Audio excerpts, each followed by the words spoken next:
You're now one, two. Good morning, everyone. I think it's time to get started. 9:05. Good morning, and thank you all for being here.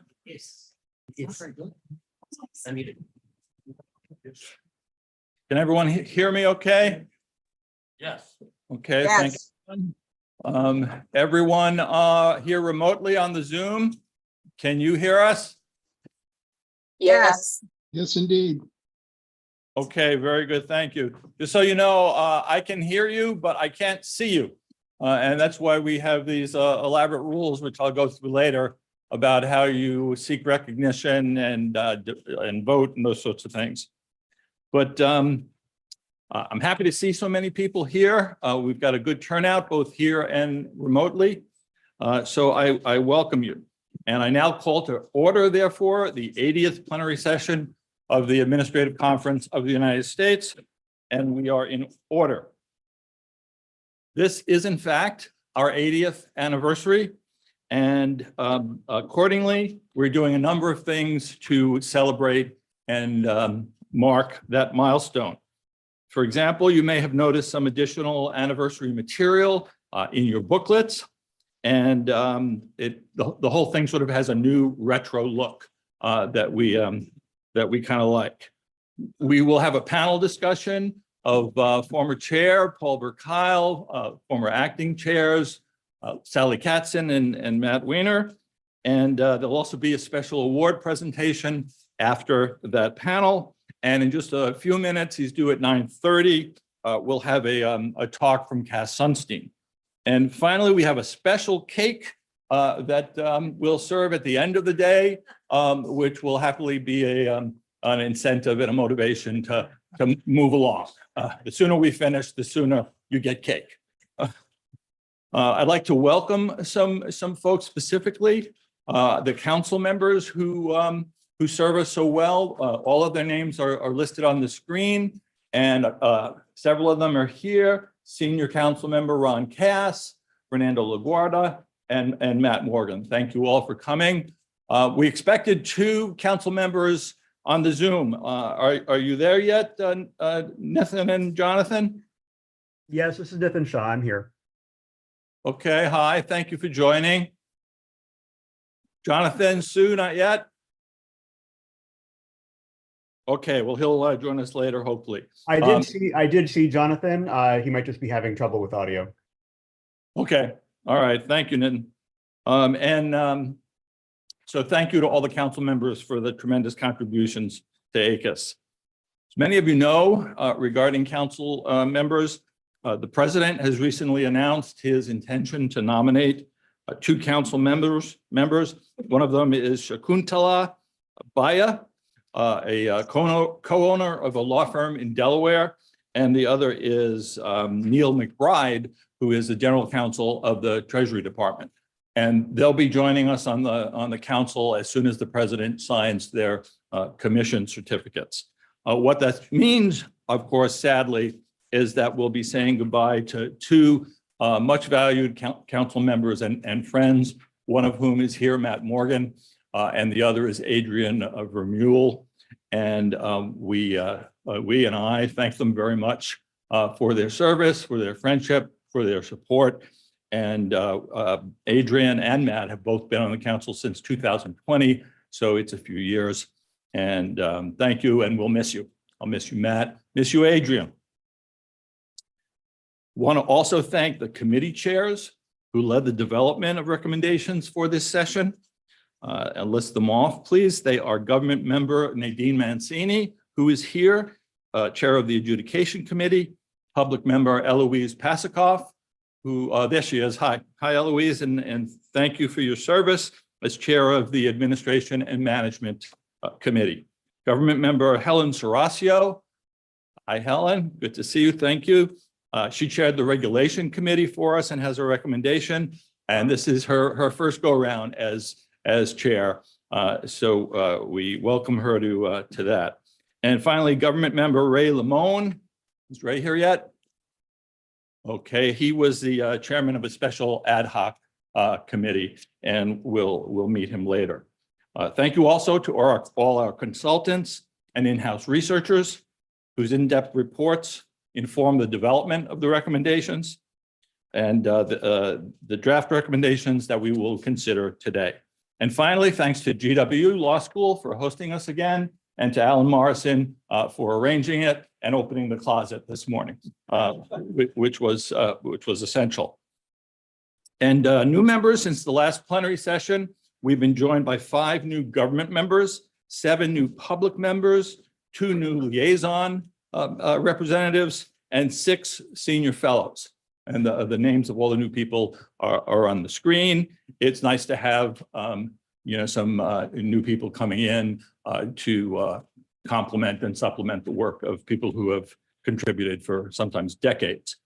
And all of the new members, voting and non-voting, are very welcome. I'm also pleased to share that our very own Matt Gluth, who is seated to my right next to Jeremy, who joined ACUS as an attorney advisor in 2021, has been promoted to deputy research director, Jeremy's deputy. And he's doing a great job so far, and we're very lucky that he accepted that assignment. And since the last plenary, we have been joined by a new attorney advisor. Her name is Leah Robbins. She's right there modestly waving her hand. And it's great to have her. She's doing a wonderful job also. Okay, well, as you all know, as all the old hands know, the statute requires the chair to report at each plenary session on the affairs of the conference. So that's what I'm going to do now. And don't despair, we timed it out yesterday. It's only about 20 minutes. So bear with me for that time if you can. I can report to you that the state of the conference remains good. ACUS has continued to pursue its mission of making government work better.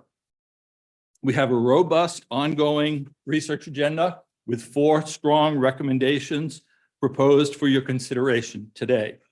And there are many more such projects in the works. Next month, we will be proposing several new projects to the council for its approval. We've been conducting studies and researching reports and developing new ideas for both. We've been actively holding roundtables, forums, and working groups, sometimes partnering with like-minded organizations. We've worked to update our flagship resources and developed ideas for future ones. We have also seen significant implementation successes of which we are very proud. Throughout, we have maintained an emphasis on the values that are the hallmarks of ACUS and its work. And these are excellence, expertise, volunteerism, collegiality, collaboration, consensus-based decision-making, nonpartisanship, which a number of you have emphasized to me this morning, and our sense of mission. Oh, Fumi, I didn't recognize you before with the council members. Didn't see you there. I was focused over there. Fumi is here with us from the council, and thank you very much for coming in person. ACUS has continued to be a trustworthy steward of taxpayer funds. The president asked Congress for an appropriation of $3.523 million. Now you might say, why do you say the 523? Well, every dollar really counts for us. So that 23 is important. I don't want to round up. I want to spend every dollar we have. And that's for the current fiscal year, FY 2024.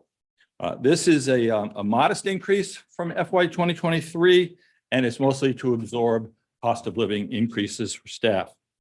ACUS, like other federal agencies, as you know, is currently operating on a continuing resolution until Congress enacts a full year appropriation, hopefully soon.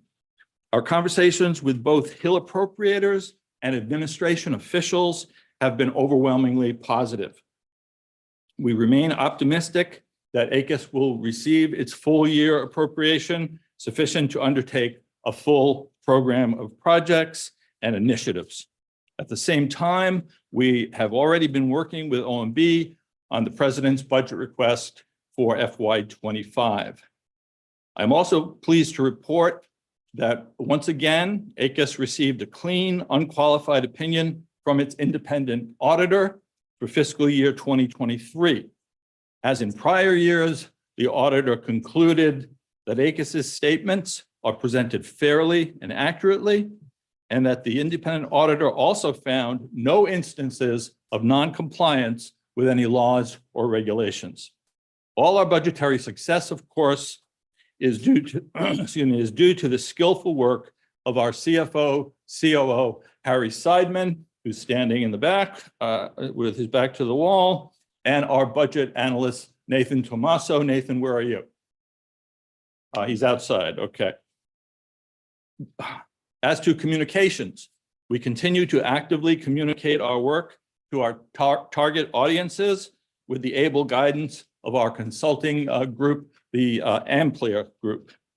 The new ACUS radio streaming podcast show, which is called Between the Lines with ACUS, is a welcome expansion of these communication efforts.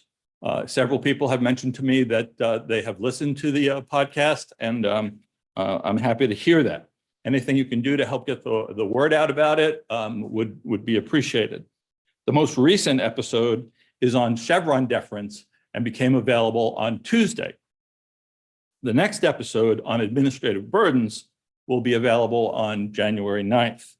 My thanks to the many members and consultants who have appeared on the show and whose names are on the screen. All episodes, all back episodes are available as podcasts on our website at acus.gov/between the lines and at the federalnewsnetwork.com. We continue to maintain and expand our good relations with Congress.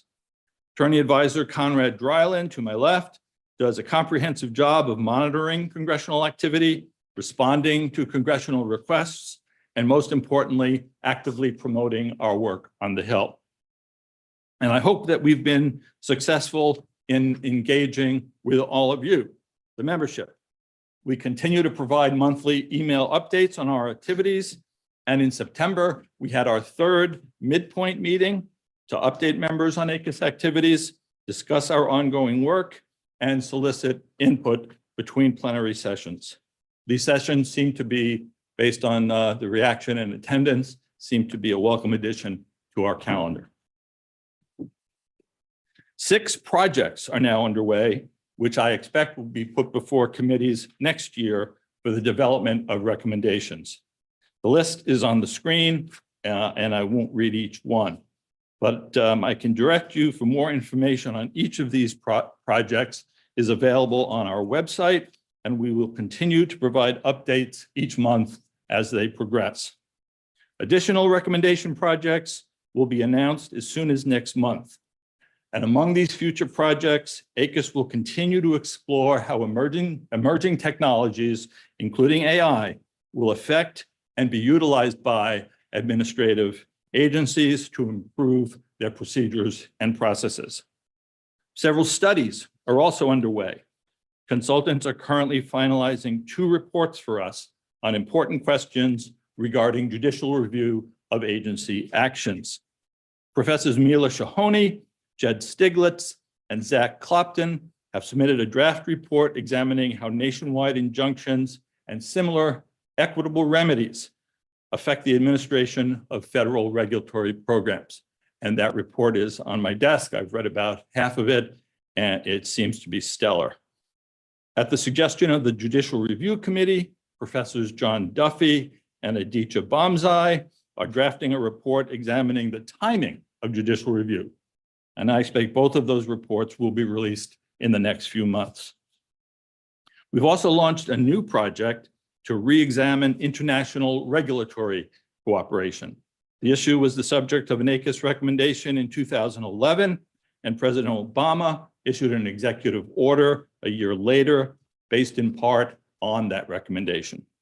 This project will examine agency practices under that EO and developments over the past decade since it was issued. Professors Kathleen Clausen, Elena Chachko, and David Zaring are preparing a report which will be released next year, and we hope to hold a public forum on the subject as well. Within the office of the chair, we are preparing a report that will examine as a legal and practical matter whether, when, how, and how often agency heads and other Senate confirmed officials participate in the adjudication of cases across a range of federal administrative programs. We also recently launched a study on representation and other forms of assistance provided by non-lawyers to participants in federal agency adjudication. The report will examine the extent to which non-lawyers represent participants, the forms of that assistance, and agency policies and practices governing such assistance by non-lawyers. A request for proposals has been posted on our website, and anyone interested in serving as a consultant or who knows someone who may be, we would love for you to take a look at that and submit a proposal by the end of the month. One of the ways we carry out the agency's statutory charge to arrange for interchange of information among agencies to improve administrative procedures is by organizing several roundtables. The list of roundtables is on the screen.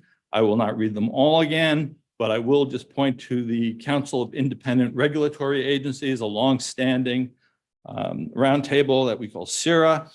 It had a meeting last week, run and organized by Ben Burkhill to my far right. Hello, Ben. And that was a successful meeting.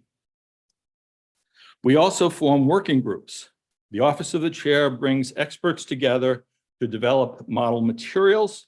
A working group is taking up this body's proposal and recommendation 2021-9, Regulation of Representatives in Agency Adjudicated Proceedings, that the Office of the Chair develop model rules of representative conduct.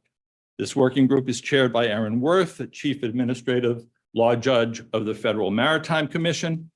Public member Lou Varelli serves as its reporter. The working group and its subcommittees have already met several times this year, so I thank Aaron, Lou, and all the members of the working group for their ongoing efforts. A second working group recently completed its work on draft legislation that, if enacted, would implement recommendation 2023-1, proactive disclosure of agency legal materials. I'm pleased to report that I transmitted that draft legislation to Congress just this past Monday. Copy of the draft bill itself is included in your packet of materials, and you can find the full congressional transmittal package, a section-by-section analysis, statutory red lines, recommendation 2023-1 itself, and the underlying report to that recommendation. And that'll be on the working group webpage on the ACUS website. So I'm proud to say with the work of a number of people, we got that draft bill in within 6 months of the recommendation directing the Office of the Chair to do so.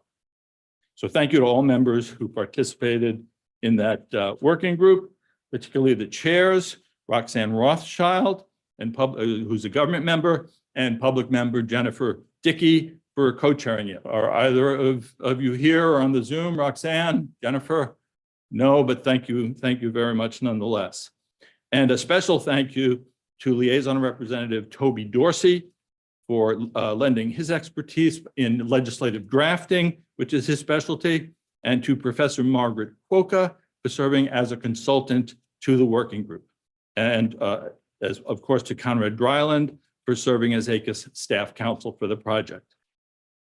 And finally, on working groups, we have a third working group co-led by the Federal Mediation and Conciliation Service, developing model materials for use in agency ADR programs.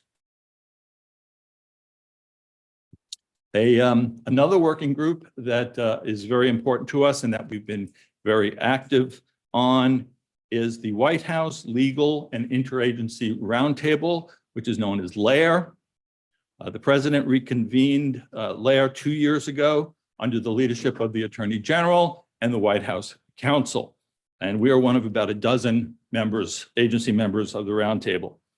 We contributed to its first 2 annual reports to the president in 2021 and 22, and we're pleased to have taken a much larger role this year. Jeremy and Matt have been working closely with Lair's executive director and her team in DOJ's Office for Access to Justice to coordinate this year's activities. Together, we helped lead an interagency effort to examine how agencies can expand access to representation in administrative proceedings for low and middle income people and members of historically underserved communities. The roundtable is focused on two things. One is the burdens imposed in order to interact with administrative agencies, a subject on which we have a proposed recommendation today.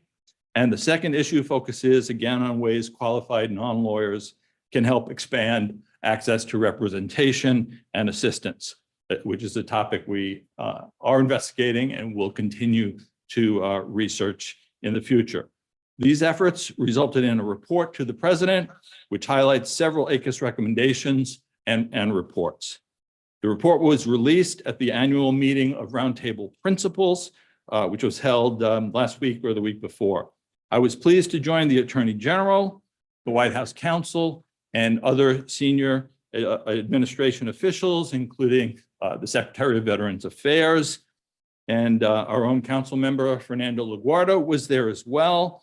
And everyone had a chance to discuss the report and its treatment of important issues that the report considers.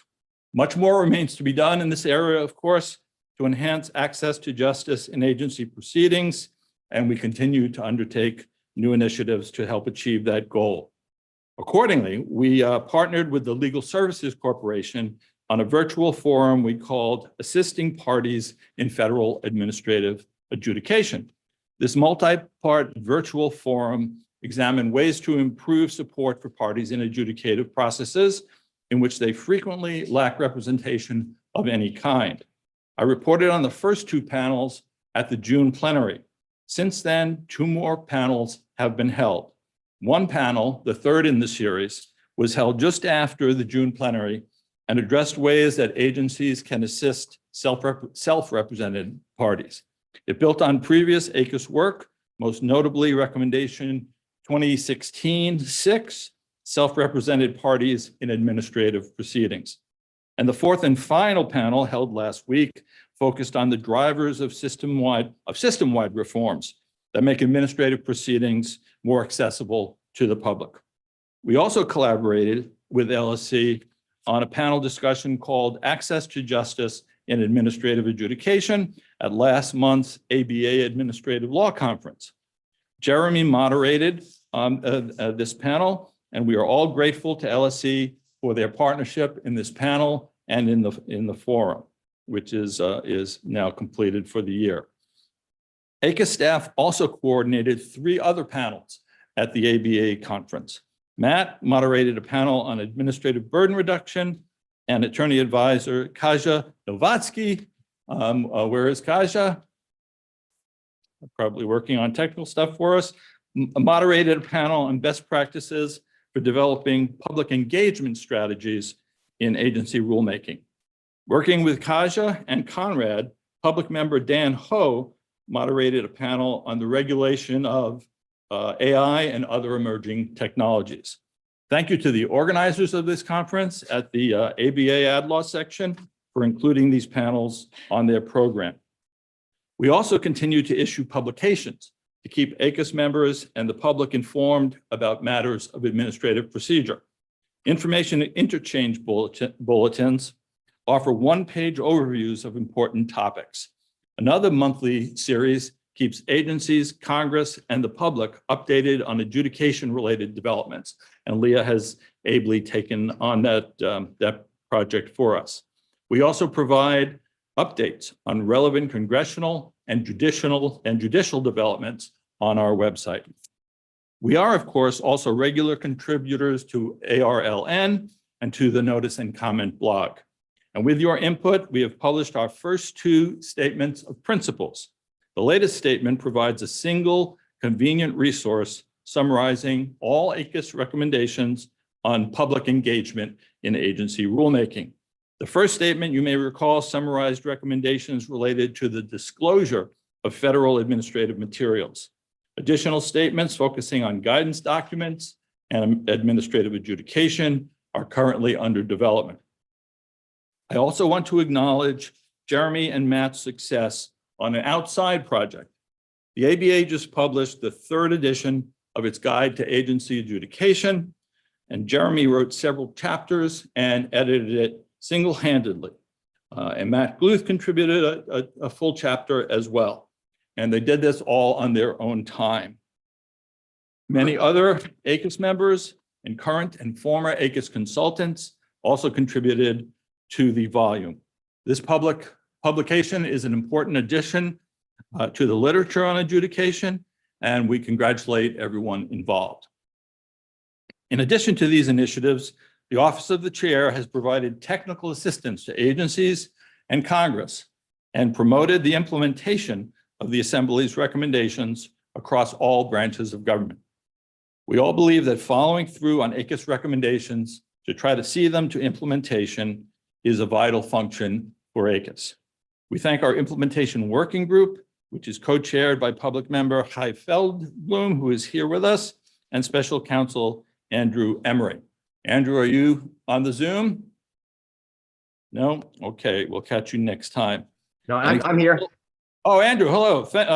Thank you, and thank you for co-chairing the implementation working group. An example. Sorry, couldn't be there in person. Just taking care of the flu. Okay, Andrew. Well, we're good to have you remotely. That's fine. Thank you. Feel better. Yep. Thank you. Example of an important implementation success is the release in November by OMB of a revised version of Circular 4A. That revised circular cites 2 ACUS recommendations. Recommendation 2011-6, International Regulatory Cooperation, and recommendation 2017-6, Learning from Regulatory Experience. So that completes the chair's report on the state of the conference since the last plenary. In short, there is a lot of work going on to fulfill our statutory responsibilities. So I see that Cass is here. So Cass, I ask you to come on up. We'll break here for Cass and then go back to initial business after that. Cass Sunstein, everyone. Cass, we're going to have a little mouse here for you to control your PowerPoints. But until that's ready, welcome. Thank you. We welcome Professor Cass Sunstein of Harvard. I'm sure that you all know him very well, and that, as everyone often says, there's no need for a typical introduction. At a conference that Susan Dudley co-chaired recently, she said that same thing, and then she said, most people who say that go on to do a formal introduction anyway. So of course I've got to do that at least for a minute. Many of you know Cass, of course, as an expert in many fields, including our own administrative and constitutional law. He's published literally hundreds of articles and dozens of books. I don't know that I've read hundreds of articles, much less written them. And about his books, just yesterday in the Wall Street Journal, there was this review that I cut out on his latest book, How to Interpret the Constitution. So I look forward to reading that. All of his studies, well, his work has been proven by studies that he is America's most frequently cited legal scholar, which is quite an accomplishment. In addition to his career in academia, Cass served as administrator of OIRA from 2009 to 2012. So one more thing about Cass, and then I'll turn the floor over to him. You all know that he wrote a book about Star Wars, how Star Wars explains everything. But he's got a new book coming out in May of next year that's called How to Become Famous: Lost Einsteins, Forgotten Superstars, and How the Beatles Came to Be. So he also has shown perfect timing, because this is just a few months after the Beatles released their last song in October. And if you haven't heard that, go to your Spotify and look that up. I've already pre-ordered my copy of Lost Einsteins, et cetera, on Amazon. And of course, finally, the most notable thing about Cass, of course, is that he's married to Samantha Power. So thank you so much, Cass. It's a real treat to have you here, and the floor is yours.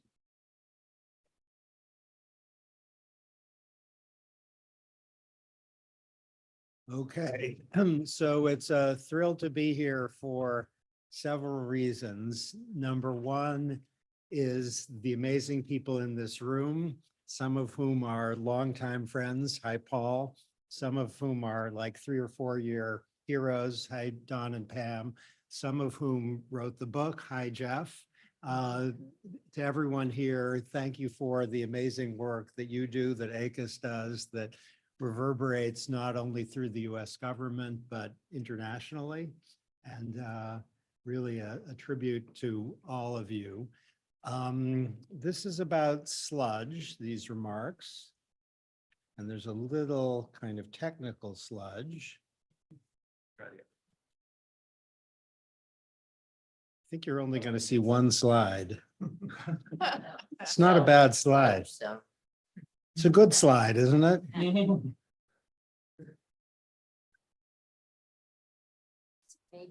if you can dim the lights there, it's really easier to see the PowerPoint. I saw some trying that. How do I advance the slide? You know, we tried all sorts of lighting changes Wow. yesterday during rehearsal, And and just none of them didn't. turned out any better. Okay, okay, next slide, if you would. This is a test. Okay, you all know, do you, about Executive Order 14058? And what I want to emphasize there is an extraordinary list of initiatives and reforms applying throughout the executive branch, and an organizing concept, which is time taxes. And the notion is that the government and the administrative state imposes time taxes everywhere, and it would be very good if they were lower. Next. Okay, in a recent report on the information collection budget of the United States, the number of hours imposed by the US government is 11 billion. It would be very useful to have comparative information to see how that looks compared to what we see in other nations. 11 billion hours is a statistic. Let's take it as a human reality. Next. Okay, to get a hold of the human meaning of 11 billion hours, let me tell you a story, and then let me do a little behavioral science.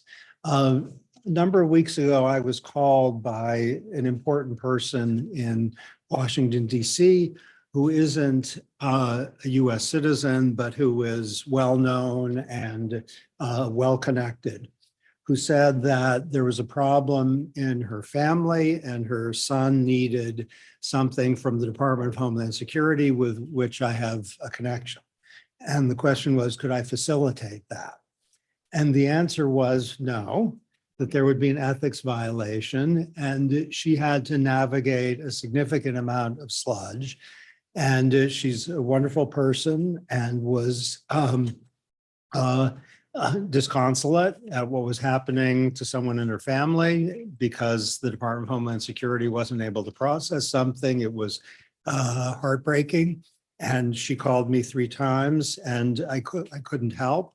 And what is a friendship was a little strained. So she said, what do I do? And I thought, well, there's one obvious answer, 3 words, call a lawyer. And she called a lawyer and called me the next day and said he fixed the problem in 10 minutes.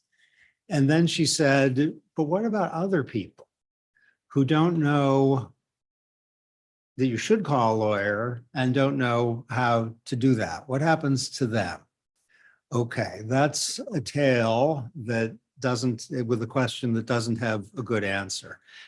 The most important work in behavioral science, I believe, in the last 10 years points to cognitive rather than economic scarcity. Each of us has in our mind limited processing capacity. And if we are busy, as most of the people in this room are, I think everyone in this room is, if we are lonely, as no one in this room is, I profoundly hope, hungry, you don't look hungry, sick, you look really healthy, poor, no one in the room looks like they're struggling. But if you have any of these characteristics, then the capacity to navigate life is reduced because of cognitive scarcity. Next.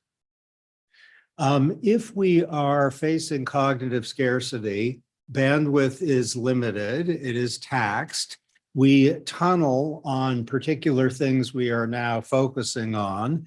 That gives us a focus dividend. Have you experienced that? Where you're focusing intently on a task?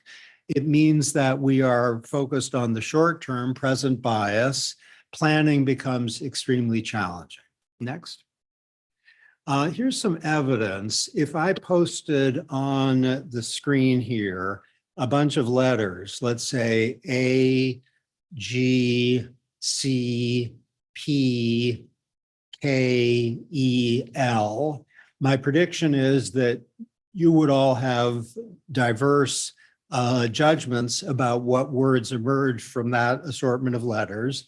But if you were hungry, the word that you would see like that, even before you had time to do much cognitive processing, is the word cake. I gave you about 8 letters, 4 of which were C-A-K-E. If you were hungry, that's what you'd see, because hungry people see food words and food signals everywhere. If you have an economic challenge and are asked to solve it and then take an IQ test immediately after, your IQ falls by about 8 or 9 points if you're poor, by 0 if you're not poor. That 8 or 9 point deterioration in your IQ is equivalent to the deterioration in your IQ if you take an intelligence test with no sleep the night before. Got it? That people who are struggling with economic problems show a significant reduction in fluid intelligence if they are asked to focus on solving an economic problem, and they are asked to focus on solving an economic problem much of the time by virtue of their poverty. If you are suffering from economic deprivation, your executive function, that is your capacity for self-control, is also compromised. So see a reduction in fluid intelligence and a reduction in self-control, both of which are extremely serious problems for functioning in life. And because these problems which beset people who are hungry, poor, busy, elderly, or sick are pervasive for those populations, there's a question of equity. Next. A really bad combination is when cognitive scarcity of this kind meets sludge. Sludge understood as administrative burdens writ very large, including waiting time, paperwork, burdens, etc. Next.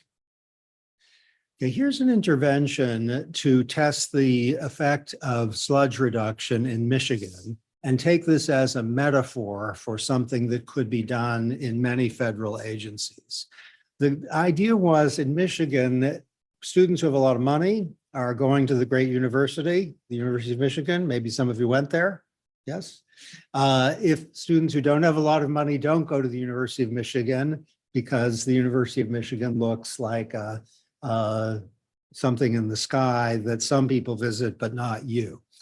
It happens to be the case that in Michigan, poor students get free tuition and fees upon admission. They have a very generous program for poor students, but high-achieving poor students don't apply. Here's an intervention that's basically consists of one feature, which is sludge reduction. Contacting students, their parents and their principals, telling them what is easily knowable, which is they get to go for free. Next slide.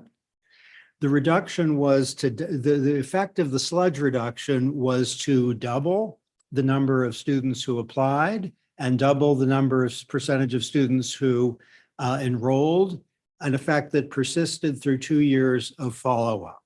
It closed by half the income gap in college choice among Michigan's high-achieving students. Got it? Sludge reduction had a massive effect. We know that waiting period laws that delay the purchase of firearms save lives. A little sludge for gun acquisition prevents 750 homicides in the 17 states that have waiting periods associated with them, evidently because the waiting period has an effect of cooling emotions. And so the likelihood of a horrific outcome is reduced. Next. Millions of low-income people failed to claim tax benefits for which they are eligible because of sludge. Any effort to catalog the effects of sludge in the welfare system shows that it operates as a wall between human beings and something that can turn their lives around. Next. There are multiple examples. Mental health is a poignant one. Education is a searing one.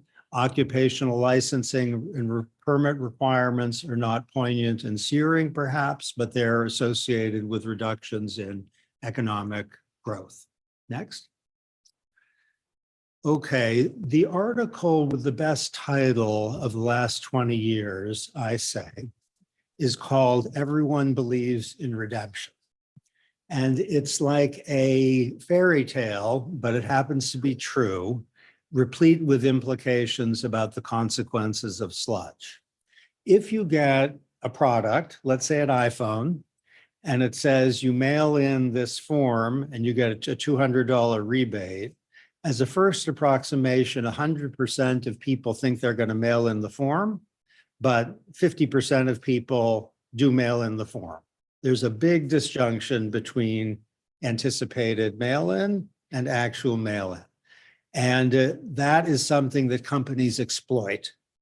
They know that people think they're going to mail in the form, but the economic value of the form is about half the economic value on its face because people won't mail in the form. There is unrealistic optimism on the part of people who receive the form. 3 interventions were tried to try to cut the distinction between what people think they're going to do and what they're going to do. One is a reminder saying, please mail in the form, you're going to lose the money if you don't. One is information on what other groups did, that is not mail in the form. And one is simplification, so that the process of mailing in the form is a lot easier. Which do you think would work? If we did a poll here, what would be the winner? The result is, and we have a very mind-reading screen, sludge-reducing screen changer. Reminders produce no change. Information about previous groups produce no change. I guess people thought that was another group. They weren't concerned about money like we are. Yes, sludge reduction. That increased the mail-in rate by a lot. Next. Okay, what I want to emphasize as the mechanisms are present bias and inertia as kind of the relevant prize winner, highly suggestive about why sludge and administrative burdens have such adverse effects on relevant populations. Next. Okay, 11 billion approximately now. That's been pretty steady over time. This may be a group that reads the information collection budget of the United States. Yes, are you? Don't confess that you're not. You do. Yes, I've written 4 of them. And I expect to have at least 40 readers. Next. Here's burden hours from relevant agencies in the government. And what I'd like to emphasize is the winner on this slide is the Department of Education, meaning it has 90 million hours in annual paperwork burdens. But that's a horrible thing. Teachers, administrators, students, and parents are facing 90 million annual hours in paperwork burdens. And the Department of Transportation is up over 200 million.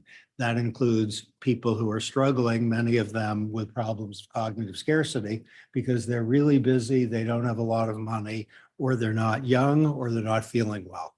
Next. Okay, so we can think of sludge as friction including transaction costs of multiple kinds. Some people are interested in the relationship between sludge and nudge. Next slide. If you are, think of sludge as high friction that's bad, meaning form-filling nightmares, long waiting times for driver's license or visas, as contrasted with deliberation promoting nudges, like, are you sure you want to? Delete all your files, send a mean email, or good, helpful, make it easy nudges, as in the form of automatic enrollment in a useful pension plan. Next.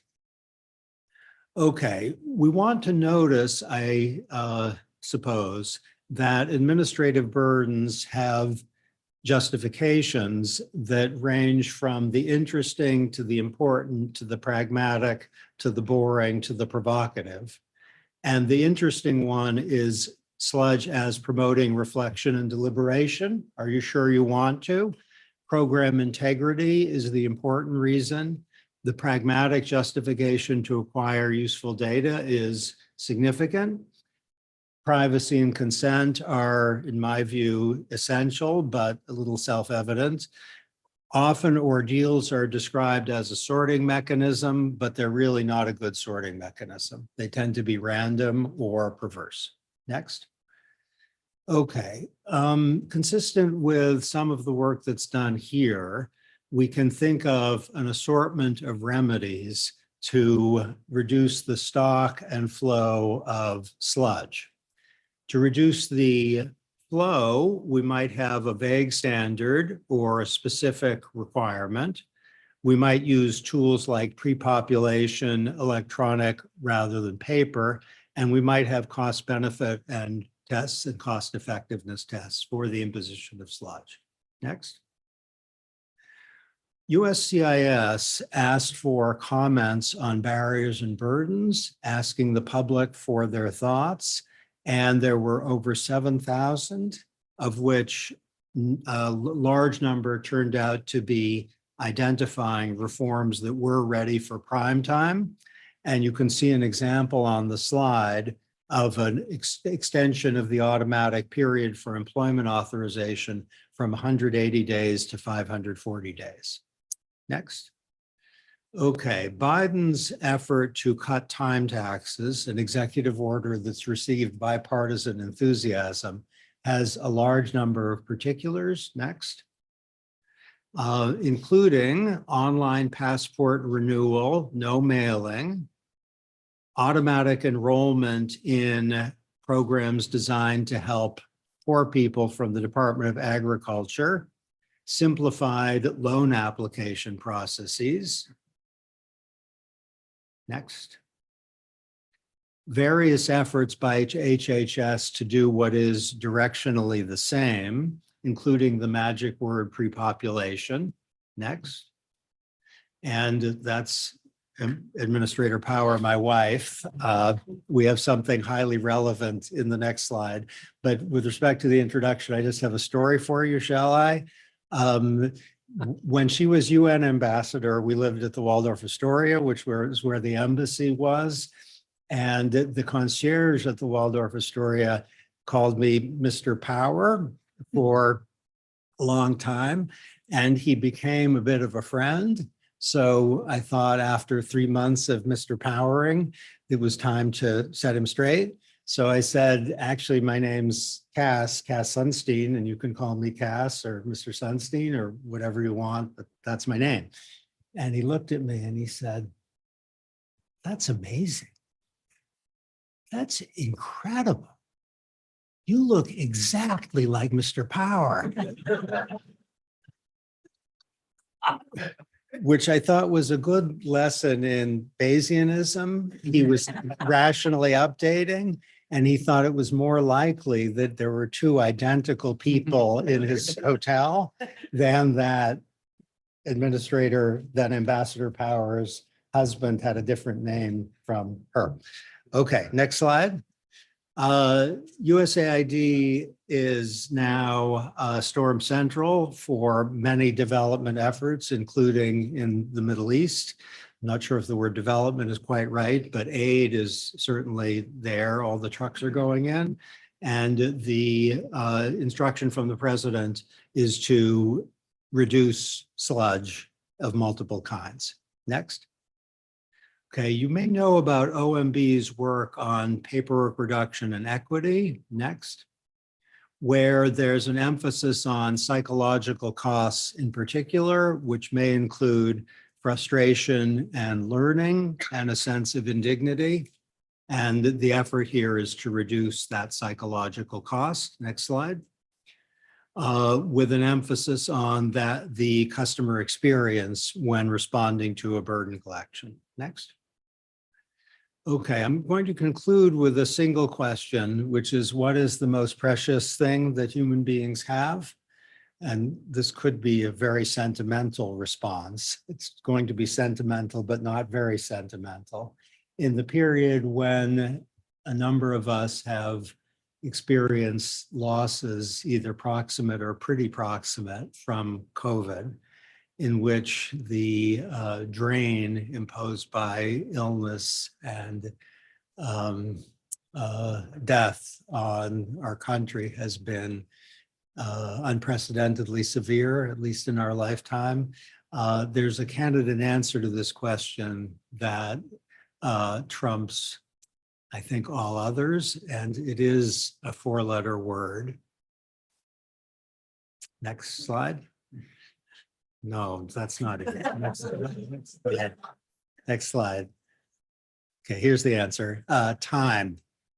Let's find, shall we, ways to give our brothers and sisters more of that.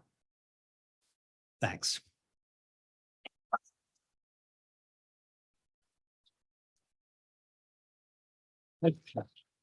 Thank you so much, Cass.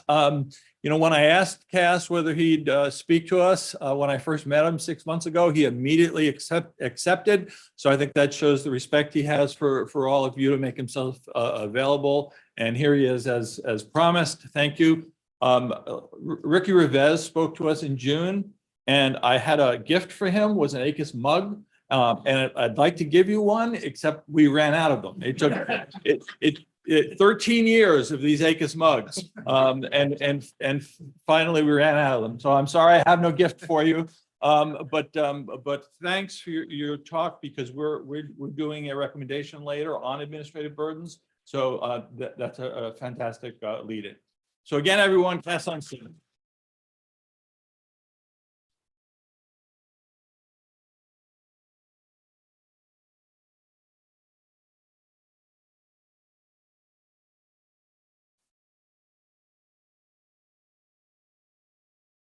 Okay, first I have to go through some initial business regarding the usual rules for debating and voting. The privilege of debate extends to all ACUS members. That includes ACUS's approximately 100 voting members, of course, who together constitute the assembly. When, as today, they sit in plenary session, you sit in plenary session, as well as our non-voting members. The voting members consist of all council members, of course, government members, and public members. The non-voting members consist of all senior fellows, liaison representatives, and special counsel. Only voting members may move an amendment or vote. So please remember which member category you fall into before you vote. You were provided instructions for participating in today's plenary session in your packets. Those include instructions for in-person and virtual participants on the Zoom. For each of our recommendations, we'll start with the manager's amendments, which consist of technical and stylistic changes. Some are from members, some are from staff, and I hope we can handle them by unanimous consent. General debate on the recommendation will then follow. And after general debate, we'll consider council amendments first and pre-submitted member amendments second. Only then will we consider amendments from the floor if there is time. And I hope there'll be few of those, because the bylaws provide that all such amendments should be pre-submitted. We'll then move on to a final vote on the recommendation. Members here in person can seek recognition by raising their hand. Please wait for us to bring a microphone to you. We have two folks manning the microphone. And then state your name and membership affiliation, because everybody may not know everyone yet. At the beginning of your remarks, members participating on the Zoom can seek recognition, please, by sending a short chat message in Zoom indicating that you want to be recognized. Please send chat messages to everyone, not just to host only. And then when you're recognized in the Zoom, state briefly in the chat why you seek recognition. Nothing more than that. No substantive discussion in the chat, please. And please remain muted in Zoom until you are recognized to make it easier for us to manage the queue. And it's funny that I'm looking up as if they're in the ether somewhere, of course I don't have any screens up there. Participants should not please use the raise hand feature to seek recognition. Expect, please, a little bit of delay from when you send the chat till I get to recognize you. I will seek unanimous consent on most votes. If you object to an action on which unanimous consent is sought, voting members here in person should raise their hand, of course, and say, I object. And voting members participating virtually should again send a Zoom chat message that says, I object. If unanimous consent is not possible, I will call for a voice vote, calling for the yeas and nays. Remote and in-person members should say yay or nay when prompted. Finally, if the voice vote is inconclusive, I will call for a show of hands using the blue voting cards. For those of you who are in person, have them in your identification. And that will serve as a signal if you raise your blue cards to how you're voting. Voting members who are voting remotely should instead use the virtual hand-raising function in Zoom. This is when we ask you to use that raise hand function. If a member doesn't have that function or doesn't know how to use it, please indicate your vote by sending another chat message to everyone that says yay or nay. And one note, as I did last time, I plan to curb debate on any general point or thought or comment that is made without suggested text. If you seek recognition for the purpose of offering an amendment, but don't have text to offer, I will come back to you if there's time, once you've had a chance to perhaps distill your thoughts into language that the Assembly can actually vote on. So now we have some initial procedural business. The first item is approval of the minutes of the 79th plenary session, which you'll find in your packets. I don't know if you've had a chance to read them carefully, but nonetheless, I will ask if there's any objection to the approval of the minutes from the last plenary in June. Seeing and hearing no objection, they are approved. The next item is the adoption of the resolution governing the order of business for today, which is also in your packets. It provides, as reflected on the agenda, 75 minutes of debate on each recommendation. The time allotted can be extended for an additional 30 minutes by majority vote. As has been the usual practice, if we get to that point, we're not going to take the whole 30 all at once. We'll try to finish in 10-minute increments. The resolution also provides, per our bylaws, that pre-submitted amendments will receive priority. Is there any objection to the approval of the resolution? Seeing and hearing none, it's approved. Okay, so now it's time to take up our recommendations. A couple more rules. You will find in your packet each recommendation in both clean and red line form. The clean version represents the recommendation without any amendments. The red line version reflects, among other things, all pre-submitted amendments. We'll show each red line version on the screens in front of you. When I refer to line numbers and paragraph numbers during today's discussion, I'll be referring to the line and paragraph numbers as they appear in the red line in your booklet. The numbers on the screens to my left and right will, of course, change from the red lines as we consider and adopt amendments. Okay,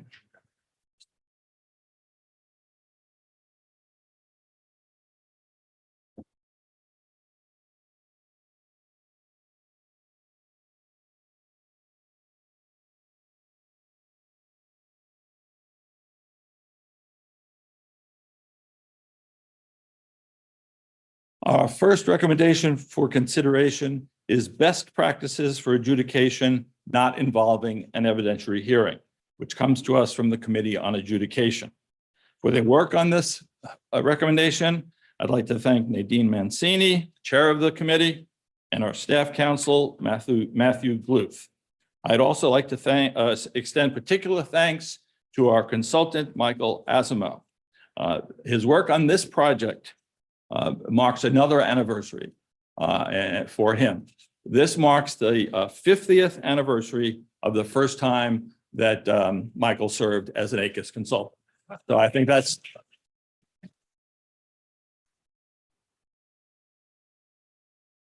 worth a hand indeed. And Michael, thank you for a half century of working with ACUS.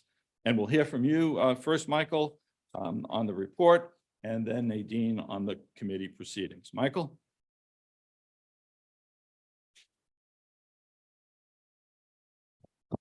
So thanks, Andy, very much for that nice introduction. It is indeed, I realized 1973 when I first appeared before a plenary session of this body. And I've had numerous consultant opportunities. It's been a fantastic thing for my career to be able to work with ACUS. You know, the best little government agency that nobody's ever heard of. I'm just a huge fan, and thank you so much to the staff members that helped me with this project, particularly Matt, Jeremy, and an intern, Hannah Shepard.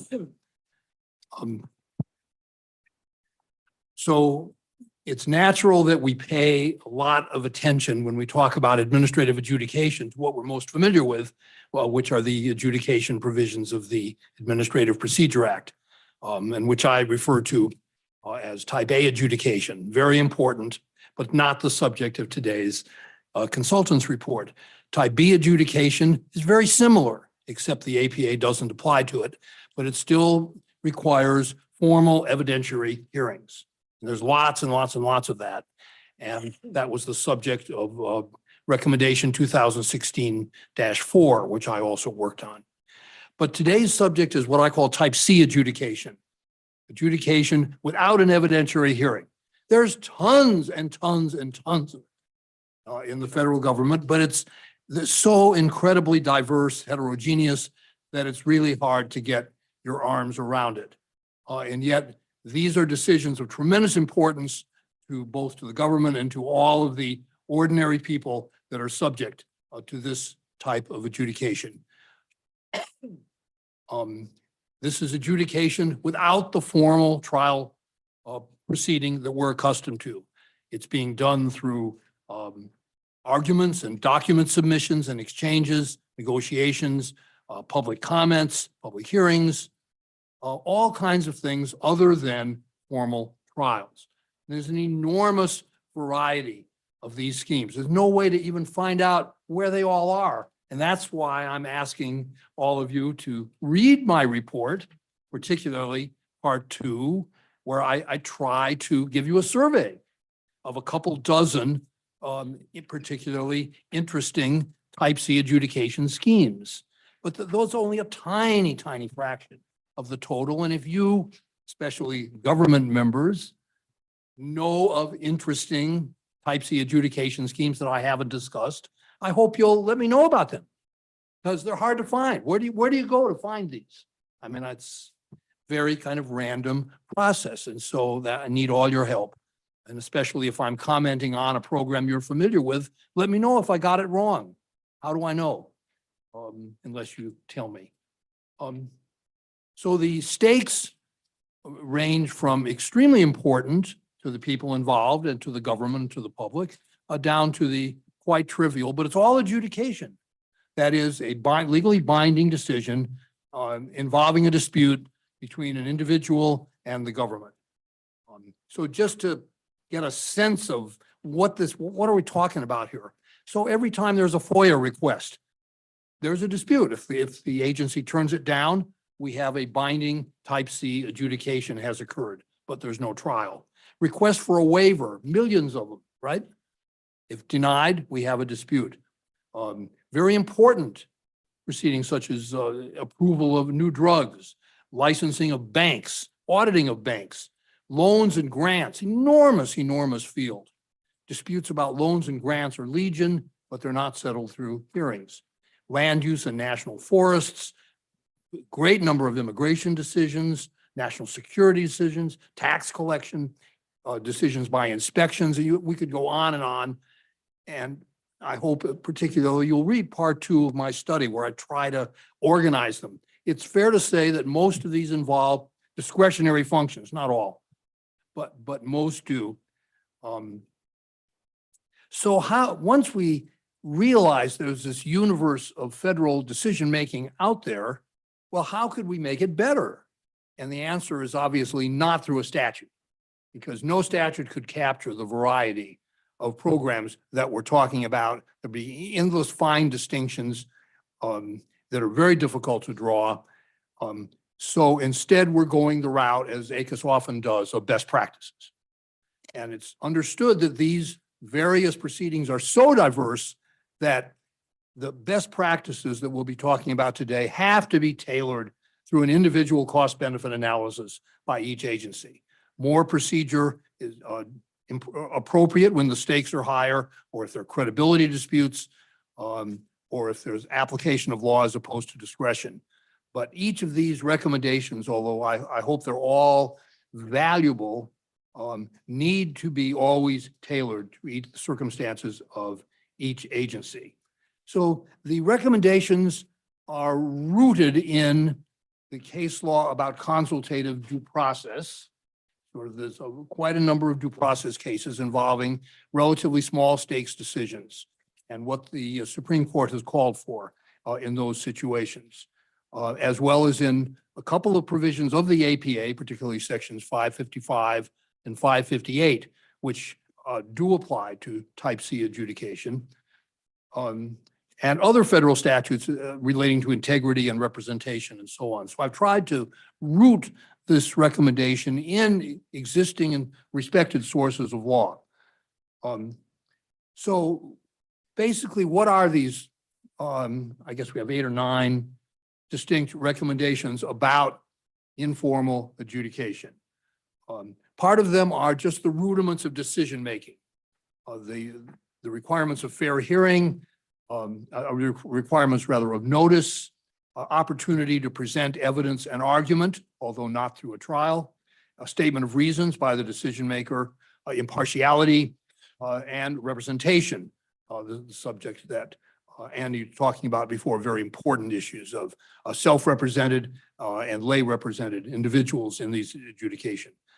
And then we might think of the others as kind of substitutes for the evidentiary hearing that we're accustomed to. Since we don't get one, well, how can we substitute for the obvious benefits of a trial? These include administrative review, that is at least having a second set of eyes within the agency looking at type C adjudication, the availability of an ombuds, the adoption of procedural rules that at least make it evident exactly how this scheme is going to work, and future-looking analysis of these processes in hopes of making them better, reducing the sludge, making them more efficient, accurate, and viewed as fair. And I think maybe with that introduction, Matt, I've had my say. Thank you, Michael. Nadine, the workings of the committee, please.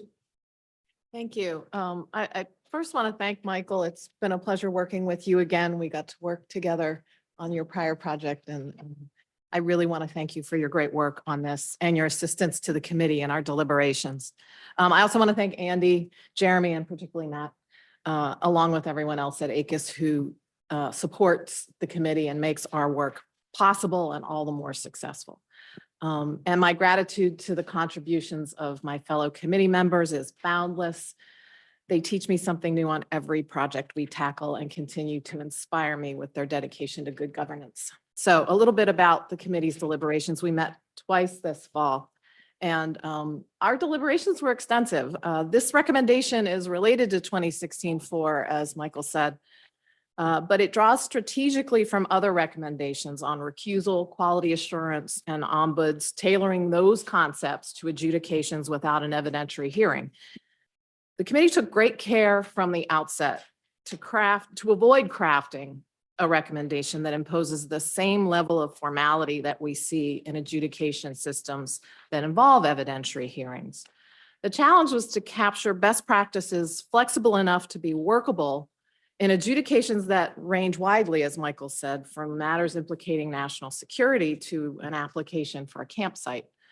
These hypothetical scenarios became test cases for the committee and were oft repeated touchstones for determining how best to improve these adjudications and at the same time ensure that the best practices we were coming up with could be reasonably implemented.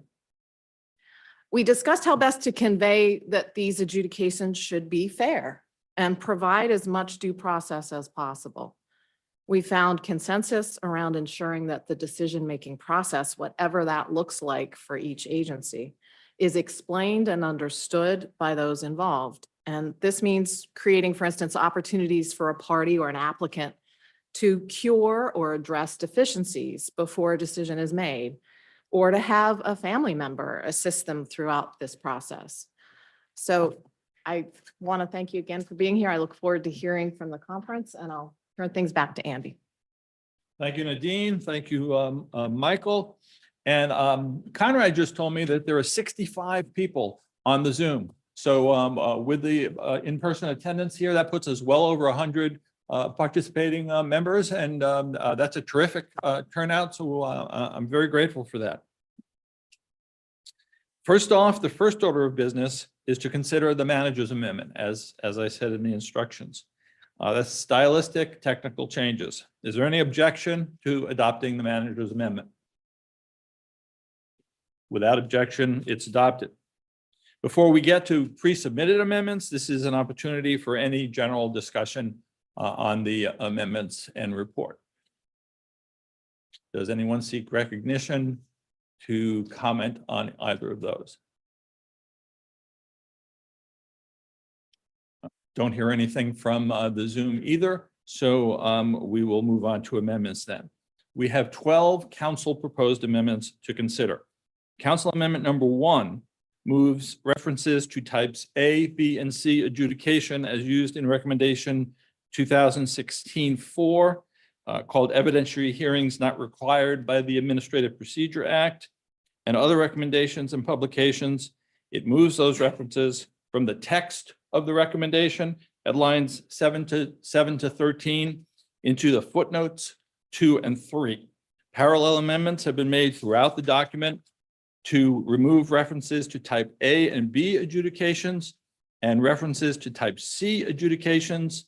The subject of this recommendation, of course, have been referred to throughout as, quote, adjudications not involving an evidentiary hearing. Let me turn first to Senior Council Member Ron Cass for an explanation of this council amendment. And there's the mic, Ron. Thank you very much, Ron Cass, council member.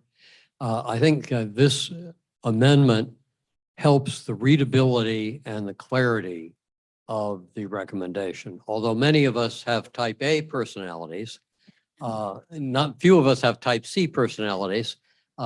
And I think introducing new terminology or terminology that isn't apparent on its face what it means is not something that we should, it introduces an element of sludge here that we may benefit from eliminating. And so we are trying to nudge the report in a more readable direction. Okay, let me turn to Michael first for any response he may have. So thanks, Ron. Been my friend and associate for so many years of administrative law. But on this one, Ron, I do disagree with you. This ABC terminology was adopted by ACUS in 2016-4 and has been referred to in numerous other ACUS publications and studies.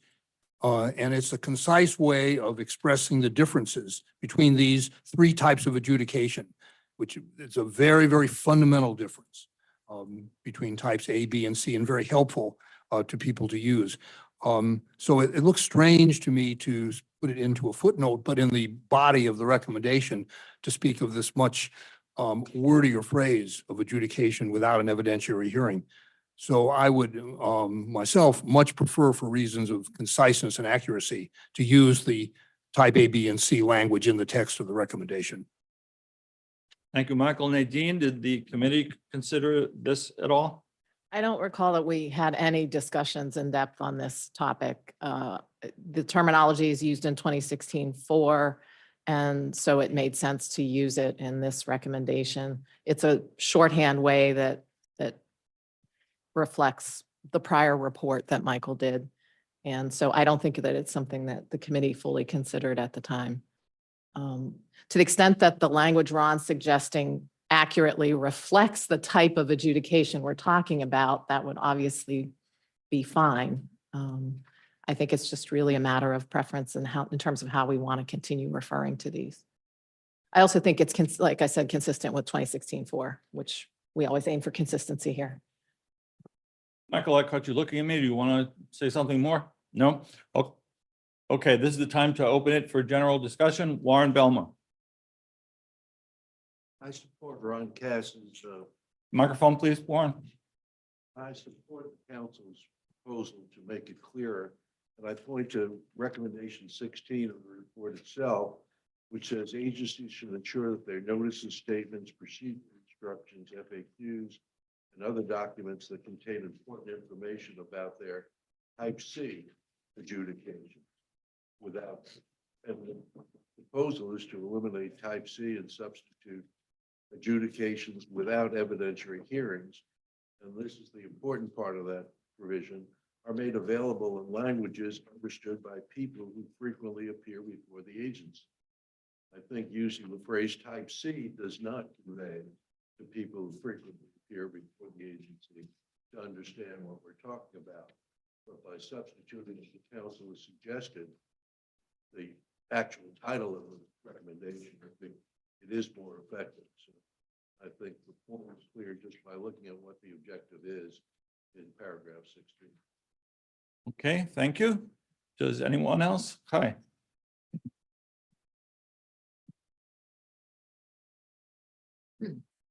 Hi, Feldblum, public member and member of the committee. I too would usually always agree with Ron, but I think here Michael actually is making a good point, and I have a sludge point related to why we might want to keep it. We actually did have a fair amount of discussion in the committee, not on whether we shouldn't use it, but we didn't use, it wasn't there. No, it was there in the beginning, but we were trying to say, okay, this is different. Every time we were coming to, type C, we used internally as really helpful shorthand for us. Oh, this isn't type A or type B. And again, I think the general public is not going to read this recommendation, right? What we're looking for, folks in the agencies that would be reading this, I think we very much want those folks to go back to the two previous ACUS recommendations to see what we said on type A, see what we said on type B, and that this is type C. Because again, I think a lot of them don't even think about the permits or licenses as adjudications in their mind that would require some sort of formality. So I have to say, Ron, when I first looked at this, I was like, oh yeah, this is good, cuts out some words. And then as I continue to think about it, I think despite maybe taking out some words, when I think about the audience that this is for, I think we made the right decision initially. So I will say this is not one of the things that I would fall on my sword on, okay? But I think on balance, I won't accept it, so. Okay, Jeff Flubbers. Wait for the mic, thank you. And then we'll get to Alan. Jeff Lovers, Special Counsel. I'm also on the committee. And I think I agree with what Kai just said.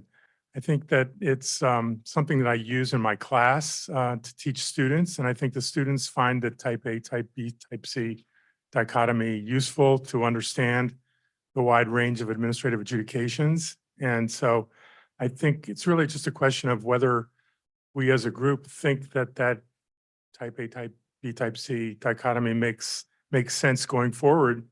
And I think it does work in this recommendation. Okay, thank you. Alan and Matt. Alan Morrison, Senior Fellow. As the Vice President of the Society to Abolish Footnotes, I'm here on that representative capacity to ask Ron Cass why, if it's 7 lines worth of text and we're having a big fight about what it is, it should be in a footnote instead of in the text. And therefore, whatever you do with the text of the words, please do not put it in a footnote. Thank you. Matt Weiner. Very briefly, Matt Weiner, Special Counsel. I've thought a lot about this. We've dealt with this issue repeatedly at ACUS over the last 6 years. I just want to make one comment with all due respect to Michael and so forth and so on. I am supportive, for what it's worth, of the council amendment. The type A, type B, type C terminology, while used in ACUS recommendations, is not quite as pervasive as perhaps some people might think. And if you look back to 2016-4, you will see in the introductory paragraph of the preamble something very much like what the council has done here. So what it says in effect is that there are 3 types of three types of adjudications. One are those required. One are those conducted under the formal adjudication provisions of the APA. The second, those in which an evidentiary hearing is legally required. And then in parentheses, it says referred to in the underlying report, namely Michael's report, as type A, B, and C. So I think this is actually pretty consonant with what ACUS has done in the past. Thank you. Okay, we have a couple of people seeking recognition in the Zoom. First up is Peter Strauss.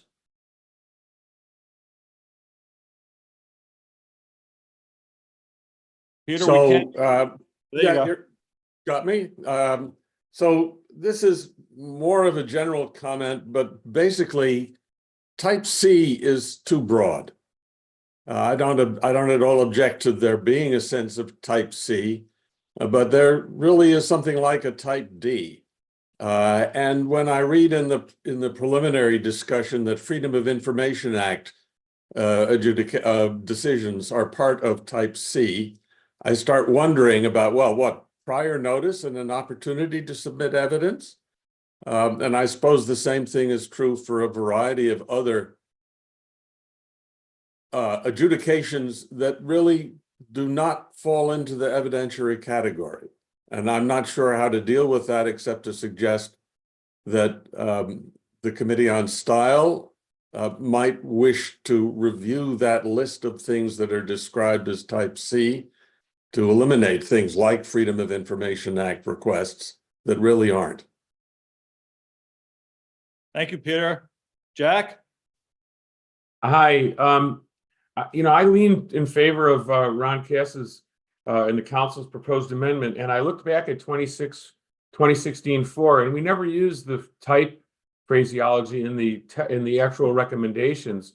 We used it in the preamble only. I don't remember whether that was a choice that was made by the assembly or whether that was something that was contained in the original recommendation. But it seems to me that the only issue for me would be whether to move the references to type A, B, and C out of the footnote in the preamble. And so I guess I'm sort of split. I think there's a good argument for including it in the text with a reference that says that it's in the remainder of this recommendation, it's going to be referred to by the phraseology that the council then suggests for the actual recommendation parts. But so I would favor definitely changing the terminology during the recommendation part. Whether it stays in the preamble to the recommendation in the text or footnotes, I don't have a strong opinion on. Okay, thank you. Does anyone else on the floor seek recognition? Yes. Chris. I would just join the kind of the Jeff Kai camp of, this is now well established in literature. I think it provides a level of precision to say type A, B, and C. And I don't mind some of the other council recommendations to reinforce what type C is. But I think if you don't use that, it's going to be harder for agencies and for those that write about agency adjudication to kind of understand how this recommendation situates within the larger literature. Name for the record. Oh, yes. Thank you, Fernando. Chris, can you just say your name and affiliation for the record? Chris Walker, Senior Fellow. And Jack, we should do that for you also. Can you state your full name and affiliation, please? I'm sorry, Jack Bierman, Boston University, and I'm a senior fellow. Okay, thank you. And thank you, Fernando. There is a stenographer who isn't here, but is listening and trying to take this all down. The last time I worked with stenographers that way was when I was a prosecutor, and they would always interrupt me when I reached high drama and I was waving my hands and talking loud, and then the stenographer would say, "Stop, I can't follow you." The whole thing just burst. So let's try not to do that here. Ron Cass. Ron Cass, council member. Not the other Cass. I want to just add one thing here. I have great respect for Michael, who is not only a dear friend, but a valued colleague in the administrative law wars and writings over the years. I do think that the ABC typology is more of a distraction than a help. I find when I give law school exams that if I want to confuse students, instead of using actual names of the characters, I give them letters or even worse, numbers. The reason why, and this takes up Alan's point, the reason why we put this in a footnote is to both recognize that Michael has used this in a number of articles over many years, and we have on occasion used this generally when Michael has been our consultant. I don't find the terminology anywhere in a statute. I don't find it in what it is that if I'm looking at the law, I would go back to. And I think it is better to give both a descriptive name that is going to be more accurate and less confusing to people than A's, B's, and C's, and less subject to argument over what A, B, and C actually incorporates within that language. So I think it is better for us, even if we have used this on occasion in the past, not to use it in this recommendation. And I'm agnostic as to whether we include a footnote saying we've used something like this in the past. But I think moving forward and for this recommendation, we're better off using a descriptive name that is accurate as to what we mean. Okay, if no one else seeks recognition, Conrad, anybody on the chat? Okay, I'm not sure we're going to get it, but I'm going to seek unanimous consent first for the council amendment number 1. Is there any objection? Well, okay, I didn't expect that, but oh wait. Oh, we've got one on the Zoom. Bernard? Welcome out. Yeah, I actually like the committee's approach, so I thought we should have a vote on it. But if everyone else disagrees, then I'm fine with not having a vote. Okay, Bernie, can you identify yourself, please, for the record? Yeah, sorry, Bernard Bell, public member, Rutgers Law School. Okay, thank you. All right, well, other than your flexible one, Bernard, there has been no objection. But for all of our sakes, let's get this on the record as a vote. All those in favor of the council amendment, say yay. Okay, that's pretty tepid. All those opposed? Bernie, you gonna oppose? Nay. Okay, the yeas have it, and the council amendment number 1 is adopted. The second amendment would replace the sentence at lines 24 to 27, which read, quote, "For the public, type C adjudication by government agencies is often the face of justice," close quote, to the following, open quote, "For those involved or familiar with these adjudications, the most important factor in their view of government may be the way these decisions are made," close quote. And Ron, I'm going to turn to you again to explain this council amendment. Ron Cass, council member. This is not really an about face on this recommendation. It is just using a little less colorful and a little more descriptive language to state the point that was being made in the text. Anyone seek recognition for general discussion on this council amendment? Yes. Hi. Hi, I'm Emily Hammond. I'm a public member here at GW Law School. It strikes me that the proposed amendment is a bit narrower than the original language. It's focusing on the way decisions are made and focusing on those who are closely related to the adjudication. What I appreciate about the original language is that it goes broader and it doesn't limit the perception that people have of the government's legitimacy to one feature of what aids that perception, right? The way the decisions are made. And it also expands more broadly to the public. So I appreciate the original language for that reason. Okay, thank you. Any other discussion, comments on the amendment? Conrad, anything on the Zoom? No? All right, then I'll move straight to unanimous consent. Do I have unanimous consent on adoption of Council Amendment number 2? Anyone on the Zoom, Conrad? Okay, seeing and hearing no objection, the amendment is adopted. The third Council Amendment removes references to the frontline decision and primary decision as appearing in the preamble at lines 32 and 39. It replaces frontline decision with proposed or preliminary decision and replaces primary decision with simply decision. And parallel amendments have been made throughout the recommendation to reflect that change. Ron, you're up again.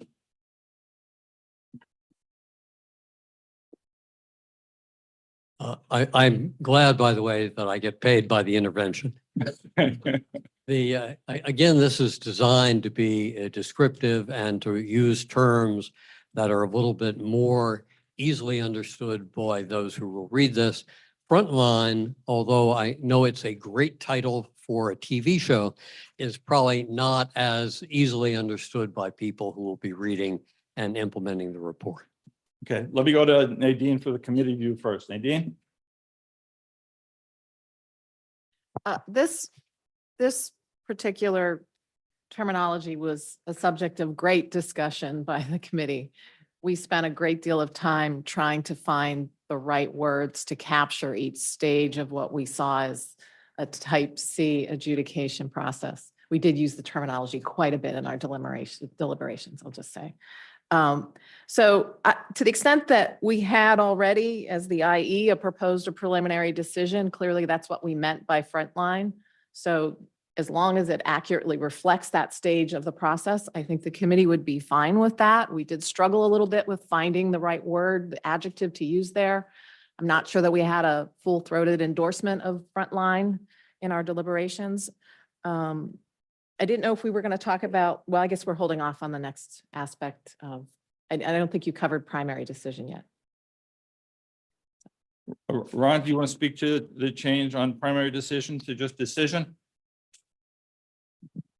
Well, I think that primary has different meanings. It can mean, you know, the most important, it can mean the first. And that I think what we're dealing with here is really the first decision. It's one that is either a proposed decision, not final. It's a primary, preliminary. We're using the terms here, preliminary or proposed, because I think that captures the range of decisions that we're talking about in terms that are less likely to be misunderstood. And that's the reason for the change, is not trying to make any substantive change in the report itself. Okay, thank you. Nadine? So on primary decision, I guess the concern that I think the committee would have would be, it can, just saying decision conveys some level of perhaps finality there that I don't think is implicated by that stage of the process. And to the extent that the decision that comes after the proposed or preliminary decision could be reviewed, maybe it should say reviewable decision or something. We were trying to capture some concept of that next step before it gets to the possibility of review, and then it might become final after that. So I don't know if decision alone conveys that. I think the committee would be concerned about eliminating primary. Thank you. Michael, you have a thought? Yes, thanks, Andy. So as the adjudication committee struggled with this, there was an enormous amount of confusion. And I realized something more was needed. So we can think of all administrative adjudicative decision, including this kind, as having three decision phases. The first is inevitably occurs when some staff member either wants to deny an application or wants to impose a sanction. And that's what I refer to as front line. I don't object to turning that into using the word preliminary, as Ron suggests. Then the second phase, which I've referred to as primary decision, is the one where you have your best shot. That's where we think you have the opportunity under, I think it's the second recommendation, to introduce evidence and argument. And the third decision is the review decision, the second eyes on the case. That is also one of our recommendations. So I think, Ron, it's a mistake to describe the second one of these as the decision, because there are three separate decisions in every type C adjudication. And if you call one of them the decision, you get really confused. So I'm anxious not to, that's why I like the term primary, even though it's true, it's not used in the statute anywhere, to differentiate the one where you have the opportunity to submit evidence and argument from the preliminary one where the staff initiates the dispute and the review decision by the second set of eyes.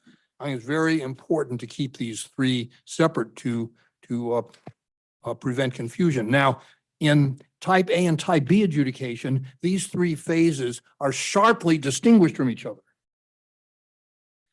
But in type C adjudication, they're not.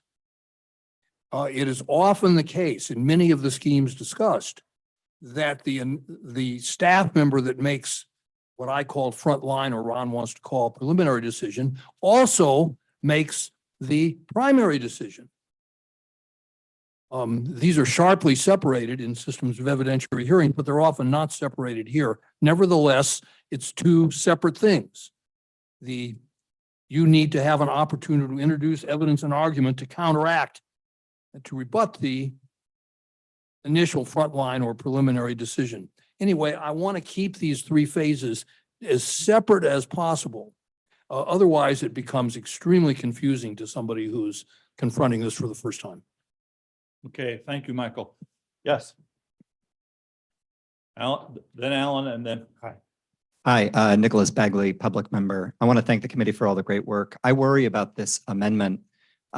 Most decisions are frontline decisions in the sense that they're the first thing that a person sees, but they're also final. If I get a denial of my FOIA request, it's not a preliminary decision. Even if I have an opportunity to appeal, it is the decision of the agency. If I apply for a campsite permit and I'm told, no, that's the final decision of the agency.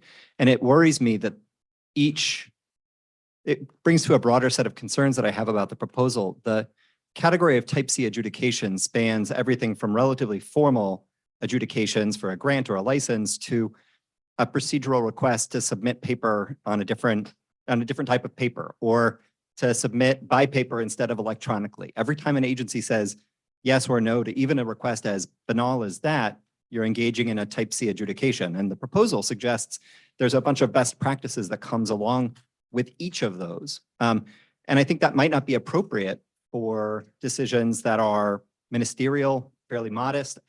I wonder if the proposal is really about a category of relatively formal type C adjudications that affect significant rights. And I'm concerned that taking out that language about, I would go the other way. I would take out that language and leave it first line to frontline decision, because at least frontline decision is the decision of the agency, which I think is the thing that we care about. And to suggest that every decision that an agency makes is tentative or preliminary by its nature, I think that might not be correct, or at least I would worry about that. Thank you. Alan? Alan Morrison, senior fellow. Instead of preliminary, which suggests perhaps that the same person is going to change his or her mind, how about initial decision? Ron, you're nodding. You'd accept that on behalf of the council? Yes, I think that Alan's suggestion is a good one. And I think it conveys the notion of it being a first decision.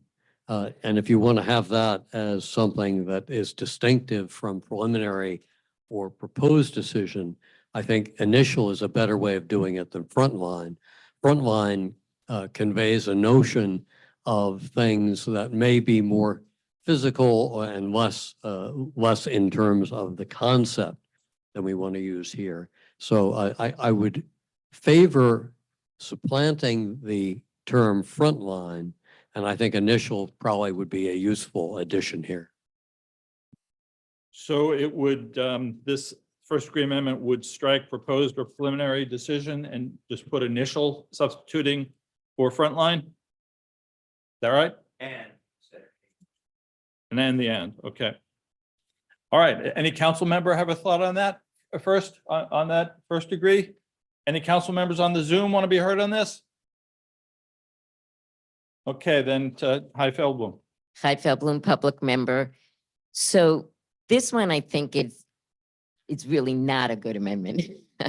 So I cannot tell you the amount of time we spent in the committee talking about this.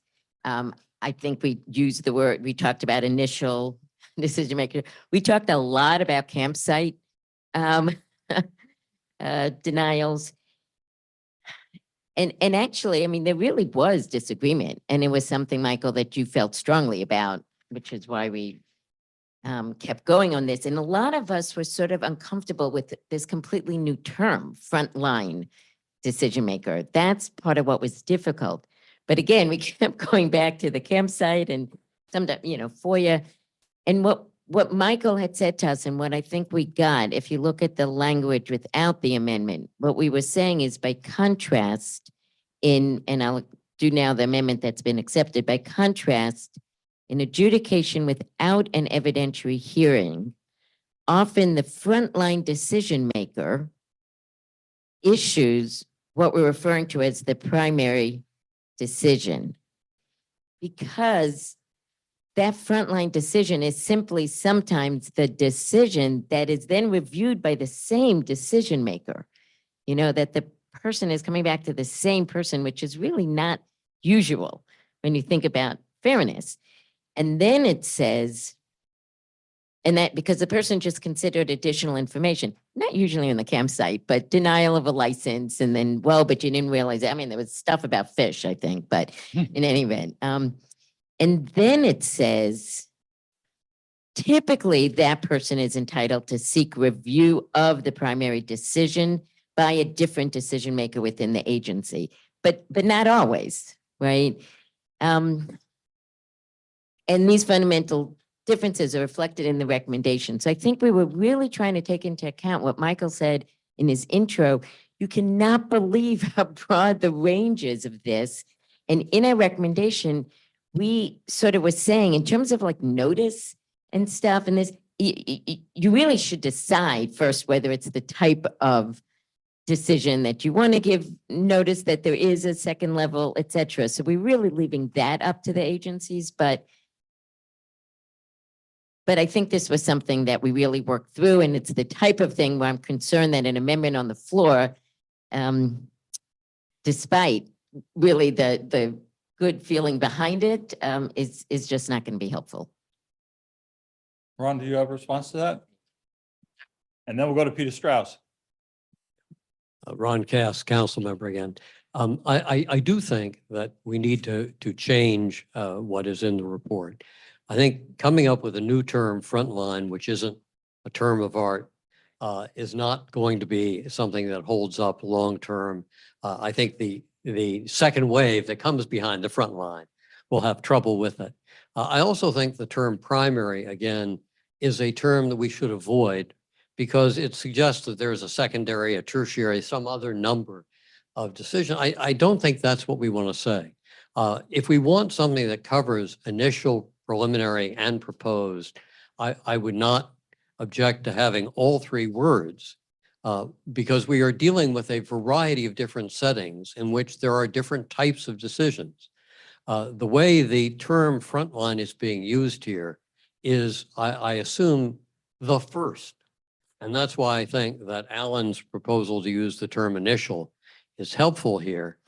To the extent we want to cover a wider range of potential different types of decisions by this, we should use the terminology initial, preliminary, or proposed, where those are all supposed to be covered, and where we mean one more particular, we should use one of those terms.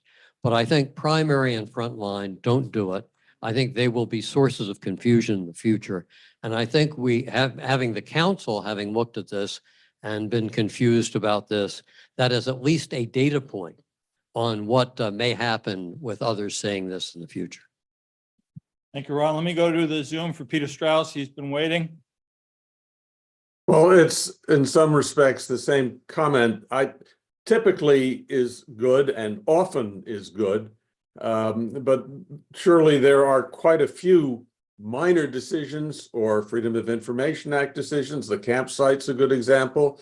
Acceptance of your parcel at the post office might be another, where that's all you get. You surely want, if you make this change in line 24, it's going to be made in line 30 as well. Okay, thank you, Peter. And we'll make this the last comment, please. Wait for the mic. Thank you.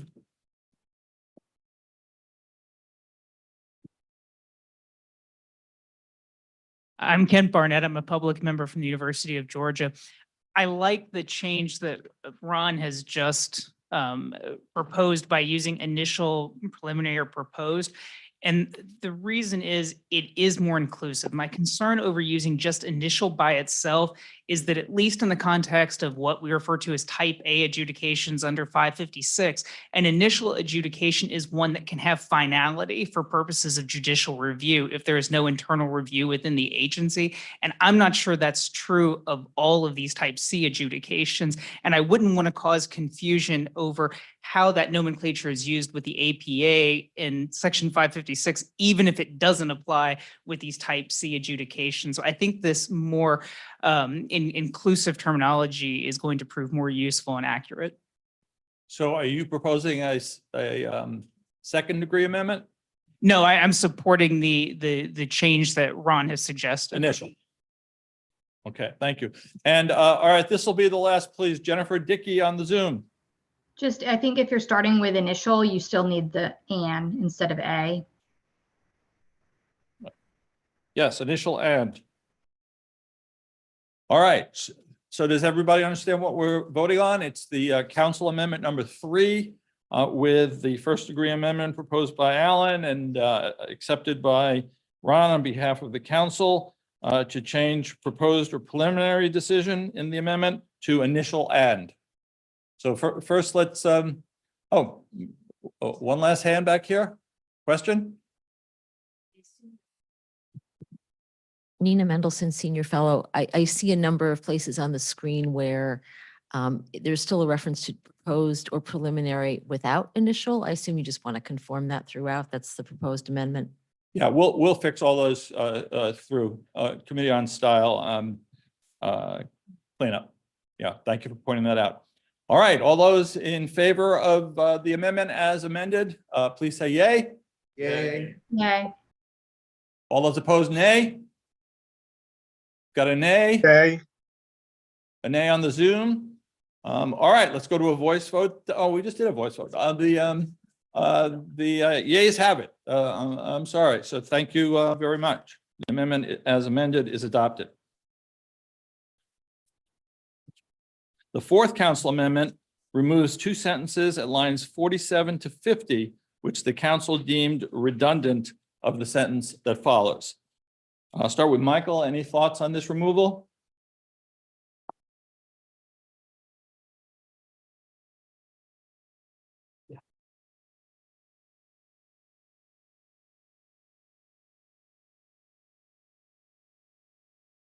Michael, I'm sorry, did you seek recognition? Sorry. On Council Amendment 4?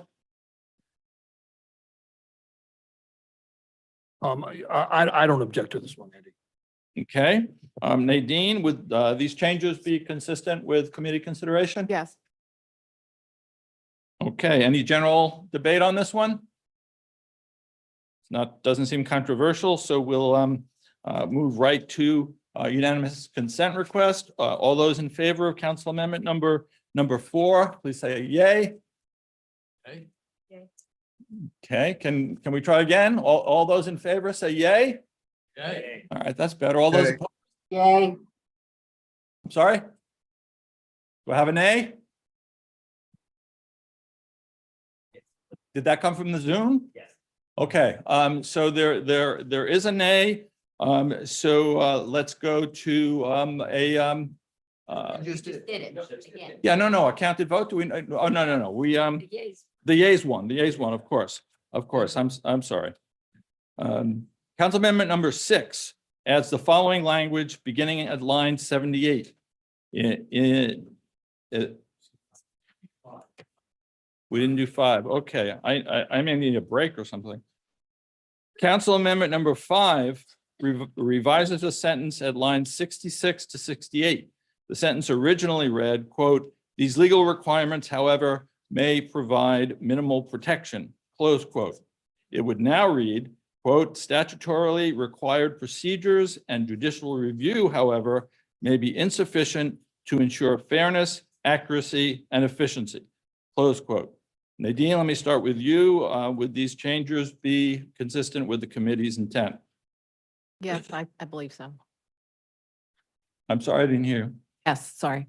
Okay, thank you. Any discussion from the floor or on the Zoom? Hearing none, let me ask for unanimous consent for adoption of Council Amendment number 5. Seeing no objection, hearing no objection, the amendment is adopted. Now let's move to Council Amendment number 6, which adds the following language beginning at line 78. Quote, "This recommendation recognizes that agencies adjudicate a wide range of matters, have different adjudication needs and available resources, and are subject to different legal requirements. What works best for one agency may not work for another. Agencies must take into account their own unique circumstances when implementing the best practices that follow," close quotes. That seems fairly unobjectionable to us and is consistent with past recommendations addressing agency adjudication. So does anyone want to be recognized? If not, I'll seek unanimous consent for adoption of the amendment. Seeing and hearing no objection, Council Amendment number 6 is adopted. The 7th Council Amendment rewrites paragraph 2D to read, quote, "Whether, and if so, how, parties may access materials in the agency's case file," close quote. This edit was made in recognition that some adjudications, such as those involving national security, may not allow access to materials in the agency's case file. That seems fairly unobjectionable. Is there any objection or discussion about that change? Seeing and hearing none, the amendment number 7 is adopted. Council Amendment number 8 inserts a clause in paragraph 4 after, quote, "when credibility issues are presented," close quote, which reads, "such as when the decision maker intends to rely on evidence obtained from a source other than the party." And Ron, I'll ask you for an explanation of this on behalf of the council.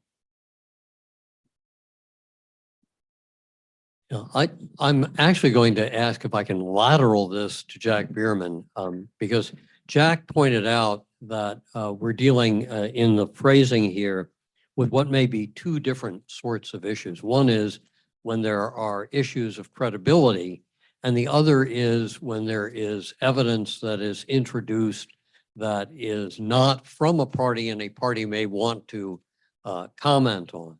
And I think Jack has language that does a better job than we did in our council amendment of trying to make that clear. So if there's a way to implead him at this point, that may speed things along. Okay, Jack, we'll go to you and then Michael and Nadine. Okay, it would speed things along if I were prepared with the language that I had sent Ron about this, because Ron put it exactly right. It seemed like we were talking about credibility and outside information, and we didn't distinguish the two. So let me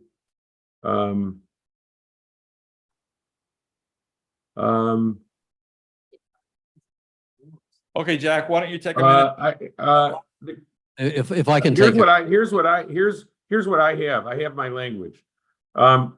When credibility issues are presented, or when the decision maker intends to rely on evidence obtained from a source other than the party should be permitted an opportunity to rebut adverse information. Okay, and that substitutes for the text of amendment number 8? Yeah, I believe so, yes. Is that correct, Ron? Ron, you're supportive of that first degree amendment? All right, on both the original and the first degree, I turn to Michael. Andy, I'm sorry, could you repeat the substituted language? Jack, can you read that again, please?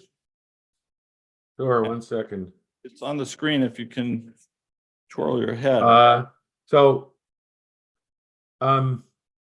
When credibility issues are presented, comma, or when the decision maker intends to rely on evidence obtained from a source other than the party, comma, the party should be permitted an opportunity to rebut adverse information. So in this type of adjudication, there is almost always evidence obtained from third parties. But very rarely are there credibility issues, although there are a few instances I ran into. But this is investigatory type adjudication. And the person charged with making the decision of the agency does rely on information submitted by third parties very, very often. So this point is covered by paragraph 3, which simply says that parties have the opportunity to furnish decision makers with evidence and argument. Obviously, that evidence and argument will often be designed to counteract evidence obtained from third parties. So paragraph 4 involved the very special situation of credibility. And there I wanted to say that you need additional protection. But paragraph 4 shouldn't be broadened by covering all situations in which evidence is obtained from third parties. I think that's covered adequately by paragraph 2 and is almost universal in type C adjudication. Thank you, Michael. Nadine, what is your reaction on behalf of the committee? Our thinking on this was the same as what Michael is saying, that we were looking specifically at the credibility issue situation, which, as he points out, is not always common. And that 3 covers the opportunity to provide evidence. Thank you, Nadine. Any further discussion on Council Amendment number 8 as amended by Jack Bierman with Ron's support? Anyone on the council want to be recognized for the Bierman amendment? To the amendment? No? Then I'll go back to you, Emily. Thanks, Emily. Thanks. Can you hear me? It's not coming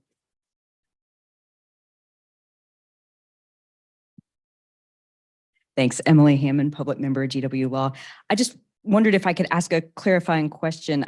I see that paragraph 3 allows for providing evidence, but it doesn't say anything about allowing rebuttal of evidence. And so I guess I'm wondering if there's another place for that. I do see why paragraph 4 is intended to be focused on only credibility, but if that's right, I don't see another place where rebutting adverse evidence would be possible or recommended.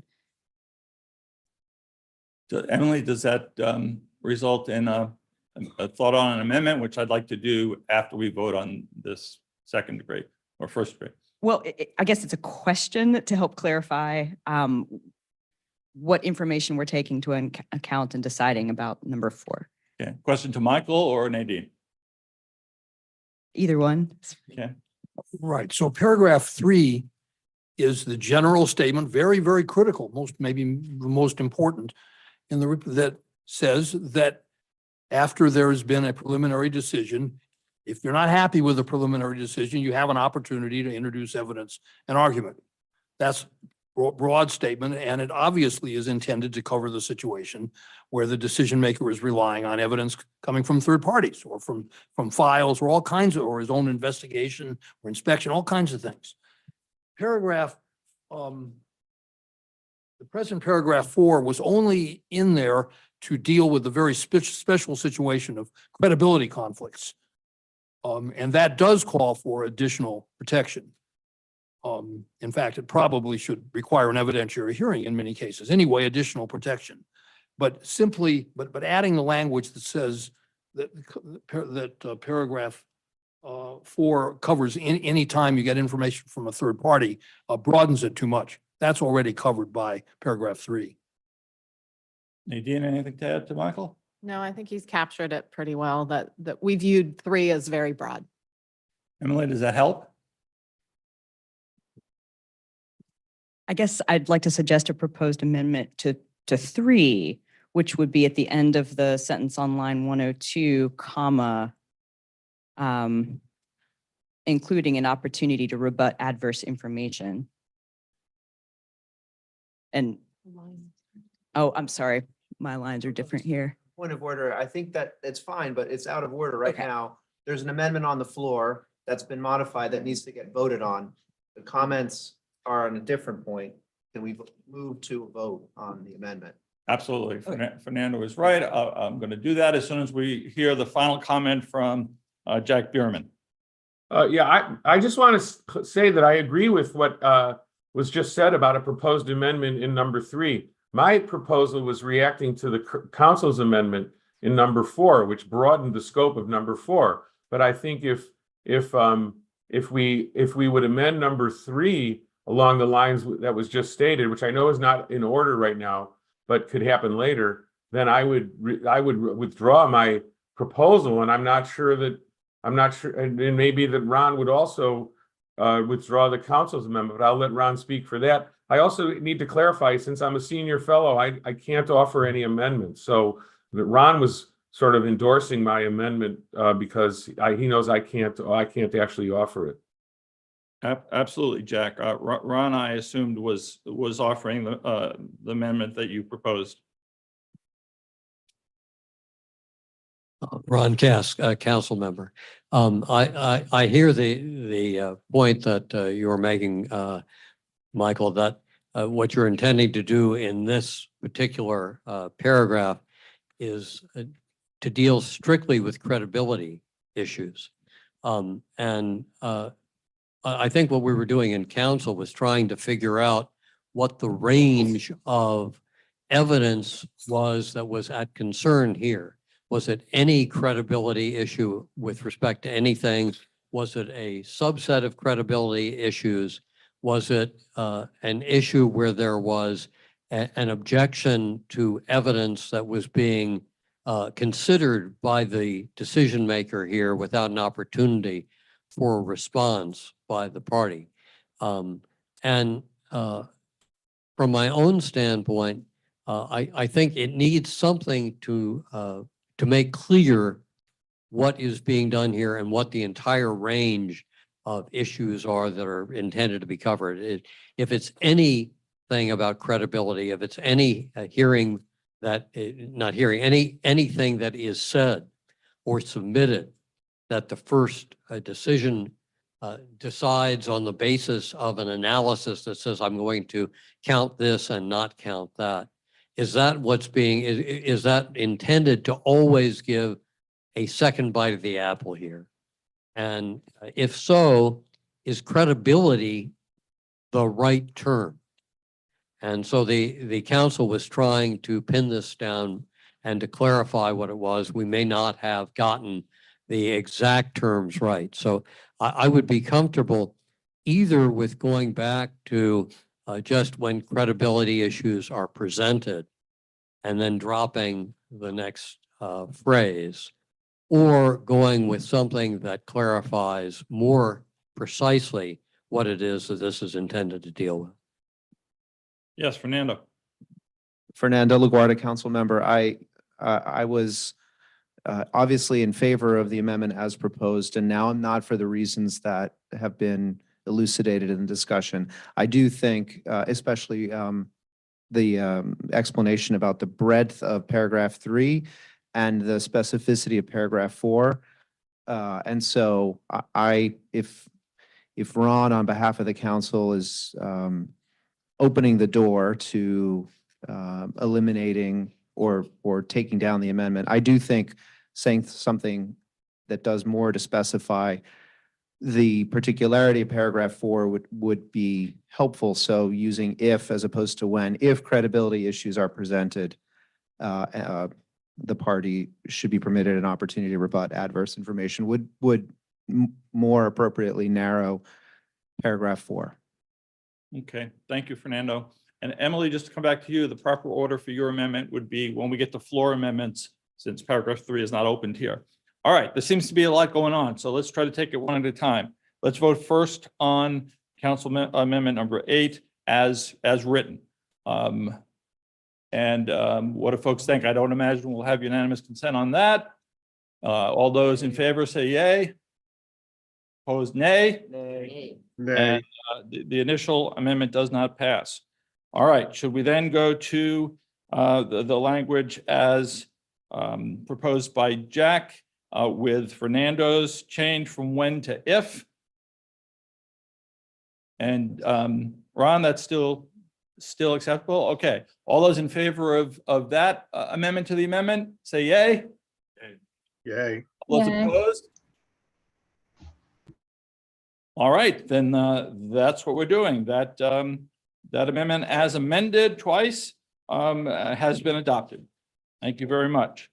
Okay, now we move on to the 9th council amendment, which inserts a sentence at the end of paragraph 4 again, which reads, quote, agencies should make such opportunities available in a manner that permits people with disabilities and people with limited English proficiency to take advantage of them. That sentence would be inserted at the end of paragraph 4. Yes, Fernando. This was a council amendment, of course. Fernando LaGuardia, council member, this was not, I believe that Kristen Clark offered this in council. Yes. And with the clarification about the purpose and scope of paragraph 3, I think it would still satisfy the council's intent if that sentence were moved to the end of paragraph 3, because I don't believe the intent was to limit it to circumstances in which credibility issues are presented. So I would just ask that that be considered, if possible, to be moved. Yeah, actually, Fernando, what I was going to propose is after a discussion of this amendment to go to Nadine and confirm your point that it should be in both 3 and 4, which we can just make. So if we can vote on Nadine, do you confirm that? Yes, I think this is a great addition, and I do think that it was meant Just in 3? to flow through the entire process. So to the extent that that can be reflected, I think that would be great. Fernando, are you okay with that, both in 3 and 4? I think the idea is to move it to 3. If it's easier, then do it in both, whatever is faster. Okay, that would be doing it in both. That's what we've prepared for. Okay, with Nadine. So let's vote on the amendment with the understanding that the Committee on Style will, I see a hand, Alan. I'm not Alan Morrison, Senior Fellow. I'm not sufficiently familiar with the recommendation, but it seems to me that if you put it in 3 and 4, it negates the notion that it doesn't go in other places in the recommendation. And I'm not sure that that's the right thing to do. Maybe we should do it as a freestanding section that covers everything. That would be a more appropriate way of doing it. But I'm not familiar enough with it. I can't make that motion because I'm a senior fellow. Thank you. Right. Hi. Fernando first. if it's faster to adopt it and then move it later during consideration of general amendments, then I think the council would be supportive of that. I don't think having it twice is the best outcome. I think in paragraph 3 is where it belongs. Okay, Kai? So we actually did discuss this in the committee. And for the reasons Alan just said, we were concerned about putting it really just anywhere. We have in the preamble something about making it accessible by providing plain language. We talked about the executive order that requires agencies to do this already. People with disabilities otherwise might have difficulties. So my actual recommendation is to vote against the council amendment here. And then when we get to opening comments generally, if there's a way of doing it, I don't know, freestanding, whatever, then maybe consider it there. Although I will say I was convinced by there is an executive order. Let's not try to do something differently here. But that just to say it was discussed, and Alan's comment was what carried the day.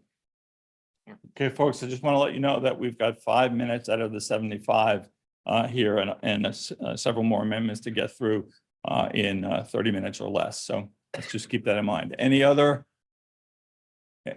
discussion on this point? All right, then let's see what happens if we vote on the amendment as written, which would put it in 3 and then allow us the flexibility to put it in 4 as well. So is there unanimous consent on that, or do we see an objection? Then this puts 4. Oh, right. It's in 4 now, and then we put it in 3 as well. Objection, any objection to that? I see some heads nodding, say nay. Ron? Are we going to put it in 3 instead of 4? Let me ask Fernando, were you in favor of putting it in 3 instead of 4? That's what I suggested. I don't know the procedure for making that happen. So whatever the way is to make that happen is what I suggest the council intended. If it's possible to do it, then the amendment should be to put it in 3, and that should be voted on. If Okay, that's out of order, then the chair can decide how to move it forward. Yeah, thank you for the flexibility, Fernando. And the vote on putting it in paragraph 4 did not prevail. The nays had it. So now I will suggest this is a first degree amendment to the amendment, switching it from paragraph 4 to paragraph 3. So someone wants to be recognized? Yes. Nina Mendelson, Senior Fellow, just to speak to the various points that people have made about where this amendment belongs in the recommendation. I'm a Senior Fellow, so I can't propose an amendment, but perhaps at least we could say agencies should make, all such procedural opportunities available and include that in 3, since it's the first opportunity. It's the first point in the recommendation that speaks to process in detail. Again, I can't make an amendment, but maybe that would eliminate the need to figure out where in this recommendation a freestanding statement about people with disabilities and people with limited English proficiency should go. Okay, well, let's vote on the first degree amendment offered by Councilmember Fernando to instead of paragraph 4, put it in paragraph 3, seeking unanimous consent on that. Does anyone object? Yes, sir. There's one objection. Anyone on the Zoom? Nope. Okay. So let's do a voice vote. All those in favor of the amendment as amended by Fernando, say aye or yay. All those opposed? Okay, the ayes have it. So Council Amendment number 9 as amended is adopted. And does anyone care to offer the amendment just suggested by our Senior Fellow? I think this one is okay, amending the amendment. All right, hearing no one we'll move on. But thank you for the thought. Council Amendment number 10 rephrases paragraph 6, which originally read, quote, apart from representation, agencies should allow participants to obtain assistance or support from friends, family members, or other individuals, close quote. It would now read instead, quote, particularly for self-represented parties, agencies should not prevent participants from obtaining assistance or support from friends, family members, or other individuals. How are we on time now, Sean?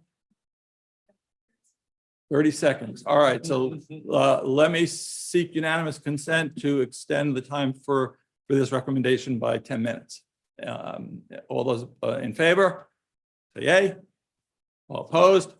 All right, extended for 10 minutes. Ron, could you speak for the council to this amendment?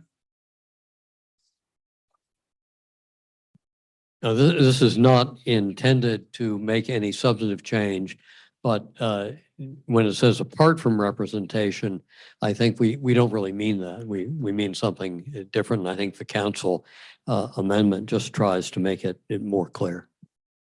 Nadine, any reaction for the committee? No, I think this rewrite does a nice job. Okay.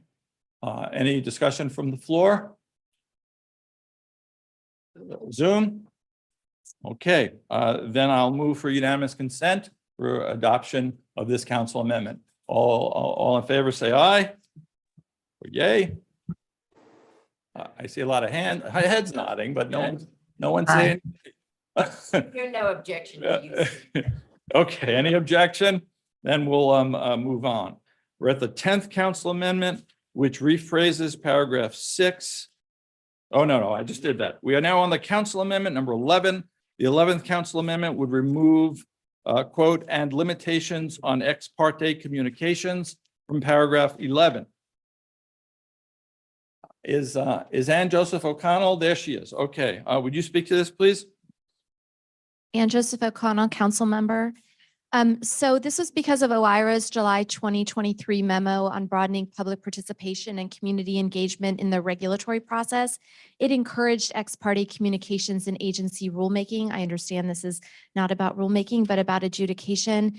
But the council thought that ex parte communications and adjudication, when limited to those with the person affected by the adjudicatory decision, could actually help those facing severe sanctions. We're also aware there are potential dangers, but just not to take a strong normative stance about agencies considering limitations on ex parte communications.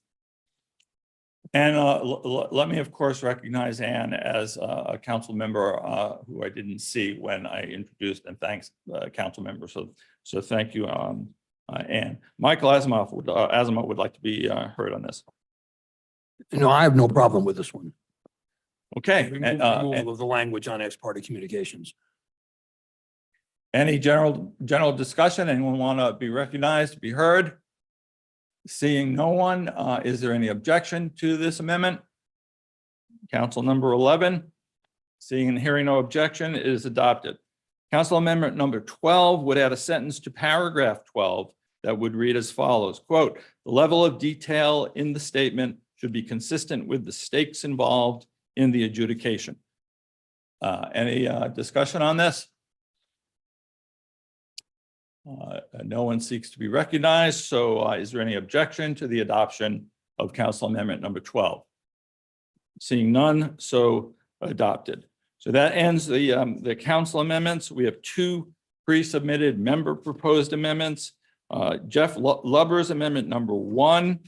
And this is dependent upon our adoption of council amendment number 1. The first pre-submitted suggestion came from Special Counsel Jeff. I said that to replace the word regulated in lines 9 and 10, which are now in footnote 2, with covered, because the APA does not regulate in the same way we usually use that word. Jeff, do you want to be heard? No. I think it speaks for itself. I just think it's the wrong word. Agreed. Anyone else want to address the Jeff Lubber's amendment? But I need someone to move it for Jeff. Does anyone? So moved, thank you. Any objection to its adoption? Hearing and seeing none, it will be adopted. Now to the second pre-submitted suggestion from Alan Morrison, Senior Fellow, would replace the word sanctions in paragraph 11 with consequences instead. Alan, you want to speak to it for a minute? Consequences is broader than sanctions. Okay. Thank you. Michael, Nadine, any response? Yes, so this one I'm opposed to because many of the kinds of adjudications we're talking about here do involve serious consequences. Such as the denial of a bank charter where someone might have made enormous investments in this application. And it's turned down, and those are very serious consequences, but it would entirely change the whole idea of type C adjudication to in any of those situations to insert separation of functions. So we limited this just to serious sanctions, like heavy fines, something like that. That's probably something that should be treated as type B adjudication anyway, not type C. But definitely, we don't want to go further on that than serious sanctions. Nadine, committee thoughts? That was the committee's sense as well. Okay, Alan, thank you. The amendment is withdrawn, and we will move on. And that is two floor amendments. Emily, would you like to propose the amendment that you had in mind before? And then we'll go to, here you go. Yes, Emily Hammond, public member, GW Law. On paragraph 3 of the recommendations. And I'm trying to just find the line number here. Yes, they're at 86, comma, and an opportunity to rebut adverse information. Matt, did you get that? 101.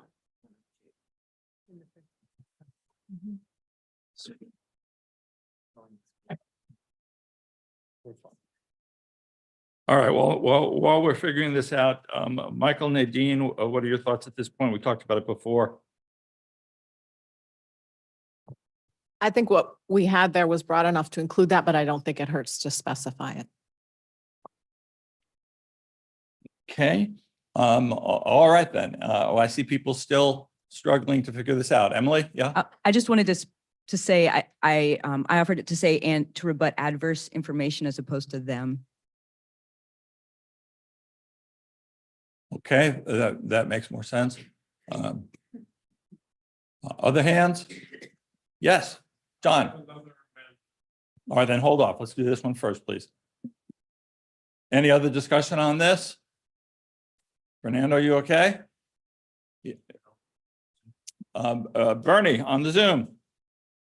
Yes, hi. I thought the point that Ron and Jack made was extremely important about, which isn't really covered by 3, that the party should know what the information provided by a third party is. And so while I support this amendment, I think I would propose one that would both incorporate this idea and make the point more clearly that the parties should know adverse information, information from a third party or third person about the party in order to be able to comment upon it.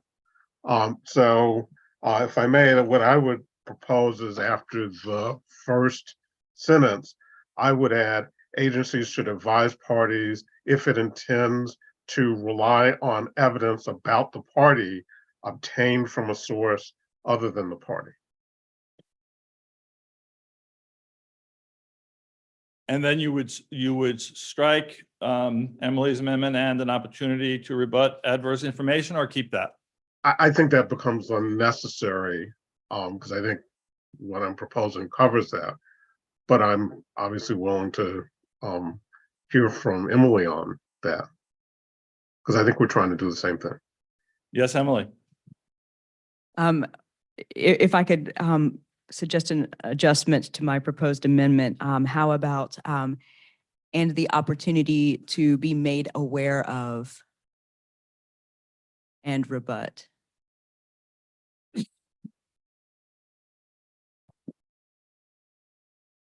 Bernie, do you see that? I see that. I think it's an important limitation that it be information about the party. So I get a sense from Michael and the committee, although they can correct me on this, that they think that providing parties with any of the variety of information that might come from third sources is a little broad. But when you have information about a party, the party really should be able to and is qualified to discuss and present a different light on that information. So I think I would try to narrow it in that way with Emily's consent. Okay, Michael, and then Nadine, please. Yes, so I think, Bernie, this should probably be part of paragraph 2, which is about notice. So the notice shall provide sufficient detail and given sufficient time to allow the parties to contest the proposed decision and submit evidence to support their position. So I don't think we should get too specific here in saying that there's an automatic rule of disclosure of all kinds of evidence that the decision maker is using. I think it's too broad and doesn't fit a great number of C adjudications. When it's appropriate, though, it should be part of the notice in which you sufficient to allow the party to submit evidence and argument to rebut information that's come in from the outside. So I'm reluctant to insert a whole new disclosure file requirement. Okay, before Nadine speaks, we're out of time, so I need unanimous consent to proceed forward. I'm going to make this 5 minutes. Any objection to that? All right, it's extended by, time's extended by 5 minutes. Nadine, please. Thanks. So I would agree with Michael that we're combining concepts here, and we're very careful to try to separate out the notice requirements from the actual ability and opportunity to participate and submit evidence. So I do think that we're combining concepts here, and to the extent that the notice part belongs with notice, that would be consistent with our deliberations. Okay, on the Zoom, Jack Bierman seeks recognition. It's on a slightly different point, so maybe I ought to be deferred till after this little tiff is resolved. Yes, please. Nina Olson, are you speaking to the Emily amendment? Yes, I've been trying to think as this conversation, this is Nina Olson, Senior Fellow, Center for Taxpayer Rights. I've been trying to think through this conversation how a self-represented person would navigate through this. And I do agree that in the notice section, there needs to be a statement saying, you know, the agency is relying on third-party information. And that would trigger the party to say, well, what third-party information are you relying on? But I do think in paragraph 3, there needs to be some acknowledgement and some obligation on the agency to make that information available to the extent that it doesn't endanger national security, et cetera. And we've already addressed that in other parts of the proposal. So I don't think that they should be putting it in 2 would exclude having some language in 3. And so I think Emily's language about the opportunity to be made aware of and rebut adverse information reinforces what's the obligation in number 2, if you change number 2 about the notice. Okay, I'm going to stack these votes as well, since it's pretty complicated here, and do it in 3 and potentially 4 steps. The first vote will be on the Emily amendment as originally proposed. Could I ask for unanimous consent or an objection on that? Is it clear what we're voting on the screen? I've got it also. It seems clear to me. Can you make it a little larger, Matt? And also read it out Okay, larger? Looks larger now. Matt, you want to read it, please? The initial Emily amendment was depending upon the stakes involved. Oh, sorry. The initial Emily amendment was depending on the stakes involved, the types of issues involved, and the agency's caseload and adjudicatory resources. The process for furnishing evidence and argument may include written submissions or oral presentations and the opportunity to rebut adverse information. Okay, so first step, any objection to that? Seeing and hearing no objection, that proposed amendment is adopted. Let's go second then to Bernie Bell's proposed amendment to add a sentence in 3 that reads, agencies should advise parties if they intend to rely on information obtained from a source other than the party. Bernie, is that the extent of your amendment? Let's see. And you also would delete the Emily amendment that we just adopted. Is that right? I think it's redundant. When means the agency should provide if they intend to rely on information. I think I also would add if I think it's rely on evidence about the party obtained from another source.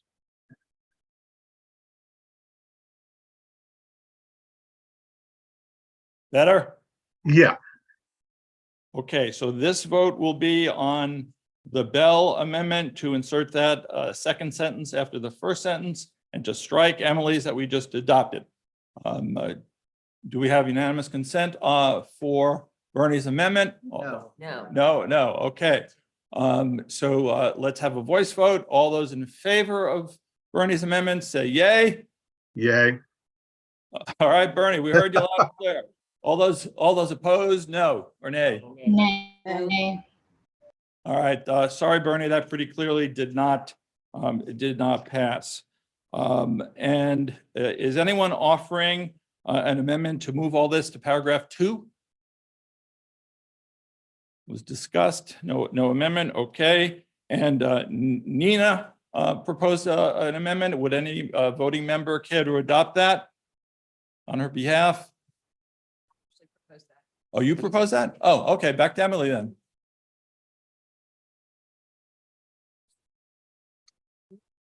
All right, we need 5 more minutes. Any objection to 5 more minutes? Okay, Emily, Matt, can you point out what the language is for this? This is to insert be made aware of and before, I'm sorry. This is to add be made aware of and in front of rebut adverse information. Is that right, Emily? Okay, unanimous consent for this or an objection? I see people still squinting.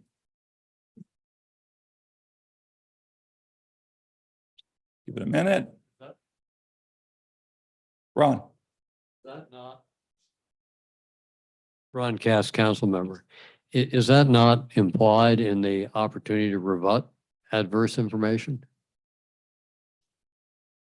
Nadine, what do you think? Yes. Okay, so the committee believes it is redundant. So I will seek a unanimous consent to adopt this amendment, or is there an objection? Okay, I hear several objections. All those in favor say yay. Yay. All those opposed, nay. Nay. All right, the nays have it. Sorry, Emily, the amendment is not adopted. All right, we're very short on time. Any other floor amendments? Yes, John. Jonathan Rose, senior fellow. I have an amendment to paragraph 5, lines 109 and 110. Representative by a lawyer or lay person with expertise in the program administered by the agency. I think that is too restrictive. There may be other people, experts in ad law or other things that the person would like to choose, consistent with ACUS's interest in expanding non-lawyer representation. I am moved to adopt the substitute language or a lay person of their choice. And strike the rest of the sentence or keep it? No, to strike everything with expertise to the end of the line and substitute a lay person of their choice. Okay, we would need someone to propose that amendment. Fernando. Yes, Fernando proposes that amendment on Jonathan's behalf. You want to speak to it? No? Okay. Yeah, Helen. Hi, Helen Sarasio, EPA. So now I'm wondering if you change that to layperson, now does paragraph 6 start becoming a little redundant? Because if you're saying any layperson could represent them, and then below you're saying any friend, family, or member, or anyone else can like help represent them, now we're pretty much covering everything in both paragraphs. I'm seeing a head nodded, maybe. Yes. All right, one at a time then. John, last comment. Yeah, I considered that, but 5 and 6 make a distinction between getting assistance to a self-represented person, which given paragraph 5 that assistance doesn't seem to mean representation. And therefore, I suggested the amendment that representation for anyone, not just self-represented persons, because I think, as I said, it implies that self-representative cannot choose a other representation because they're self-representative and their assistance is not representation as indicated by paragraph 5.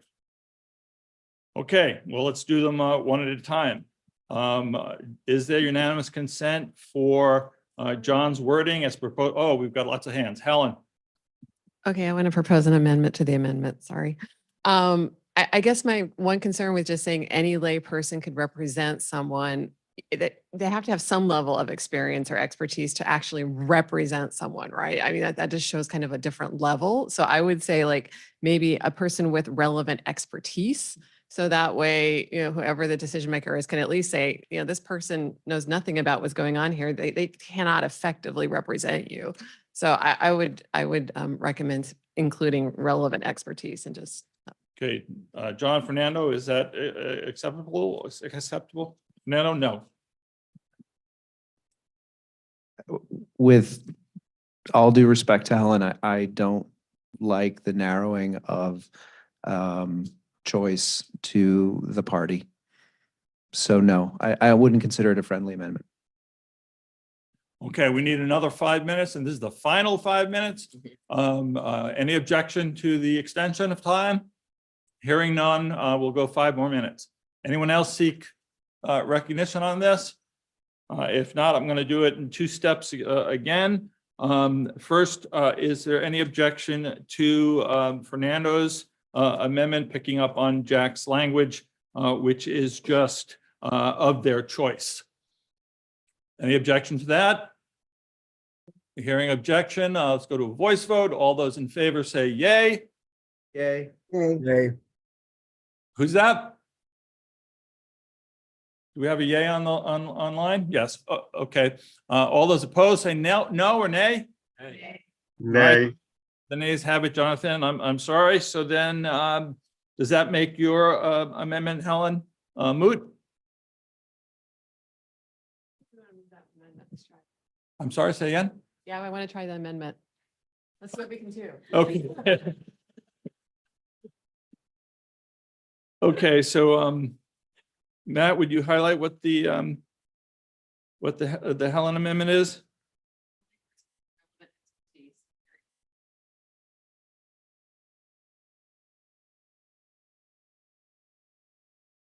Okay, seeking unanimous consent on that amendment. Do I hear an objection? I see a couple of hands and head shaking.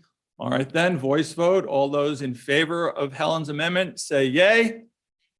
All those opposed, nay. Nay. Close one. Let's do it again. All those in favor say yay. Yay. Opposed? Nay. I think the yeas have it. So I'm going to rule that way. All right, any other floor amendments that we can do in a minute? Yes. Well, let me offer an amendment, but I don't think it's going to be quick, which is to say, I have grown more concerned as the conversation has gone on about our confidence level that these are appropriate best practices for all type C adjudications, which run the gamut, as the report is admirably clear about. I am especially concerned for low stakes adjudications, where many of these procedures seem actually counterproductive or at least unnecessary. I would be comfortable with the recommendation if it included on line 68 identifies a set of best practices for high stakes type C adjudications with conforming amendments throughout.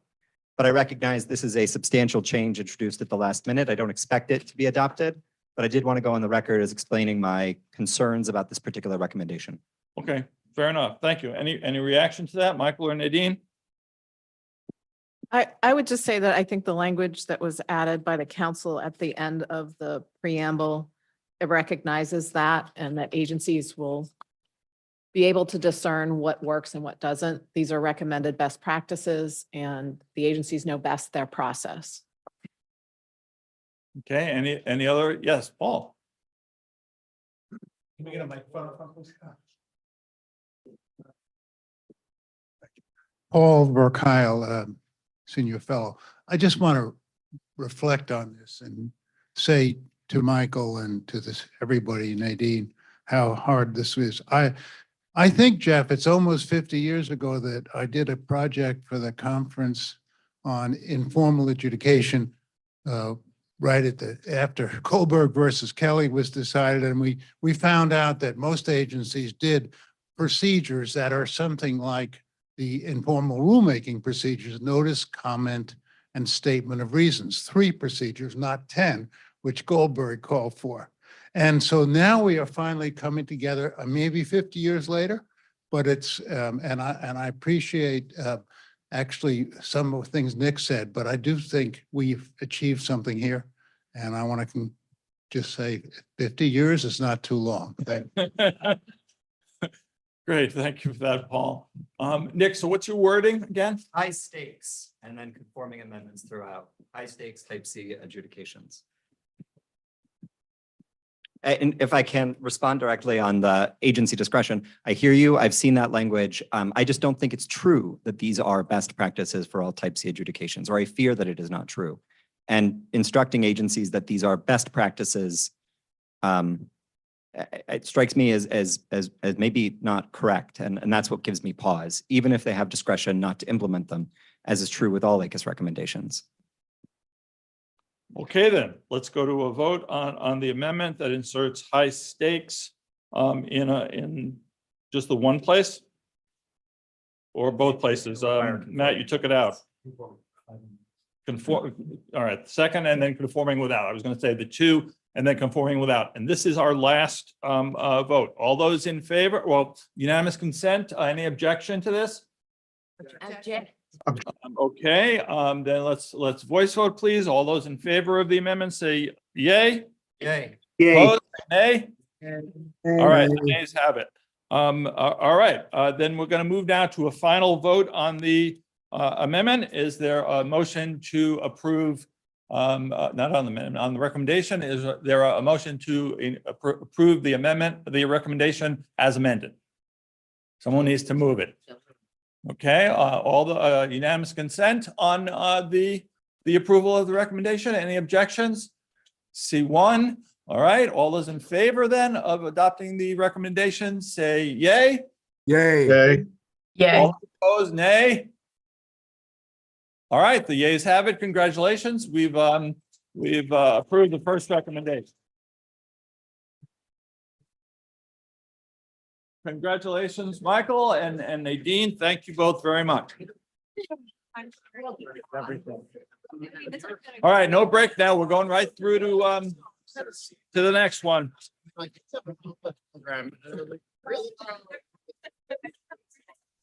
Anybody need like? Yeah, we were gonna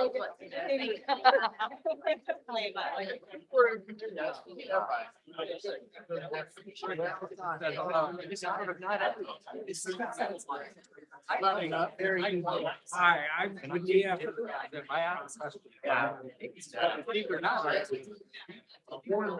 Ball 30 years ago.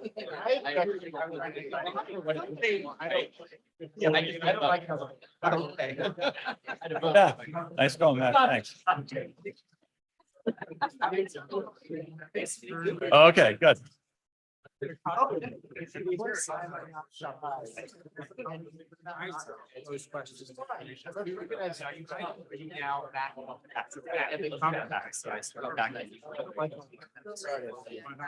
Yeah.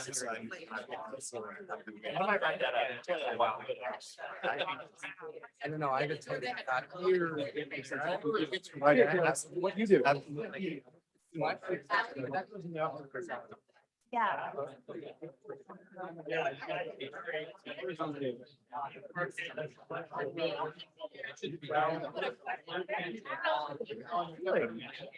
Oh, yeah.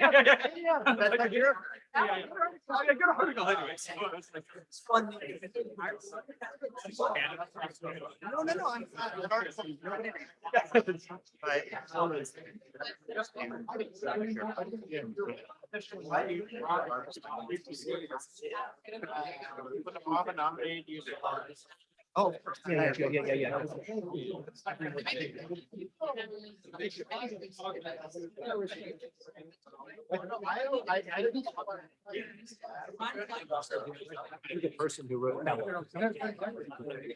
Eloise is coming.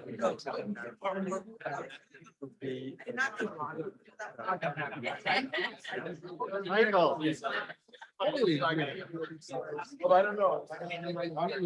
I feel like I'm a skunk in the garden. I'm just skunk in the garden party.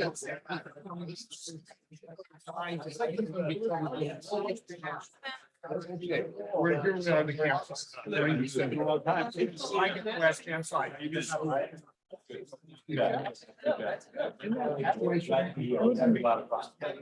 I'll have a chance to.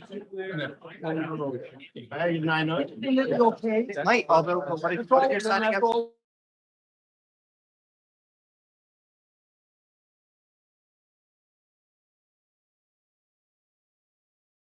Hello, are we still on the record? Hello, this is the court reporter. Are we still on the record?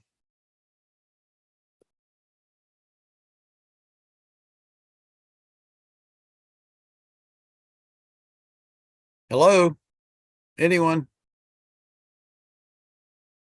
Sal Scottmeyer, I can hear you, but. Hello. Hello, this is the court reporter. Are we still on the record? No, it seems like they are on break right now. Okay. Okay, so we officially went on break as far as you know. As far as we know, yeah. Does anybody know how long the break is lasting? Didn't say. Nobody said. No.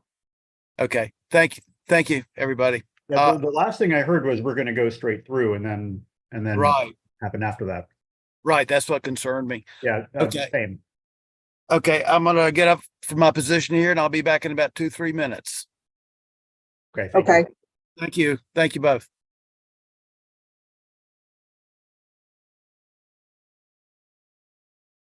Yeah, no, I know. And so I said, yeah, and I okay, oh, great, that's great. Well, so great.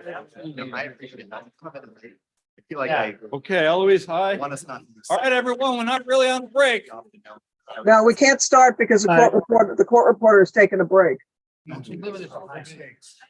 Yeah, I'll be back in 2 minutes. I'll be back in just a minute. I know. I didn't. Did I hear the reporter say she's on break? Yes. Yes, it's a he, and this is Ernie Magnus. I'm your court reporter, and I'll be back in just a moment. All right, please let me know when he's back. Yes, sir. We're an hour behind. You on your way out? Sorry. Yeah.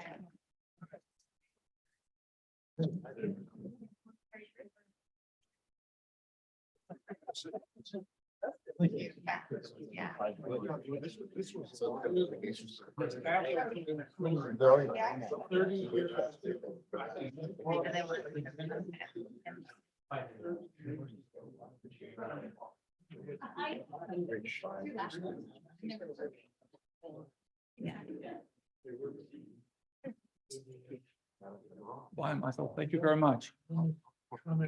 50 years more, Michael. 50 years more.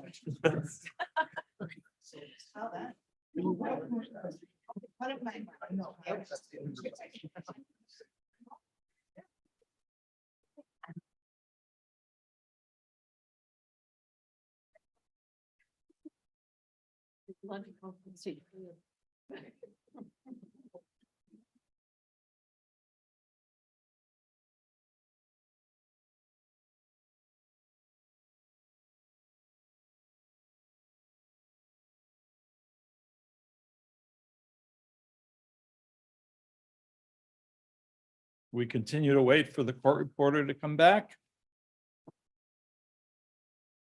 Yeah, he said he would say when he came back. Yeah.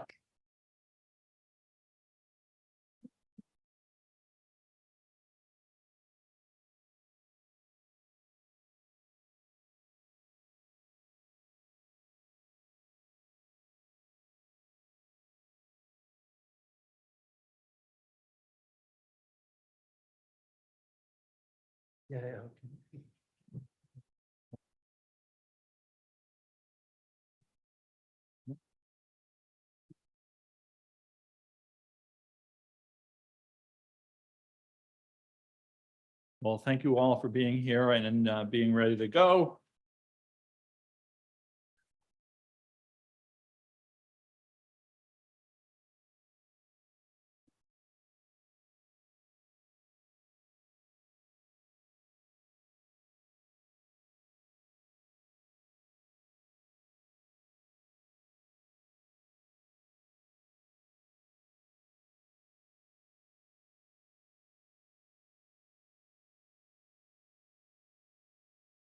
Anybody there?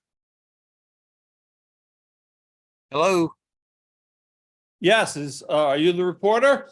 I am, sir. You ready to go on the record? Ready to go. Okay, time is 11:59 PM. We're AM and we're back on the record. Thank you very much. Okay, everyone, I just want to let you know that we are 55 minutes behind. So all of whatever, if we go too long on this, it's coming out of your lunchtime. So let's move along. The next recommendation is identifying and reducing burdens in administrative processes, which comes from the Committee on Administration and Management. I'd like to thank for their work Eloise Pasikoff, the chair of the Committee on Administration and Management, and our project consultants, Pam Hurd, Don Moynihan, and Amy Woodman. Staff counsels on this recommendation are Matt Bluth and Ben Burkill, who'll be doing the redlining. So first, we'll hear from Don representing the three consultants, and then Eloise after him. Don, please. Thank you. And I benefit greatly from the fact that Cass already outlined many of the concerns that animated the report and explained why the topic of administrative burden or sludge is so important. I'll reiterate some of those points briefly. We think there is, at this point, a change in how both researchers and people working in government are thinking about the ways in which members of the public experience public services. There's more ideas, there's more research, more momentum to do more to adjust government processes to make them more attentive to the administrative burdens that people encounter. So this should make this report timely.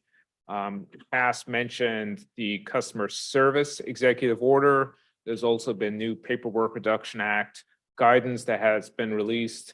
relatively recently that prioritizes in relatively specific terms different types of costs that members of the public encounter when they engage with the public. These include learning costs, compliance costs, and psychological costs. A fairly widespread assumption that animates our report is that even relatively small burdens can have a large effect on people's lives. This is not to say that all administrative burdens are bad, but that agencies, especially those which face the public, do not have enough pressure, perhaps, and also do not have mechanisms or tools to identify which burdens are useful and which are not, and what to do about it. Cass mentioned the time taxes that we all pay when we engage with government, but also as burdens as potential source of inequality. Some of us have more resources than others when it comes to overcoming burdens, which may result in administrative processes worsening patterns of existing inequality. Our project seeks to identify best practices that agencies are using to identify and reduce unnecessary burdens. We provide background on the legal and regulatory landscape related to burden identification and reduction in federal agencies. We describe existing agency practices to identify and reduce burdens that predate the executive order that President Biden signed on customer experience. We detail innovative strategies that agencies have begun to employ in recent years. And we offer some conclusions and recommendations for how agencies and sometimes other institutional actors can improve their efforts to reduce burdens. In short, we see ourselves as trying to help to build a toolbox to identify and reduce administrative burdens in government. We have a lot more information now than we did certainly 5 years ago, including, for example, while informational nudges can be very effective if the main problem that people encounter are learning costs, other tools like automatic enrollment or using administrative data to improve people's experiences can have a much larger effect. We also in the report speak to the importance of changing organizational culture and practices, the centrality of leadership, both from the White House and agency level, in signaling to public officials that this is an important priority, and specific tools like human-centered design and journey mapping in reducing burdens. I'll stop there. We look very much to the discussion that follows. Thank you. Thank you, Don. Eloise?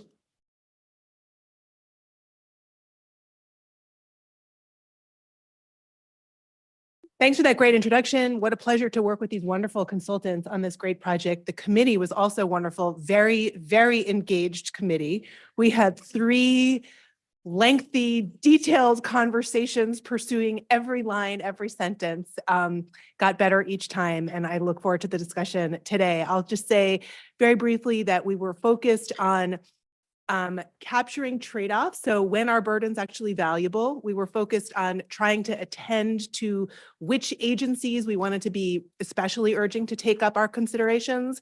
We wanted to focus on which people in agencies we wanted to particularly talk to.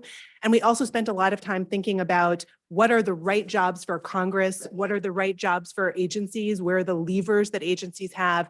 What do we want to ask OMB to do? And with that, and especially considering the time, I'll stop and we can move to where we are. Okay, thank you very much, Eloise. So the first order of business, of course, is the manager's amendment. Is there any objection to its adoption?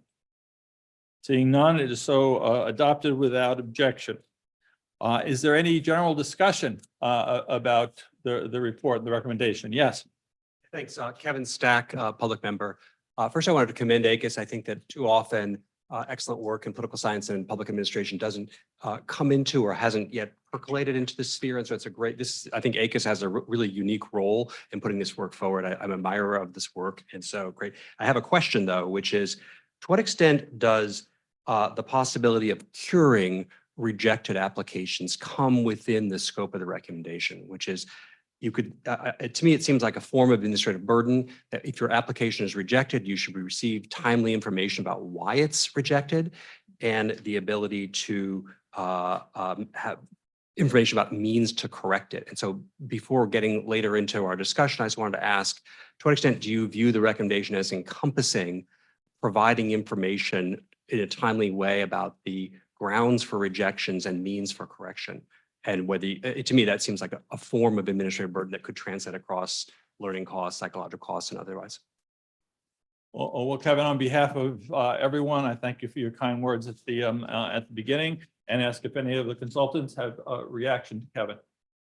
Yeah, 100%. That absolutely qualifies as a kind of form of burden reduction, specifically kind of reducing learning costs for people so that they could figure out either how to, I don't have the right legal language, but so that they could figure out how to amend, adjust their applications or otherwise respond if an application is rejected. So yeah, we definitely consider that within the Eloise, bounds. you're nodding your head. Yes, I'm in agreement. Okay, any other general discussion, comments? Yes, is that Sally? That's Yeah. Sally. Hi, Sally. Sally Katzen, senior member. I want to congratulate you on taking this up. The problem is pervasive. The goal that you have is excellent. And when you spoke about best practices, you won me over. But the language here from time to time slips into the agencies should do this. And Alan Morrison is a longtime defender of not should consider doing this, but just be blunt about it, should do this. As am I, Sally. As are you. I'm thinking historically. That's my goal today. The problems that I have with this particular recommendation is that it's kind of indiscriminatory as to all agencies, although you want to focus on those that have the most interactions with disadvantaged communities and those who are receiving multiple assistance from multiple agencies where the burden is magnified. There's also very little recognition of resources.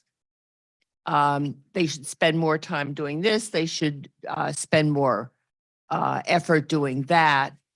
And resources are not mentioned either in the preamble or in any of the particulars. And there's lots of different things that they should do. I'm holding off completely on the role of OMB in this.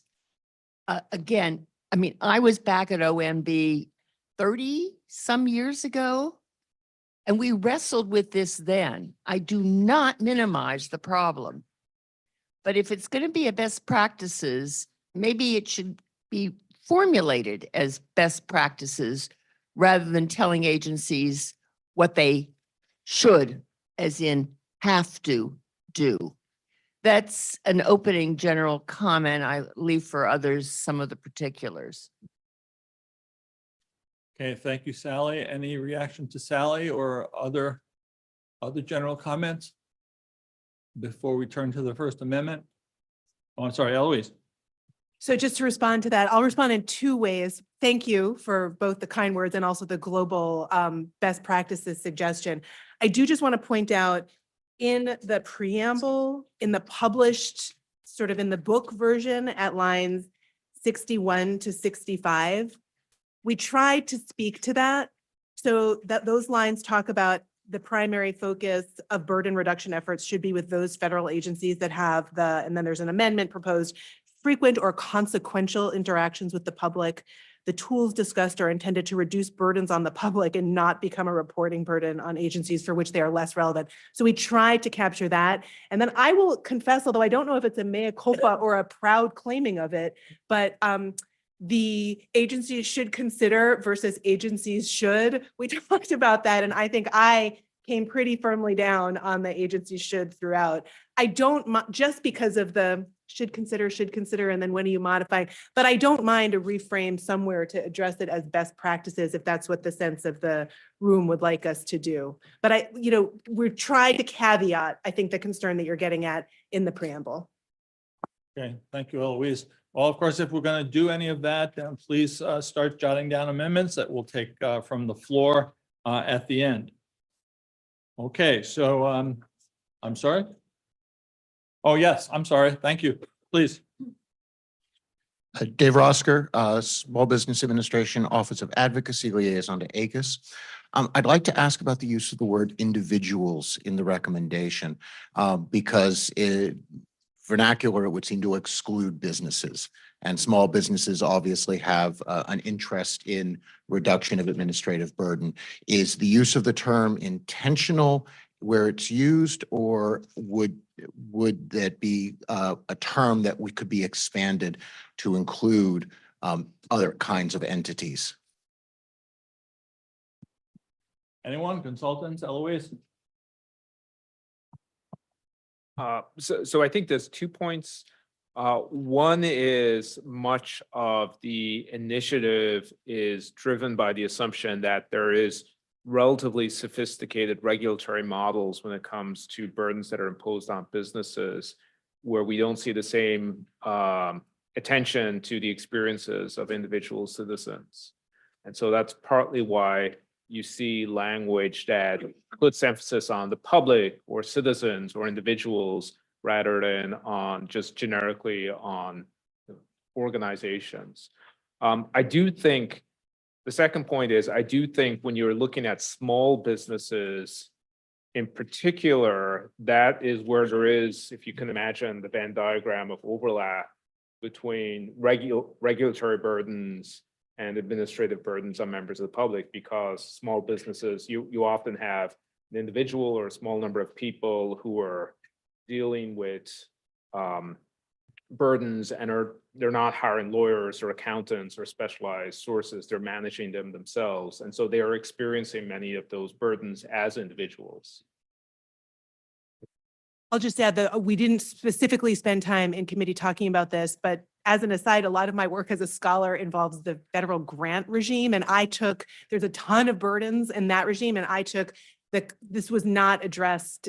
This did not speak to state and localities' burdens in applying for and, dealing with that. So I really do think the report focuses on individuals. I think the intent focuses on individuals, which is not to say that the concerns that you're raising aren't important. I really agree with them, but I don't think that that's what we're intending to cover here. And I would not sort of support indiscriminately kind of broadening the language for whom it's speaking to. Thank you, Eloise. Fernando. Fernando LaGuardia, council member. Thank you very much for the recommendation. I think it's really great. Since Sally raised, I think, a question of trade-offs, I just had a question, and it was in Professor Sunstein's remarks earlier. When it comes to the issue of burden reduction, you run into program integrity or accountability issues. They're not really addressed here. From an agency perspective, maybe that's great. I don't know whether not reflecting consultation around burden reduction efforts, including consultation with accountability instruments, whether that's agency inspectors general or others who are focused on integrity, should be explicitly mentioned or not. But that's a question that I had. The other is, when you talk about online processes for a certain generation, that means a laptop and a keyboard. But I think for most people, especially for lower income people, that means mobile devices. And unless you're explicit, agencies are going to say, oh, we got a website, and a website is not what you mean. So I just would ask if, to educate me before forming an amendment in my mind. Is that what you meant? Did you mean a laptop, or did you mean what devices are used by most people who access the internet today, and that's a phone? Thanks. Or what we old people call a phone. Ron first, then, Eloise, you want to answer that first? Okay, so we did talk about program integrity. That was part of what I was gesturing towards in my opening comments about trade-offs. We added something about program integrity in the published version, line 90. I don't know where it is on the screen right now. So when undertaking efforts to identify and reduce burdens, agencies should consider there's an amendment proposed, effects on other important values, including program integrity. So we tried to capture that there. And then as to, I actually now don't remember what the second point was. Oh, online, very expansive. I don't think we were intending to include it. If you think the clarifying amendment is valuable, it would certainly, I think, be in favor. We are hoping to make this more, so if you have language, I think we'd be amenable. Okay, well, Fernando, why don't you think about that for the floor amendment state? Ron? No? Okay, well, let's move to the First Amendment, which regards the title. The committee voted to change the title of this recommendation from identifying and reducing burdens in administrative processes to identifying and reducing burdens on the public in administrative processes. Eloise, can you please explain the proposed title change? Sure. So there was some discussions, confusion, debate in the committee about whether we were talking about lowering regulatory burdens in general, which would include, for example, on small businesses or other entities. And we wanted to insert the term on the public there to just make clear that we're really in this recommendation, which is not to say that in other recommendations we couldn't go broader, but in this recommendation, we were focused on really members of the public as individuals. Okay, thank you. Any discussion on this point? Change of title? Burdens on the public. Any objection to adopting it by unanimous consent? Seeing and hearing no objections, the title change amendment is adopted. We're moving now to council proposed amendments, and we have 10 of them. Number 1 is in the preamble in line 38. For clarity, it proposes replacing the phrase language access with instead access for persons with limited English proficiency. Any discussion on that amendment? No discussion, any objection? Seeing and hearing none, it is adopted by unanimous consent. The second council proposed amendment is also in the preamble. It appears in line 63 through 64. Instead of saying that the focus of burden reduction efforts should be with those agencies that have, quote, the greatest interaction with the public, the preamble would be revised to refer to agencies that have frequent or consequential interactions with the public. This is intended solely as a clarifying amendment to explain what was meant by the greatest interaction with the public. Any discussion, comments? Any objection to the adoption of this amendment? Hearing none, so adopted. Council Amendment number 3 adds additional language in lines 102 through 106 to specify the types of private sector groups that assist individuals who interact with government programs. It adds references to non-governmental organizations and advocacy groups, and it explains that program navigators, quote, help individuals engage with governmental processes. Any discussion on this clarification? Any objection? Seeing and hearing none, so adopted. It's good. We're moving through this pretty well. We might have lunch today. Council Amendment number 4 replaces the term language access with, quote, access to persons with limited English proficiency. We've been through this change before. This change is consistent with the earlier change to the same language in the preamble, which was made by amendment number 1. And it appears in lines 124 through 125. Also consistent with language in the preamble, this proposed amendment adds a reference to persons with disabilities.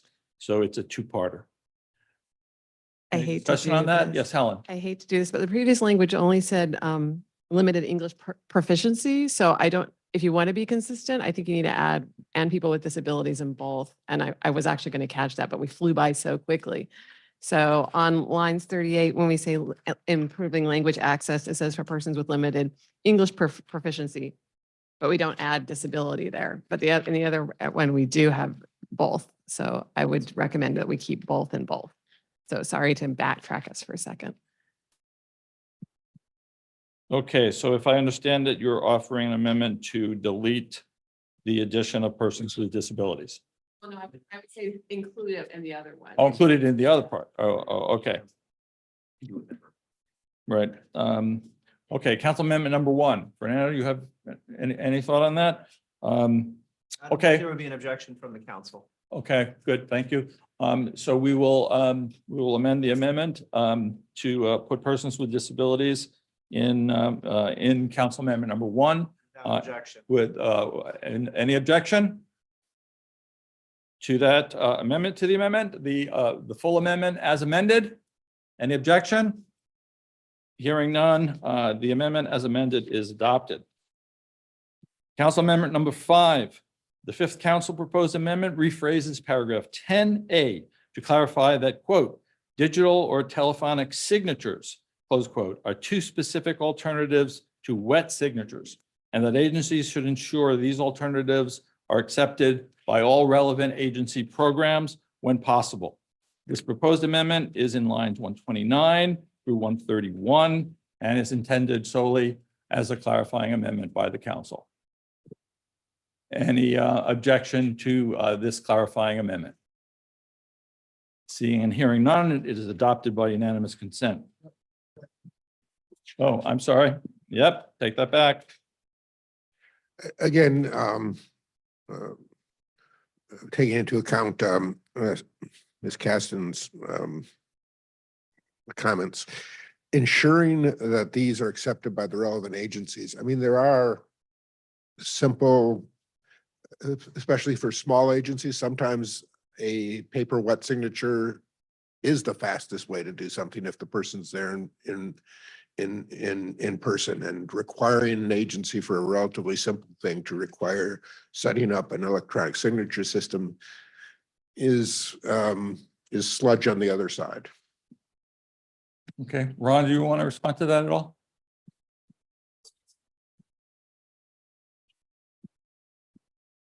Ron Cass, council member. I'm perfectly comfortable with saying create the alternatives and leaving out and ensure that they're accepted by all relevant agencies, because we've said in the sentence before that this is doing that agencies when possible should do this. So I think we're covered by that. So if there's an objection to adding the and ensure language, I think the council would not object to deleting that.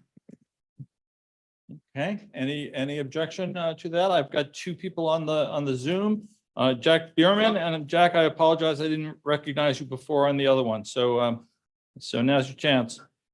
Yeah, it's okay. This is actually related to two amendments we've already gone past and one from the previous one. And it may be a matter for the Committee on Style, but in paragraph 16 of the previous recommendation, we used a different formulation about non-English proficiency. We talked about that agencies should provide assistance in the language that people commonly use. And I'm paraphrasing. And I think we ought to be consistent in how we formulate this, both today and maybe in general, when we refer to issues about accessibility related to language proficiency. Okay, I think this was a Kristen Clark amendment. Anyone on the council want to speak to that on her behalf? No? All right, well, let's go back then to, oh yeah, Eloise, I'm sorry. I'll just say it's consistent with the committee's efforts to try to ensure consistency across recommendations and ACUS. So there was a lot of Committee on Style, hey, ACUS, can you check how we're doing this elsewhere? So I would be very comfortable with looking for a consistent way, especially coming out of the same plenary. But I think that's a Committee on Style question. Absolutely. Once everybody has approved the. Well, that amendment has been. Oh, Kristen's online. Kristen, thank you very much for your concurrence. And we will do that with the Committee on Style. And Jack, was there anything else? Anything? No, I'm good. Thank you. Thank you. Okay, Alice Kottmeyer. Yeah, Alice Kottmeyer, a government member. We're actually wrestling with the whole alternatives to signatures right now and some issues with state. And frankly, I don't know what a telephonic signature is, frankly. I know what a digital signature is. And as we read that, it's like you have PKI and it's very, you could really, they're very authentic. Okay. And so I don't know that those two are actually similar to wet signatures. A digital is, but telephonic signatures, I don't even know what that is. So anyway, my point is, if we could eliminate the parenthesis, create alternatives, and I don't know if it's 4 or 2 requirements for wet signatures, and just leave it at that and leave it up to the agency to figure out what's appropriate in regarding whatever it is we're dealing with. Because some some forms will need much higher authenticity than others. Okay, well, the amendment is to insert that language. Right. Um, I would take it out. We'll have a vote on, on that. Will be Eloise. There are some legal definitions of telephonic signatures. So we have one pulled up just here right now for SNAP. So there's a definition in place for what a telephonic signature consists of for SNAP. So just in some programs, there are some legal definitions for it. So I think that's what we were going for. I think it might be helpful to spell out at least the gesture towards what we're talking about. And I think the parentheticals such as, again, with the caveat at the beginning of the list where possible, I think it just allows for the flexibility for different programs to take up what, okay, and also. So I would actually argue this is sort of important, the notation about telephonic signatures, because in a lot of public programs, people do applications over the phone. And so it's your ability, if you're doing an application over the phone, to certify your signature. So it's like a huge ability to not be in person for certain activities or eligibility processes. And it is used, I mean, the SNAP is like, right, like our second largest income support program or third. Anyway, so I would encourage us to leave it personally, but. Okay, if it's, this is Alice again, if it's important to other agencies, fine. I can't imagine our agency ever accepting that, but we're just one agency. So I withdraw my suggestion. Okay, thank you, Alice. Final call, any other comments? Or, yes, hi.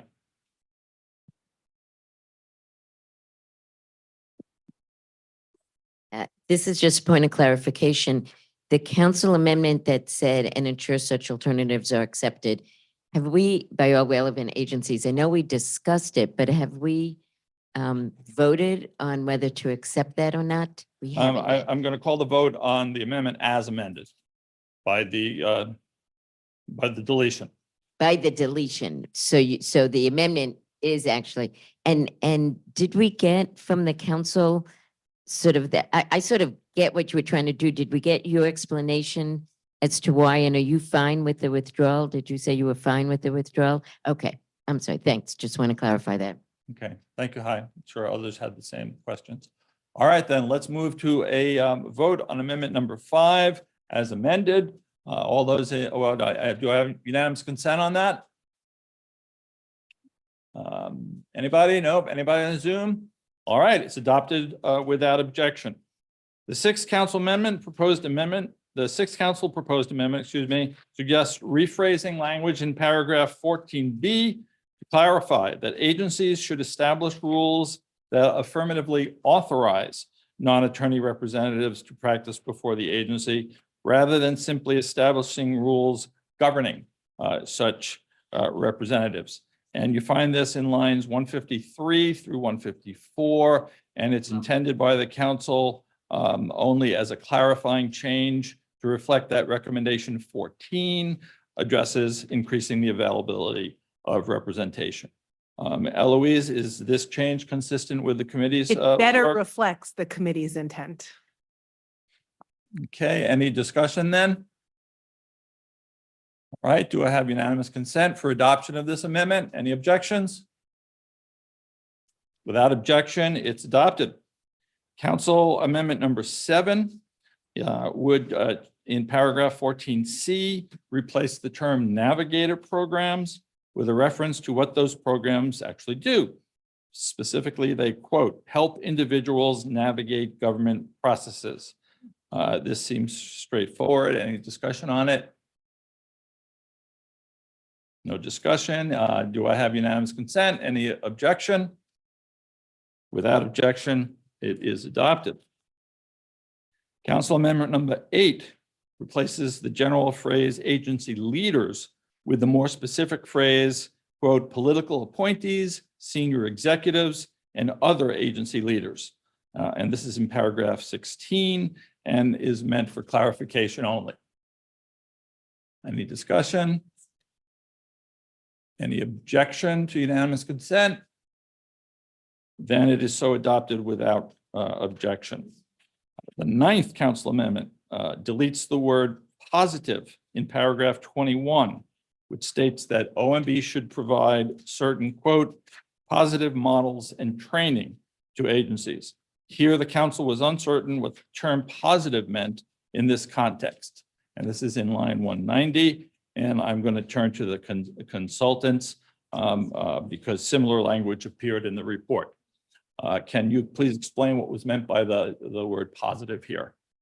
So in the report, we were just trying to capture kind of uplifting, successful stories. So I think it's captured actually in B, where you have the potential of legal policy advantages or disadvantages. Basically, we were trying to capture that OMB could give more examples where these initiatives are working. Okay, but you would still be comfortable with the amendment? I think so. Yeah, I think it's captured in the ABC below. Okay, so with that, is there any objection to unanimous consent? Seeing and hearing none, the amendment is adopted. Council Amendment number 2, the final council proposed amendment, modifies paragraph 22 to make it clear that in cases where Congress considers new legislation providing express authority for agencies to share data, it should ensure such legislation does not negatively affect other legislative purposes or endanger critical privacy interests. Ron, let me ask you to just describe or talk about what the council meant on this amendment. Ron Cass, council member. We thought the way it was framed before swept too broadly and didn't recognize that there were other countervailing interests that Congress should have its eye on as well here.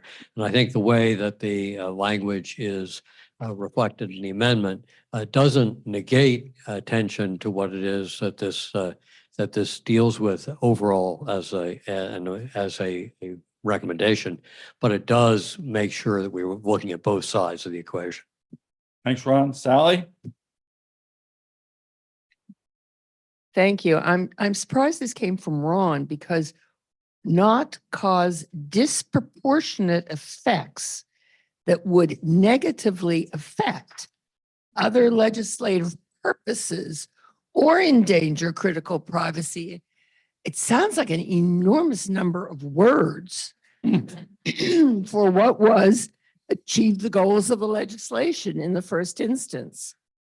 And so I just wonder why what is a disproportionate effect and what kind of guidance are we giving? Also, while I have the microphone, why is this one limited to new legislation?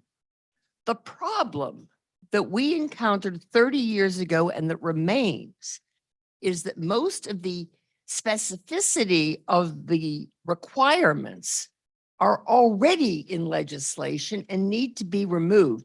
And there's a provision earlier that says, oh, tell OMB when you think something is required by statute that doesn't make sense. But that doesn't get followed through with, and OMB, tell Congress and do something about it. If Congress is going to do, never mind, I'll come to that later. Thank you, Sally. Very passionate. Ron, your response. Could have been an imposter who was in the council. I always agree with Sally. The reason for so many words here is we had words left over from deleting things earlier. So we wanted to make sure and as for the negative, we had eliminated the positive, so we were left with a negative. And I wanted to make sure we had that from old songs and people old enough to remember the old songs. And not including Sally, who's not old enough to remember that. I think that what we're doing here is when we focus on new legislation, is it's harder to tell Congress to go back and redo old legislation. Hard enough to get them to pay attention to us when we're saying, keep an eye on what you're doing when we're legislating here. And this is simply by way of precaution and not overreaching in terms of what we're telling them to do. Okay, thank you. Thank you, Ron. So let's move to a unanimous consent request. Does anybody object to the council amendment number 10? Okay, Oh, Pam, I'm sorry, go ahead. Yeah, I just sort of really want to strongly endorse what Sally spoke about, in part in terms of like certainly the research base that we're coming from in terms of the experiences of members of the public and the degree to which the inability to share data across agencies, a lot of which is legislated already or is not considered in new legislation, just inherently increases all of the goals of what we're trying to do with these recommendations. Like it's hard to sort of overstate how much of a problem this is. So I don't love the additional language that seems to narrow the scope of what we're trying to propose. Susan, do you want to be recognized? You want to speak? Susan Yaki from the University of Wisconsin. I agree with Pam. I don't know why we would narrow this when this is such an incredibly important problem and could really affect a lot of individuals' lives. Okay. All right. So yes, hi. Adam's getting a workout here. Hi, Feblin, public member. So it seems like there are two issues here that Sally brought up. So one is instead of saying just when developing new legislation, it's also and in reviewing existing legislation, right? Not saying and you should review, but maybe that's, captured. Congress should provide express statutory authority for agencies to share data. Okay, and then you get to the second point. I actually like the idea of putting in, when developing new legislation that establishes or affects or in reviewing, because they do reauthorize a lot of programs and they don't look at this, or reviewing or amending, reviewing, amending existing legislation should provide express statutory authority for agencies to share data. And then what you had as the committee was where beneficial for achieving the goals of the legislation. And you stopped there. That's what you wanted to say. And the council amendment is saying, it might be beneficial for achieving the goals of the legislation, but we want to limit it to when it also would not cause disproportionate effects, negative other legislative purposes, or endanger privacy issues. So I guess my question to the committee, that sort of makes sense to me, do this, but don't endanger something else. But I don't feel like I heard a response from the committee, whether you thought the council's amendment, you just sort of alluded to that you don't think it's helpful, but I think it would be useful to find out why you don't think it's useful, if that's your position. Eloise, please. So I'm interested in what the consultants think, but I think I would say based on committee conversations about trade-offs and program integrity, and we put in a lot throughout about protecting privacy, I think a better way to capture what I took to be the thrust of our kind of discussions while also trying to balance what I'm hearing from Ron and Sally would be an amendment that would say something like, I'm only going to keep the new legislation now because I think that's a different point, whether we expand it, and I have stuff to say on that too. But so I would say, I would go back to our, I would take the first part of what the council added, where doing so would further the goals of the legislation, and then I would change. I would say, while balancing the needs of other legislative purposes and protecting critical privacy interests. So I think that captures, I got your musical reference, so I'm going to say maybe this is Mr. In Between, trying to kind of balance all of these things. Well, Mr. In Between, what do you think? Protecting critical privacy interests while balancing the needs of other legislative purposes and protecting critical privacy interests. So that's how I would do it, but I don't know what our consultants. Yeah, Ron, let's go to the consultants first, please. So this is not a point about language, but more about context, which is that our perception was that in discussions of trade-offs between privacy and access, there was actually relatively little attention to access, and that we have laws about privacy that haven't changed much since the 1970s, while we have opportunities with data sharing that have changed enormously, but aren't really being fully realized because of concerns about privacy. And so I think we're generally in favor of balancing concerns about access and privacy, but we don't see that balance present in how people working in the federal government are trying to juggle these things at the moment because of the constraints and privacy feel to them to be, relatively paramount. Is that fair? Yeah. Okay, Ron?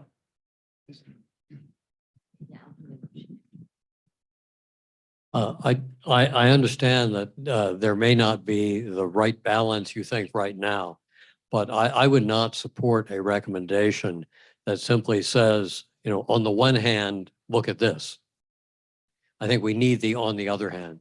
I'm not sure that while balancing does that. Suggests a temporal relationship rather than a qualitative relationship. And I think what we want is to have the interests of the two sort of components or the three sort of components, because there are other things than simply privacy interests that are relevant here. I think when we're telling Congress, we're giving instructions to Congress on what to do in legislating. First of all, it makes us feel better, even though we know that no one may be listening on the other end. But I would want to make sure that what we're doing is doing this in a way that does suggest the different components of the balance. And I think the way we had done that in council really soft pedaled what we were doing here, because we're talking about not disproportionate effects. We have a lot of softening of the language there.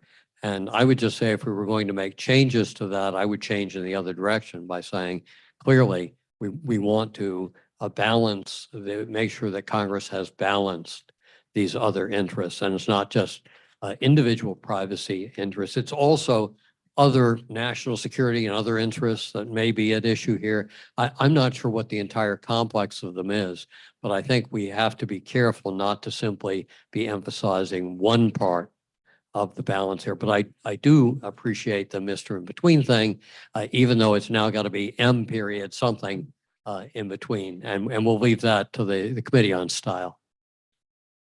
Fernando?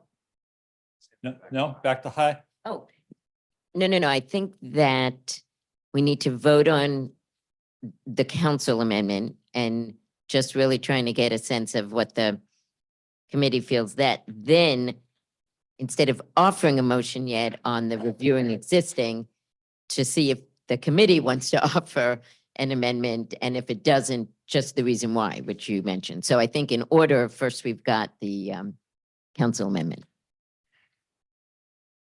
Okay, we've got Nina Olson in the Zoom to be recognized. Yes, thank you, Nina Olson, Center for Taxpayer Rights, Senior Fellow. I think that this balancing is very important. There are examples internationally, and we spoke about this in the committee, of where other countries share widely data between federal agencies between other agencies for purposes that data was not developed. And we have seen governments resign. We have seen major lawsuits and compensation paid to the victims of the misuse of that data by other agencies. And so I really think that, the fitness for purpose of the data needs to be considered. And I don't think you need to go into that here, because I think that's included with other legislative purposes. But I think without that balancing, there's a mandate to share data, and I have real concerns about the downstream consequences. And the harm fell from that sharing of data in these instances that I've talked about on the unrepresented low income, members of the public. Okay, thank you, Nina. All right, as High suggests, let's go to a vote first on the council amendment as originally proposed. Is there unanimous consent on that? And all those opposed, anyone who objects? Sally, is that you? No. Susan Yorkie. From behind your mask, I couldn't see if your lips were moving or not. Okay, there is an objection registered. So then let's go to voice vote. All those in favor of the original council amendment, please say yay. Yay. All opposed, nay.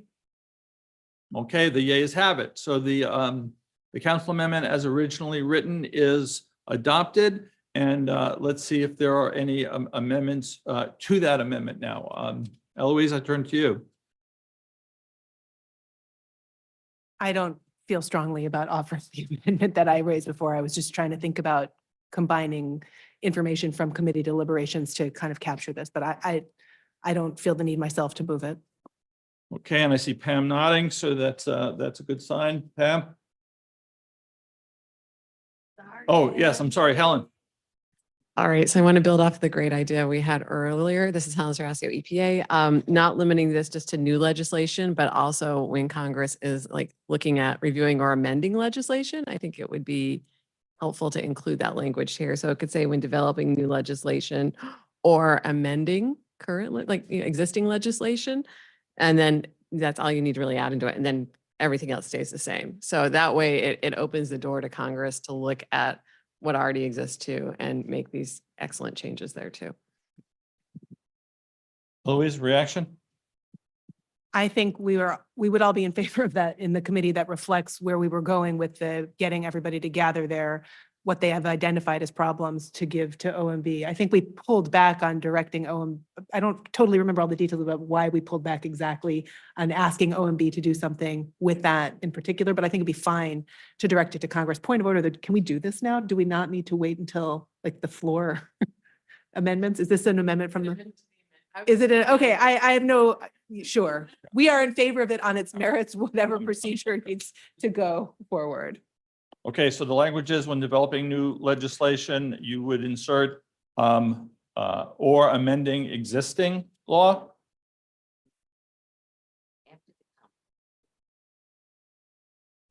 Thank you for raising it again. And thank you. Hi, Feldblum, public member. Thanks for raising it. Thanks for giving your response. So it would just say, would keep the first phrase, when developing new legislation that establishes or affects administrative programs, comma, or amending existing legislation, right? Because you can have existing legislation, new legislation that establishes or affects.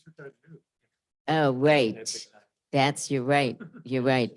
When developing legislation that establishes or affects, and an amendment is obviously going to affect, and it's going to be through an amendment, through a piece of legislation.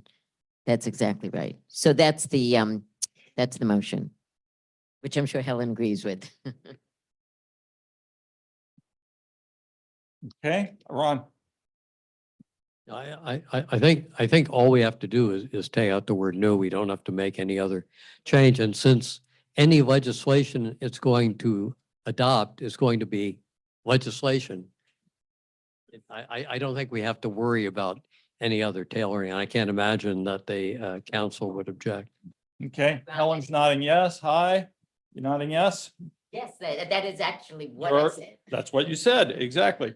Okay, any objection to just deleting the word new in the first line? Seeing no objection, that is adopted by unanimous consent. Council number 10 as adopted.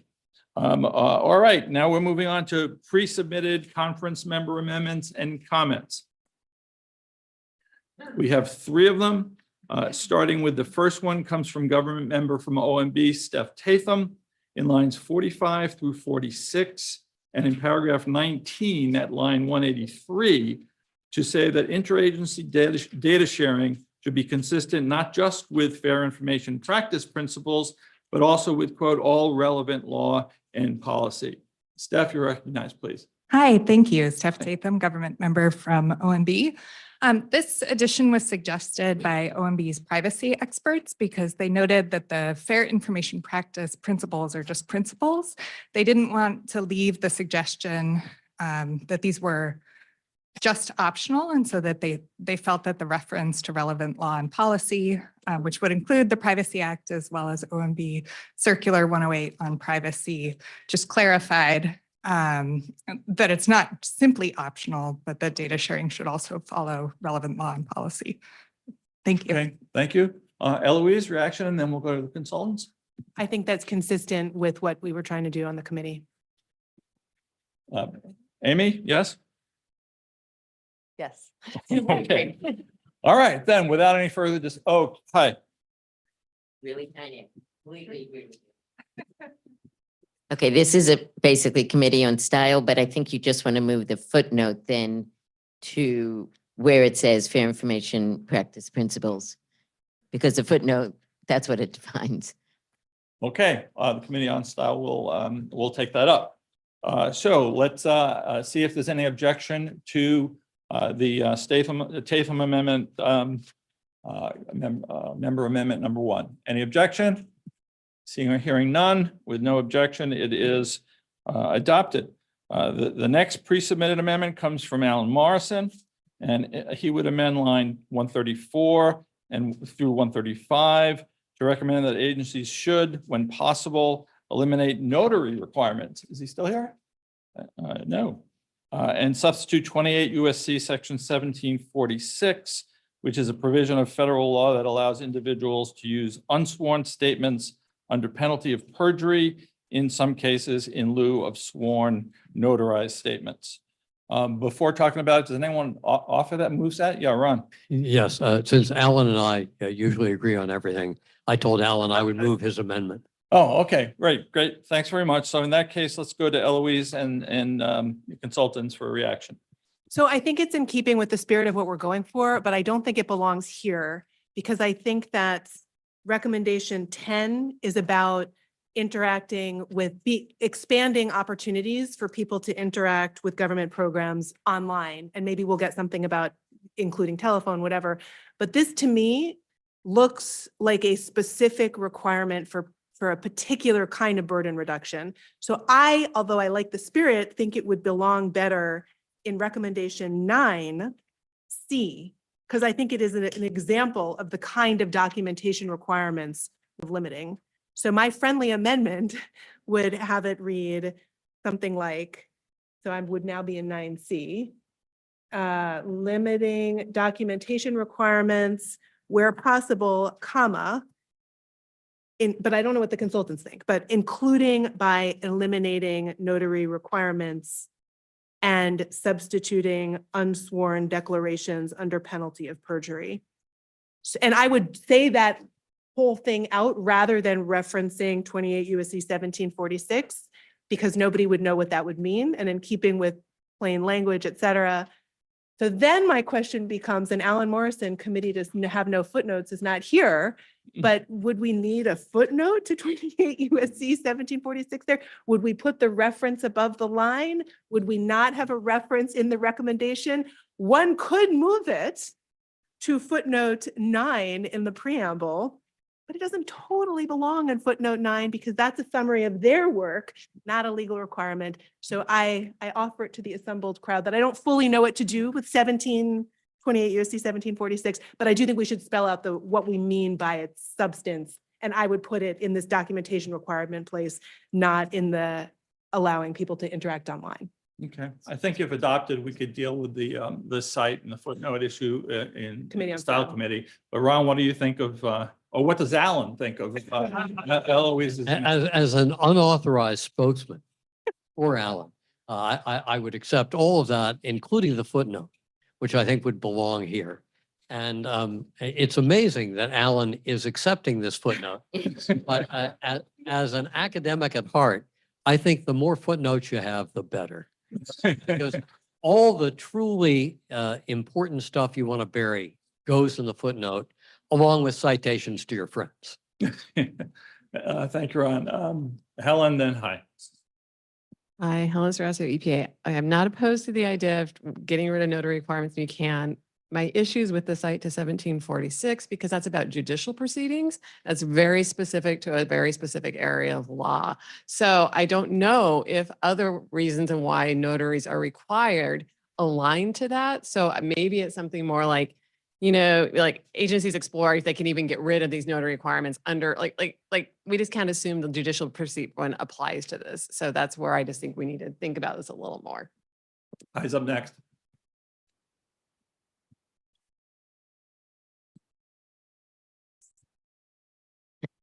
So my recommendations are completely in line with this. It's just sort of the next in this iterative process.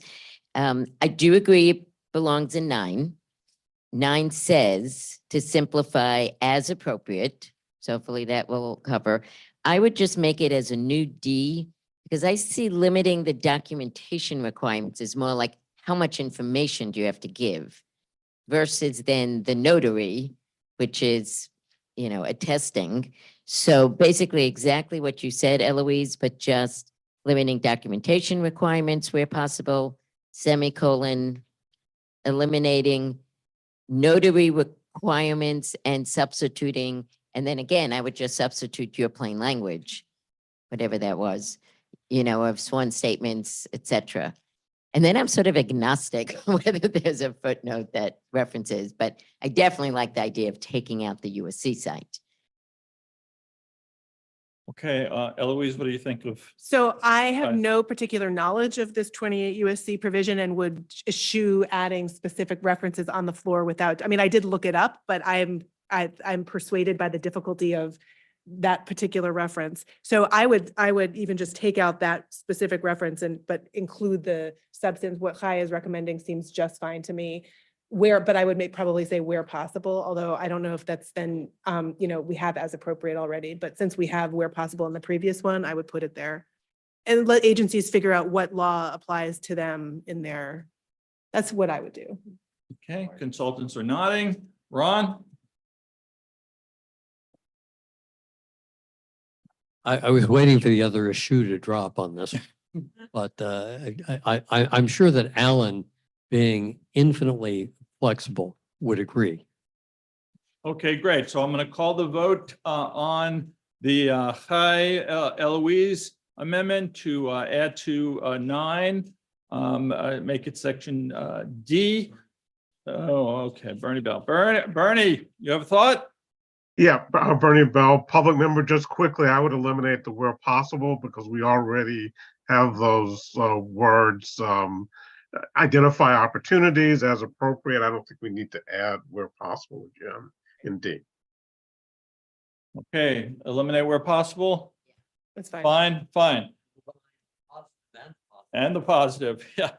All right, again, the vote is on making a new section 9D as reflected on the screen, the Chai Eloise Bernard Bell amendment. Is there any objection? Seeing none, it is adopted as amended. Okay, so that's Morrison 1. Now we've got step 2. The final pre-submitted amendment again comes from government member Steph Tatham in paragraphs 19 and 20 at line 181 and at lines 187 through 188 to add that agency staff should collaborate with their, quote, senior agency officials for privacy on ways to share data. And I bet I know where this came from. Yes, thank you very much. Steph Tatham, government member from OMB. Again, in consultation with OMB's leadership for privacy, we felt that if we're adding the reference to all relevant law and policy, it might be helpful to have your senior agency official for privacy along for the ride in consultations with the chief data officer. So I would just move the addition of the senior agency official for privacy, both in recommendations 19 and 20. Thank you. Okay, Eloise? So the consultants have some concerns, so I want to hear from them. I just sort of say it's a reiteration. Part of what we did in the process of putting this report together was spending a lot of time talking to agency officials. And, I think there's sort of 2 points to this. One, our sense is sort of Don already articulated is that there tends to be an overweighting on concerns about privacy and an underweighting concerns on access.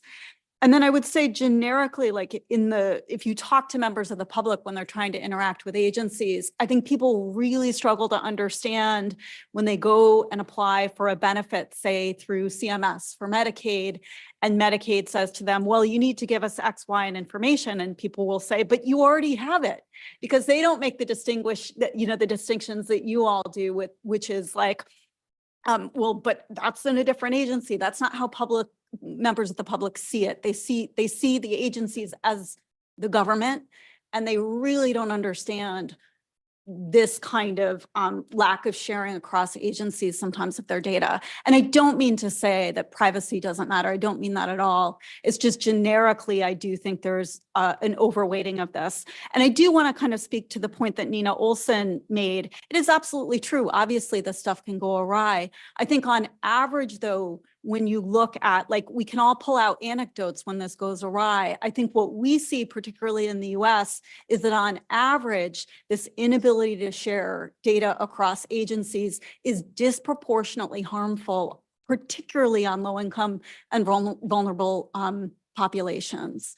And when we see evidence of good data sharing, so for example, for people with disabilities, the ability, this was a few years back, but the Social Security Administration was able to interact with the Department of Education around showing basically that people, or the Veterans Administration, to show that veterans had disabilities. They were able to automatically dismiss loans, had like this huge impact. So my point is that by and large, these restrictions are most actually harmful for those populations. So I really disagree with Nina on that point. Eloise, anything to add? So we spent a lot of time talking about this balance in committee. And I think one of the things that we were trying to do, again, to kind of thread a needle, is if people want to look at recommendation 18, which is right before this, we were talking about to kind of minimize the concerns that Pam is just talking about that appear so, deeply in the report, that if you can get working with the privacy officials early in the process and other legal officials early in the process, you can stop them from thwarting things at the end of the process. So I guess I like the addition from OMB here, because I think it captures the point that in order to stop the privacy officials from stopping the burden reduction initiative, you actually have to work with them early and often. So I think that's the way I see it. I see it as consistent with the concerns that you're talking about, but I completely hear you, because this was, as you well know, a major part of the kind of debate we had throughout the committee meetings. Okay, thank you. Steph, you have? Does Don want to? Yeah, I would just sort of add, so we don't completely know how this would play out, right? Whether this would be introducing an extra veto point, or whether we'll be building early forms of collaboration. So we don't really know that for sure. I would sort of go back to the point that there are very strong existing protections on the privacy side and less muscle on the access side. And, as an example, we were talking with federal officials, I think this week, about how state governments are relying on Equifax data to verify basic income status because they can't use public data. So they're purchasing it from private providers of this information. And those are the sorts of opportunities that, maybe we could be doing more with. Sorry. Eloise again? I mean, we're just showing you what we did in the committee for 3 different meetings. I mean, I think this is also a beautiful illustration of what happens when lawyers and public administrators come together, is that the way we're just, so my concern is, the lawyers are going to thwart it down the line. So let's get them in earlier where you can help them see. But I completely hear everything you're saying. We're just replaying what we did in the committee. So I like the language from OMB. I think it's consistent with where we land in the committee, but I also really, I respect the concerns you're voicing, and I completely hear you. And so I guess we have a vote coming up. Okay, Steph, a final rejoinder? Yes, Steph Tatham, government member from OMB. I completely understand the concerns from the consultants, and I'd like to move an amendment, I guess, to my amendment, or revise my amendment to just say "and relevant officials," which I think could be understood to refer back to recommendation 18, where we articulate the relevant officials, but then deprecates privacy, which Cass Sunstein thinks is boring. Other relevant officials. Thank you. Yeah, that Ben. And other relevant officials on ways to share data. Yes. Okay. All right. Let's call a vote. Unanimous consent on Steph's amendment as amended by Steph. Any objection? All right, then. Without objection, it is adopted as amended. Okay, this is now the time for any floor amendments. Oh, my goodness. All right, two things. One, there's lunch. Two, the panel, one of the three panelists has to leave at 2, no matter what. I know that Paul has, no, you're okay? Paul's good. We could bring our lunches in here. Yes, yes, that's a good suggestion. All right, back there. Dave Rosker, Office of Advocacy Liaison to ACUS. I recognize that I cannot make a motion, but Steph Tatham has agreed to make a motion on my behalf. I would like an amendment, as discussed earlier during the discussion, to replace the use of the word individual with members of the public. The title of the recommendation is Burdens on the Public, and I would not want to lose the opportunity to be able to engage with agencies with this recommendation on that discussion. Yeah. Fernando? Separate motion. I just want to get in the queue. Separate motion, okay. All right, well, thank you for that. Is there any discussion about that? We like that. That's a good way of balancing the concerns that I raised initially to your response. And members of the public is entirely consistent with what we were going for, but Chai says no. So maybe Chai needs to raise her hand. Okay, no, okay. All right, to us, it seemed like it's expansive in the good way without veering into, I think it's too hard to think about entities here because that's not what we're talking about, but members of the public can capture, I think, broadly the expansion we're trying to get to. Okay, so without objection, is the Rosker amendment adopted? So adopted. So, all right, let's cut it here. Let's go get lunch, bring them back, and we'll go to the panel at 1:15. So just go grab your lunch, use the restroom. Yeah, I need to go to amendments, and then we'll pick up other floor amendments after the panel. Okay? Does that make sense? All three of you? Yeah. So Amy, you can go also. Oh, we'll be finished by 3. All right, as long as one of you say always, it's your. Okay. All right, so we'll, Amy, you're in charge of the report. Oh, yeah, what are you doing? So what time are we back, sir? What time are you ready to go off the record? I can't hear anything. I think he said 1:15. Did you mention that to these guys? Okay, return at 1:15. I will take it off the record if that is okay. Government member, whatever. Yeah, that's been personal friend. Good, yeah, that's all been like, I was worried about, and professionally, it's great, like, with the worry. Okay, well, 1:09 p.m. off the record.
Are we ready to go back on the record?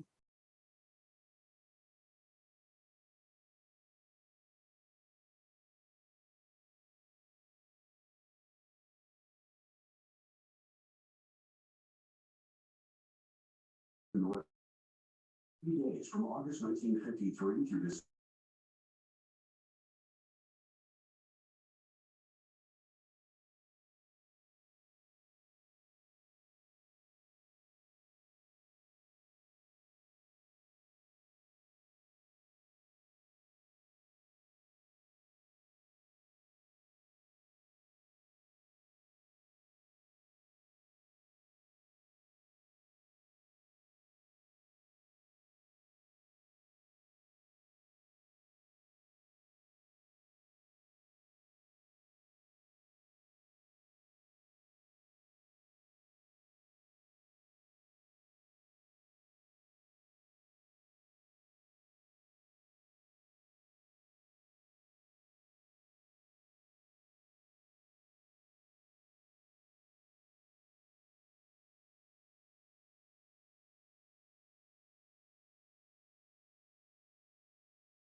Are we ready to go back on the record?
Are we ready to go back on the record?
Are we ready to go back on the record?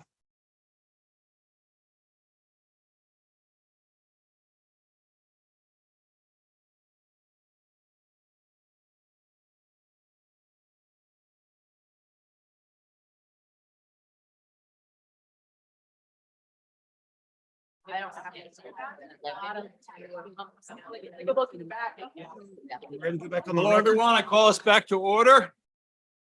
One preliminary announcement before we get started. We're actually not allowed to eat in this room, which surprised me. I thought that was one of the beauties of being here, but it's not. So please be very tidy, around your area, and we have waste baskets in the back. Please bring your microphone. Oh, it's green. Hello? Yeah, okay, I was too far away. I was saying we're not allowed to eat in here, so be very clean and tidy, and bring all your trash to the receptacles that we have in the back. So we were set for 45 minutes on this, but I'm going to go closer to 35. I will take us on the record, sir, if you're ready. Oh, I'm sorry. Yeah, the previous couple of sentences didn't matter. Okay. Time is 1:25 PM. We're back on the record. Thank you. Okay, thank you. All right, I call the session back to order. Thank you all for coming back. And in terms of timing of the panel, we were scheduled for 45 minutes, but we have a couple of hard stops for people. So please panel, I'm going to try to do this in 30. I'm going to cut out all the introductions. You know Sally, you know Paul, you know Matt, you know when they were chair and acting chair.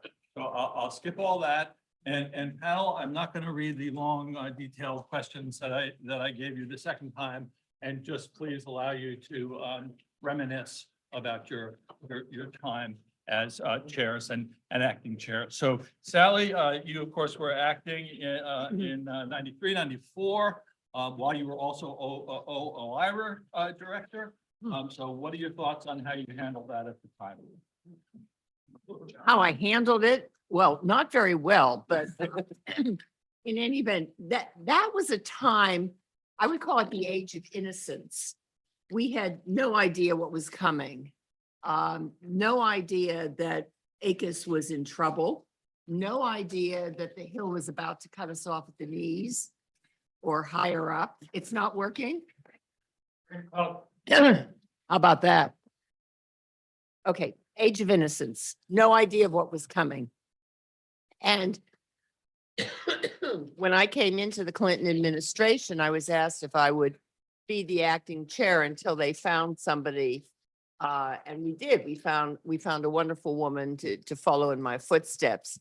At the time, I had been very familiar with ACUS because I had been a member, then not a public member, what's it called? A government member. Not a government member. I was a public You were a member. public? Yeah. I was from the public. I was at a law firm. And I had been there for about 5 or 6, 7 years. I don't know how long. And I actually got to be chair of a committee, and that was all very exciting. And I thought it was just terrific, as I say, the age of innocence. And I think it was the Judicial Review Committee. And one thing that struck me was that at the time, agencies were doing their own things. I had been in the Carter administration and had been in an agency, and every agency had its own processes. But when you got to court, it was sort of all the same for all the agencies, even as between executive branch agencies and independent regulatory agencies. The rules were still the same. And so it was very interesting to me how you could have this enormous diversity at the agency level and this one size fits all. In any event, I was on a committee, which I can't remember the name of, but it was something about thinking about the future of ACUS and what we should take on. And that was the idea that I had that I thought was worth pursuing.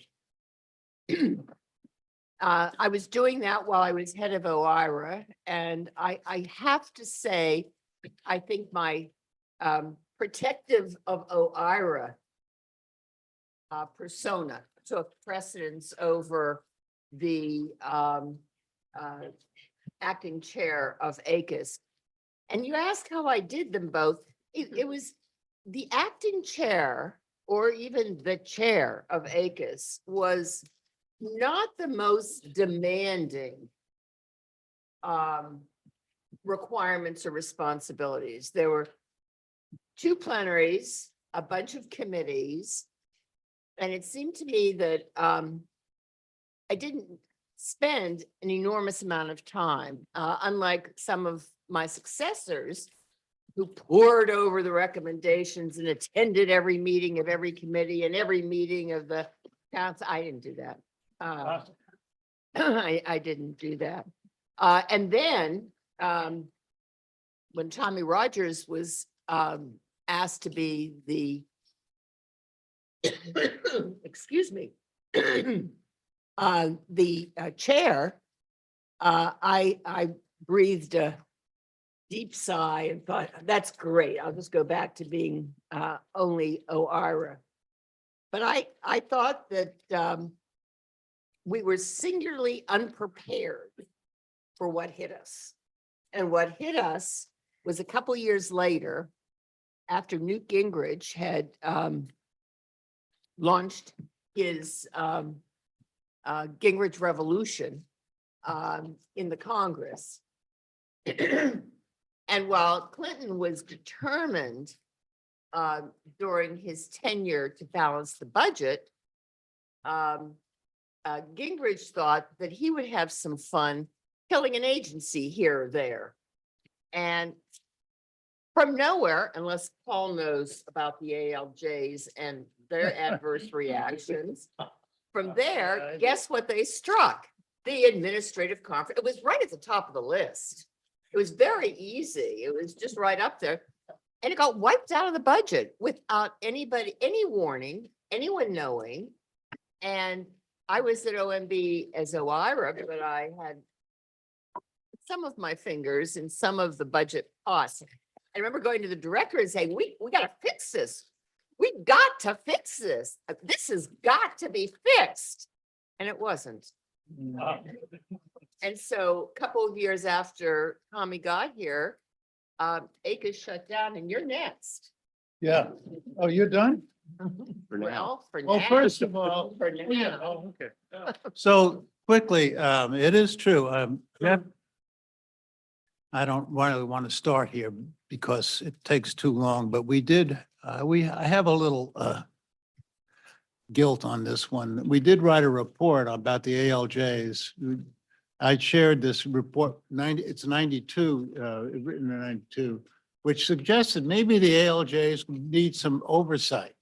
Like federal judges have, where they, well, anyway, they got very angry and they had Senator Heflin from Alabama decided, well, I think this was part of the reason. So much for that. It happened. This is 94, 95, 15 years, there's no administrative conference. Okay, now for those of us like me who wrote I wasn't 50 years, but I was 49 years ago, I think 74, when I wrote Judicial Review of Informal Rulemaking. Those of us who cared about it would, wonder when we can bring it back. And when Jeff Lubbers and others worked hard on it and it finally happened. So here's what happened to me. I got through the, obviously the Senate, and then I was sworn in by Vice President Biden, my wife and family and my friends, some of whom might be in this room today, appeared in the EEOB at the auditorium, and we all congratulated me, and I was feeling really great. Significantly so, but then I came upstairs and some people from OMB told me, well, that's great. You have no agency, you have no place to go, you have no people to work with, you're by yourself, literally. So that's when I said, oh, why did I do this? But then I said, as an old law school dean, I said, what's the greatest thing you could do? Start your own law school. maybe with no tenure and no problems, and pick your own people. So I looked at the bright side and didn't have a place to go. John Leibowitz was chairman of the FTC. He said, don't worry, I'll give you some space. We're at 2000M. We'll give you some space there. I said, John, that's great. What do you need? I said, the only one thing I need is I want a picture of Humphreys, Commissioner Humphreys, because that's one of my favorite cases. And so he did. He provided a picture of Humphreys. And that was on, and then we started. Now I had to pick people. So we had no files or anything. Then I hear, guess who's assigned at GSA? David Pritzker. David is right over there. So I said, David, I hear you might have some files. And then I asked Jeff, do you have some files? But David had the files in his basement that he kept all these years, 15 years. And I said, David, we got to recover these. I'm going to put you on part-time duty. Come over. We got him assigned to he's my first employee. And then, you know, we started to compile your basement. And by the way, your wife, Charlene, said to me, thank God you've got my basement back. But I still think you're probably holding out a few documents. You can have it all. Anyway, so there's David. So then, and Jeff couldn't come on board, but Jeff was always involved. But then we picked, what great people did we pick? I just want to quickly say, we got star law, you know, Schedule A is a beautiful thing. You can just hire people when you hear they're good. Fumi, one of the first hires. Emily Bremer, Reeve Bull. These are smart people, and big law firms, any law school would be glad to have them. So these are the way, this is how we began. But I should say we added John Siegel through an IPA process. John is here at GW. I got him transferred over. He became the research director. Unfortunately, John's not here today, but I wanted to know how important he was. Kathy Kyle became our PR director, and she still has Still with us from England. yeah. Stephanie came in a little later, Stephanie Tatham. Right, Steph? So we got talent, and so that was a big, important way to start. Now, the other thing we had to do was pick our public members, and I got the space, I got to pick the furniture. This was lovely. It's like decorating your home. Once I found the space, GSA and all their people, we had to work through. But within 3 months after my confirmation, we were up and running and we had our space. That's like a record in standing up an agency, I'll bet you. In terms of appointment, then I started out with what I call the Noah's Ark rule. 1 for 1. Federalist Society, Constitution Society. Okay, talking public members now. And on the council, I said, we've got to be very straight about this. We got to balance it.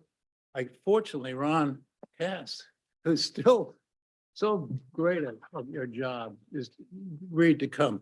Ted Olson agreed to come. So we picked up distinguished Republicans, good people on both sides, but the Noah's Ark rule is very important, and I hope we don't lose it in the council. I got to say that much. So why is it important? Well, it should be obvious. Things aren't going to work unless they can both sides can appreciate them. There's no point making a rule and then having the other people come in. This is the folly of Schedule F.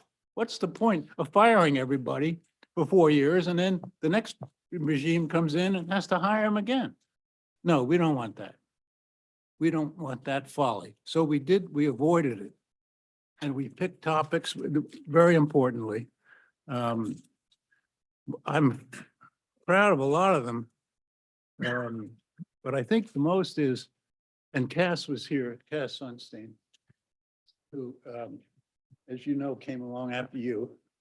But Cass, we did international regulatory cooperation, which was not only a recommendation, but Cass loved it so much that he made it an executive order. And that's what I think is a great way to start.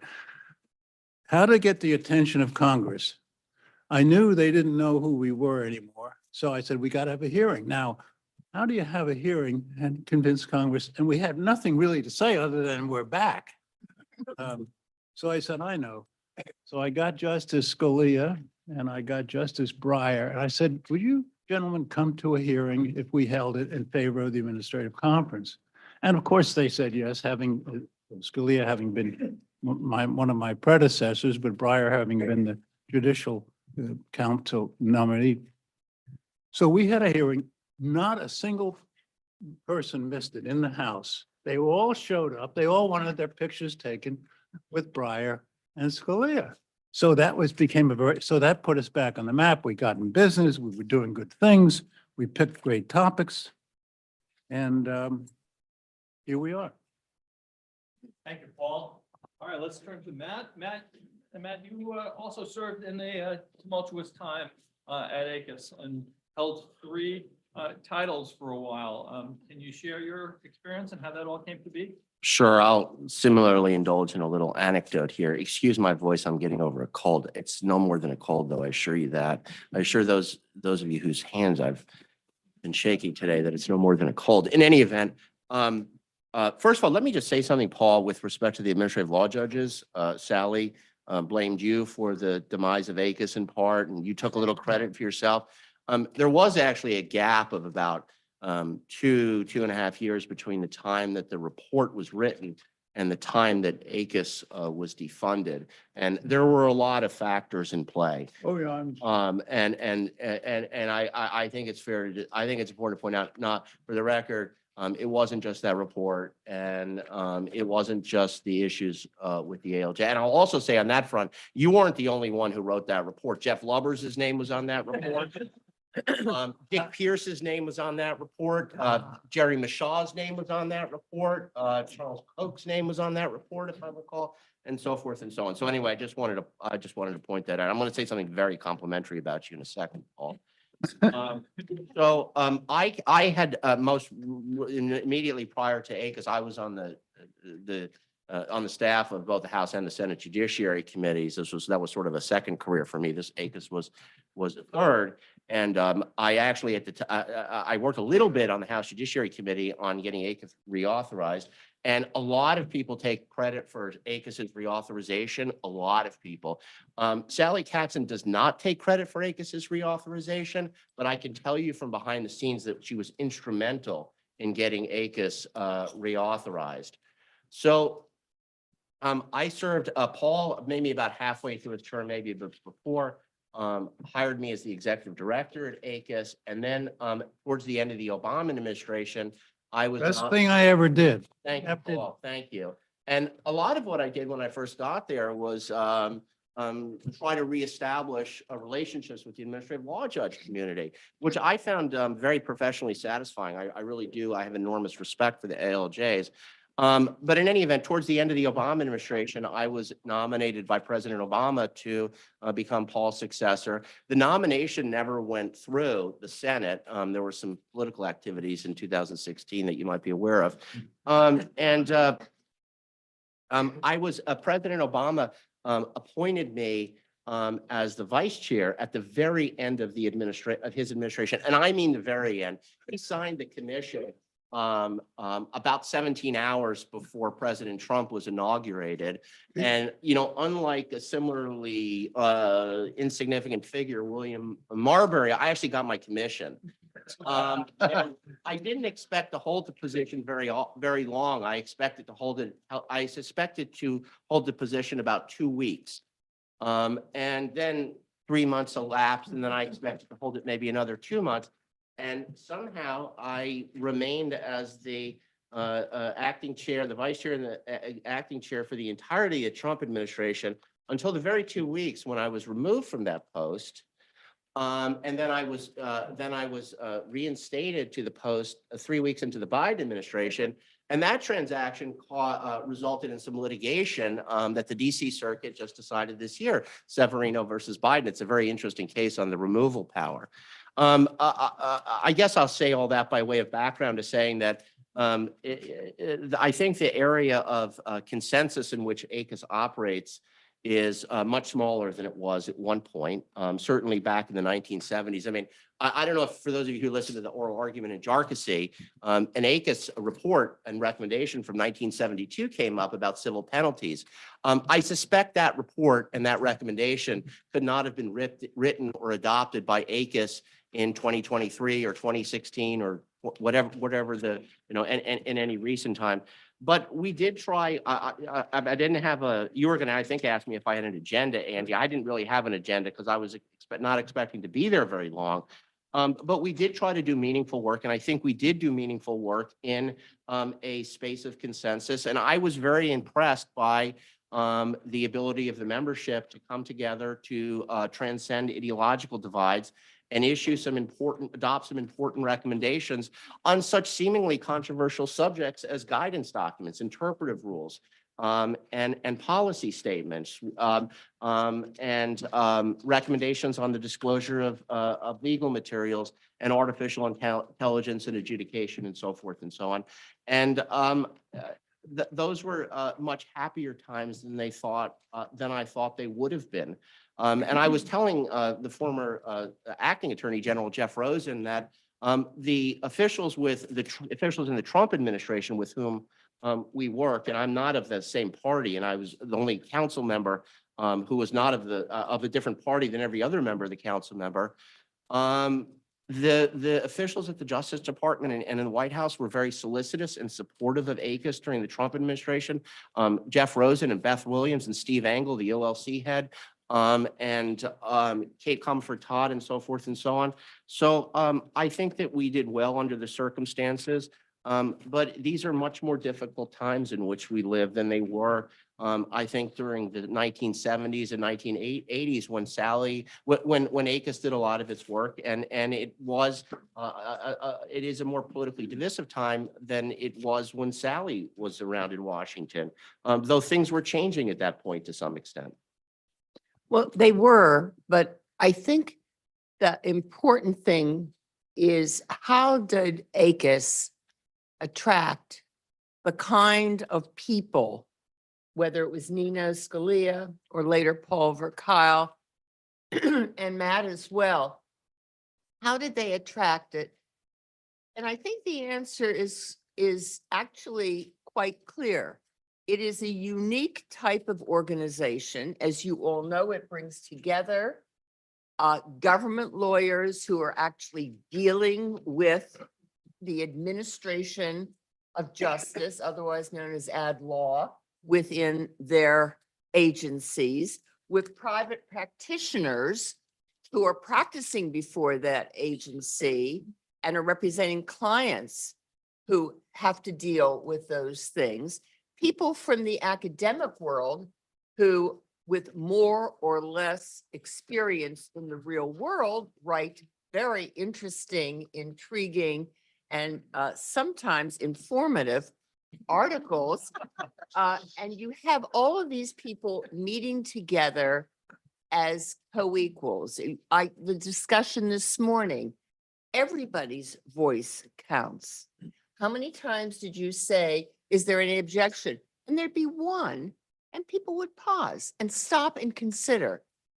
That doesn't happen in any other agency with which I am familiar.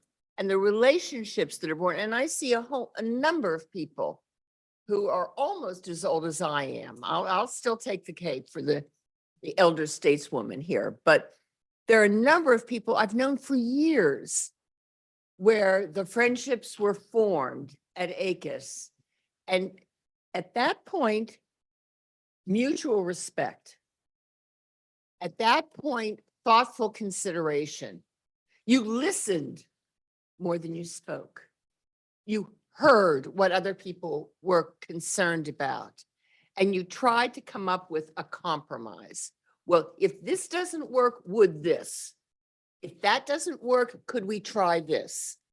And that whole approach to decision-making is not only unique to the government then, but is unique to the government particularly now. And in the age in which we're living, which you politely described as slightly divisive, I think it's really important that we continue to cherish those ideals and to strive for that kind of ability to work together. I may not agree with somebody, but I want to know why they think, how they think, what they're thinking. And I'd love them to be able to listen to me with the same respect. That's why ACUS has not only revived, although you two have done masterfully and get lots and lots of credit, and you're continuing the tradition, but ACUS should be respected, not only for what it accomplishes, but most importantly for how it accomplishes what it does. Sermon over. So I'm sorry. No, go ahead, Paul.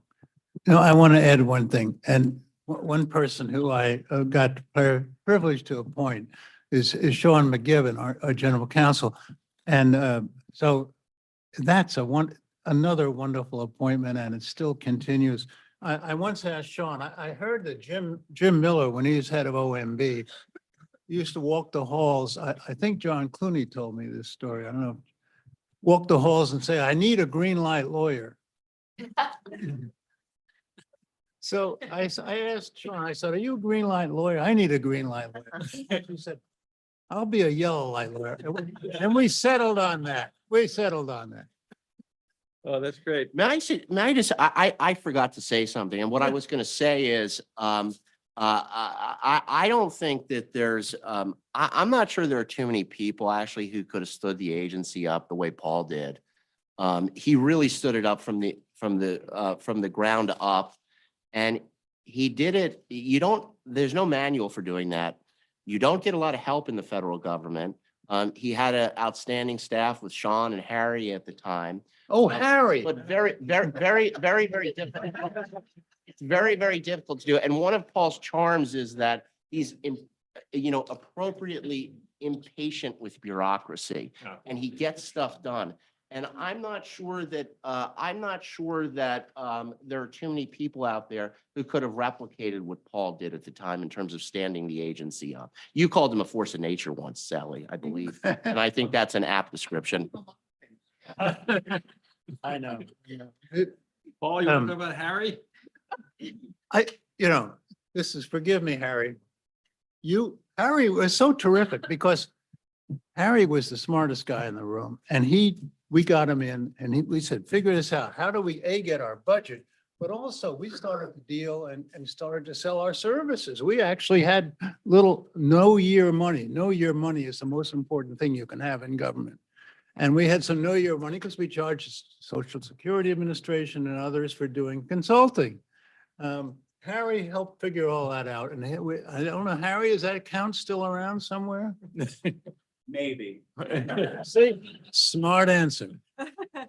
But the other thing is I sung one song about this. I just didn't want it to go down again under my watch. Yes. So staying alive, that was my song. Staying alive, do it right, staying alive, hope for the best. And Matt, you made sure it happened. And now Andy is making sure it happens, but that is a constant source of anxiety, I think, running this organization, and you cannot take the appropriation for granted. Even if ACUS is in everybody's good political graces, you're always very vulnerable. It's very easy to scratch an item like ACUS out of an appropriations bill. Yeah, and I share the top priority with Paul and Matt, not on my watch. That's also one of my goals. And let me join in the praise of Harry. I just in his evaluation this year called him the Shohei Ohtani of ACUS. Those of you who follow baseball at all, or even it's been in the news, the general news this past week, Shohei Ohtani is the best pitcher and the best hitter in the league, if not in all of baseball, and he's been paid accordingly for it. And Harry is that. Harry is the unicorn across all functions. Still there. We're running short on time, but let me ask Sally. Oh, yeah, Alan. No, I can't remember. It was back probably in the seventies. Walter Gellhorn was at the meeting. And somebody from the administration said, well, this is not the administration's position. And Walter got up on his high horse and said, this is the administrative conference, not the administration conference. And everybody applauded and people understood that. That's exactly what he meant. And just the way you guys described it. So we should say a shout out to Walter because that's how I think I got my first appointment as a consultant. Walter, I fortunately became really a mentee of Walter and he's changed everything in this. I mean, he was the soul and He drafted the statute. he drafted the statute. So there are a lot of, and then Ken Davis was sort of the leading figures were, it was really very impressive to be in this room in those days and it still is, of course, but. If you look in the book for today on, I think the first picture. Sorry. The second picture is one of Ruth Bader Ginsburg. And I had asked her to swear in Tommy.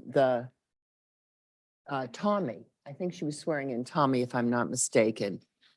And I had asked her to come over and do it. And I remember vividly, she spent a lot of time on domestic and foreign, or foreign and domestic in the oath of office. And I just remember she spoke for half hour on the subject. When I saw her picture, I remembered that we had the support of the judiciary. We had, Nino had been a prior chair. Steve Breyer, who had spent his life in administrative law, was a dedicated supporter. Ruth didn't bat an eyelash when I said, can you come and do this? She said, of course. I'm not sure that the leading lights on the Supreme Court now value the administrative state as we know it and the work of ACUS as we know it. And so I think, I don't want to say your anxieties are overstated or understated either. But I think these are very difficult times for those who take pride in the administrative state, because we do not have the kind of legal luminaries praising our work and supporting our efforts. And I think this is a basis for concern. I don't know who the judiciary's representative to ACUS is, whether that person comes, whether that person knows what we're doing, or how we can enhance that relationship in some way.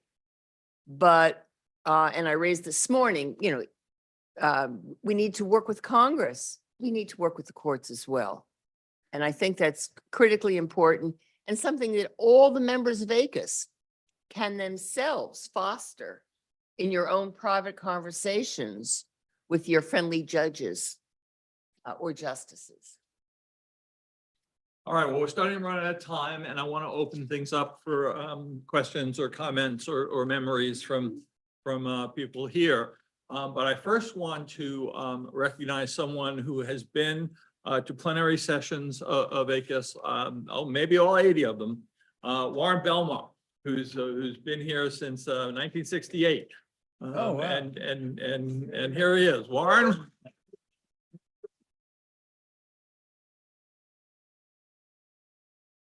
I had the good fortune in 1968 to be working in the Office of Legal Counsel at the Department of Justice. And unlike Paul, that whole office was made available to Jerry Williams, who was the first chair, to stand up what became the Administrative Conference. So I attended the first meeting as a staff member. Huh. Now, following up on Alan Morrison, I have a story as well I'd love to share about the independence of the Administrative Conference. At one point, I was vice chair of a committee we used to have involving financial regulation, administrative law aspects of that. And at that time, George H.W. Bush was president, and Boyden Gray was his counsel.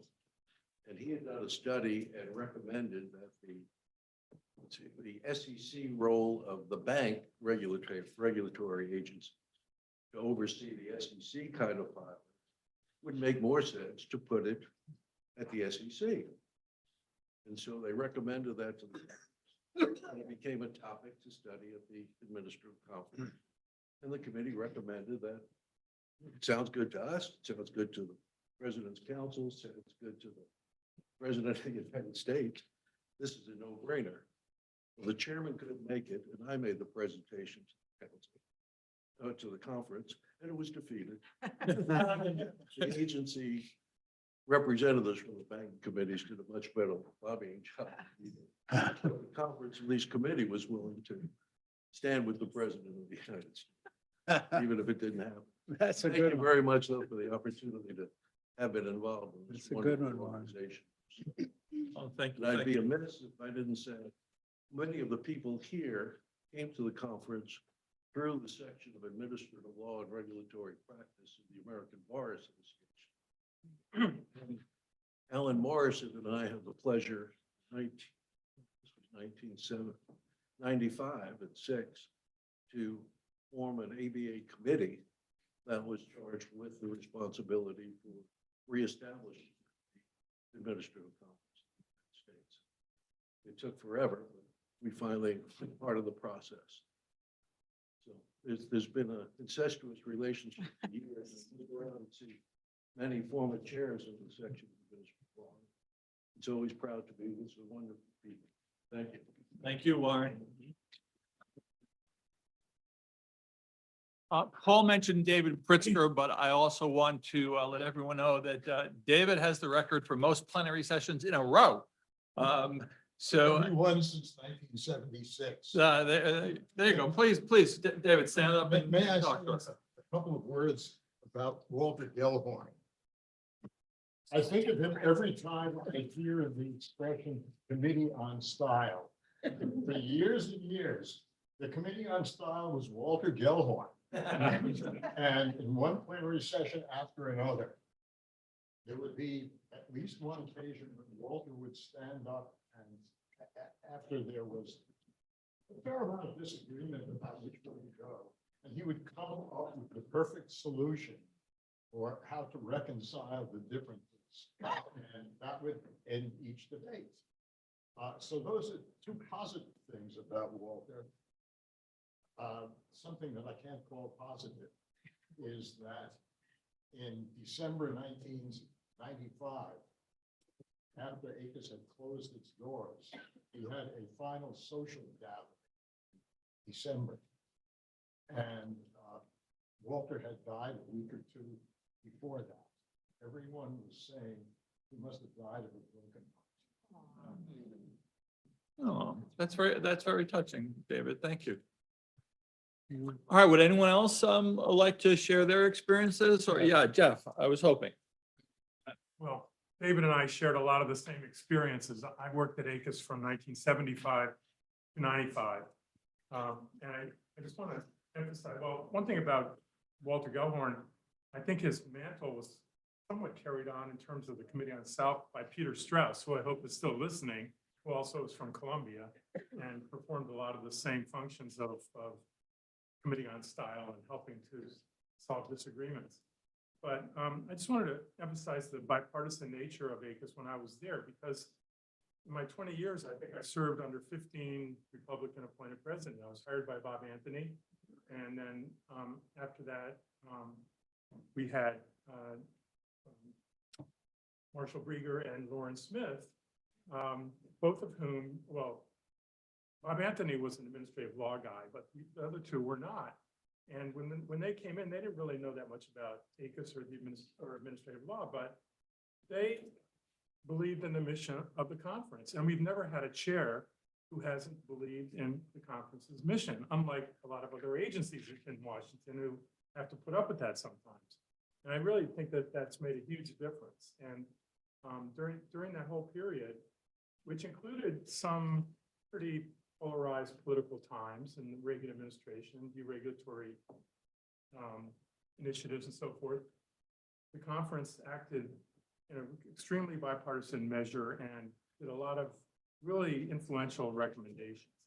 I can't take any credit for the one that was mentioned in the Supreme Court argument because that was 1972 recommendation, and Justice Kavanaugh was one of the ones who brought it up in that oral argument in the Jarczy case. But I think that's one of the signal features of the conference is just the chairs have always believed in the mission, and the membership has always been partisan. Well, I certainly picked up on a sense of mission in the DNA of ACUS right away. So I think you're absolutely right. Anyone else? Any thoughts? Anything you want to share? I was hoping to get a little bit into the substantive work, but I think this has been more fun. Let me express my thanks to Paul, Sally, Matt. Any closing thoughts? I have none. Thank you very much, Andy. Thanks for having us. Well, of course. It's always a pleasure to be here. Thank you, Right. Sally. Thank you also, Andy, for your keeping the thing going.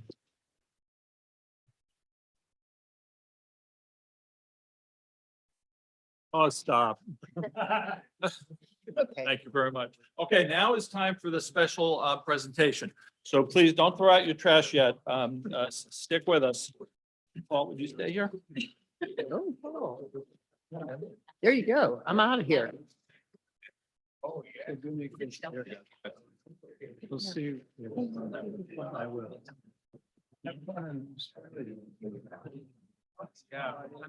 Well, as I said, I skipped the formal and lengthy introductions of all three of our panelists because they are so well known. So this time I listened to Susan Dudley. I didn't go ahead and give it anyway. I need to talk a little bit about Paul Verkyle, who we just heard from. Almost everyone here, unless you're brand new, knows and loves Paul very much. We're just reminded of his service as chairman of what we call ACUS 2.0. There is, of course, much more to Paul's professional life, military service, president and dean of half a dozen colleges and universities, hundreds of articles, scores of books, millions of law students taught, and on and on. Personally, I first met Paul on June 16th, 2022, over in the room where we were both trying to get our boxed lunches. And Paul introduced himself, and I was very pleased by that. And we talked about Hemingway, of all things. And speaking of Walter Gellhorn, did you all know that Walter Gellhorn's brother-in-law for a while was Ernest Hemingway, because Gellhorn's sister was Martha Gellhorn, and I just learned that the other day. Hemingway taught Walter how to box, according to Walter. He was a freshman at Amherst. Yeah. At our first meeting, Paul invited me to breakfast the next day at the Ritz-Carlton, and I thought that was pretty cool. So I went, and Paul ordered oatmeal, so I thought I should order oatmeal. So I did, and I learned a lot about Paul and his love of ACUS and a little bit of his life. And since then, we've emailed and talked and met for dinner, and Paul has been a trusted advisor for me along the way. He talked about what he did to set up. You have to understand that so much of what Paul willed into being in 2010 is still around. The offices, a lot of the staff, some of the staff moved up to be on the council, my office furniture, all the furniture. Paul actually moved it from one side. Paul apparently liked to be in the corner of the office, but then you can't see people coming in. So I didn't want to be snuck up on, so I moved the office to the desk to the other side. But that's the only change we made. And the traditions and the precedents and the quality of the work that you established for us, and the wall art. We have a photo of Eisenhower next to a poster of JFK to indicate that from the beginning, That's right. This was not only just bipartisan, but a nonpartisan endeavor. Those of you who've been up to the office, Boomy knows this, Matt's been up there, Fernando's been up there, probably Nadine drops down every once in a while. A lot of you have seen the offices that Paul finally found and rented, and we're still there. If you noticed, the council room is named after the late Justice Antonin Scalia and former chair for a while. And we have a much larger room down the hall, totally separated from the main office that Paul rented a little bit later after they got started. So that's how it all is, and we don't change it because that's how Paul set it up. So we keep everything that way. So in following that tradition, it is my great pleasure, Paul, to announce to everyone that from now and from today and forever, what we've called the committee room for 13 years is now going to be dedicated to you and called the Paul Volcker ACUS Committee Room. All right.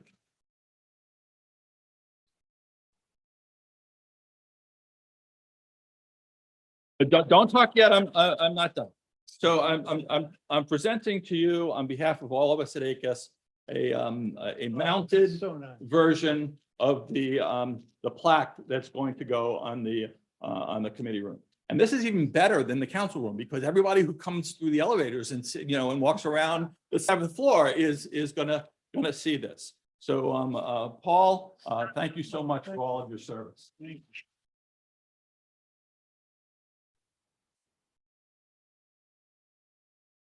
Have to come up here and Well, gee, that's terrific. And thank you so much. But as a former university president, I wonder how much it's going to cost me. Which is okay. Can you listen, this is a labor of love, this whole relationship I have with ACUS and maybe it's obvious. The pictures hanging in the wall. I got the good and bad government from Siena, from things like that, things that Don knows about. The political scientists know this stuff. But it's all been wonderful. And the fact that we keep going, my friend Tozy, one of the great fellows of my life, I've learned so much from, and others in this room. It's been terrific. Thank you so much.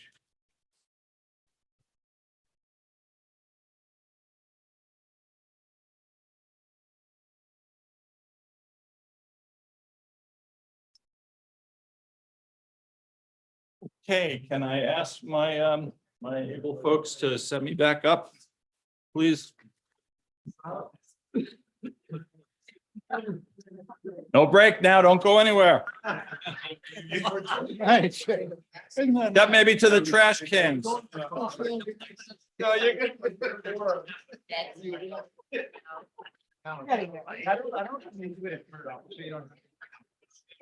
Right, yeah, exactly. But it's impact. I'll check my email. Mic on? Turn me green light, is that the mic's on? That was on. That one's been on. Oh, no, I think I just didn't say, Yeah. I need to get together for lunch. I like Wonderful, we'll follow this along. Thanks very much. Always more, I'm like coming up in the new year, thinking of all the things I want to get done. Such amazing.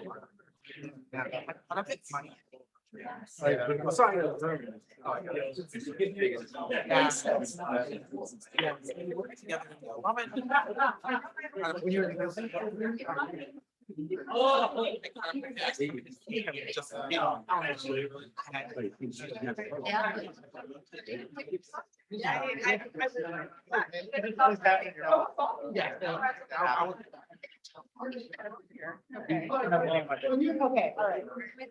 Good. Yes. Oh, they're still cheap. We're. No, you gotta get your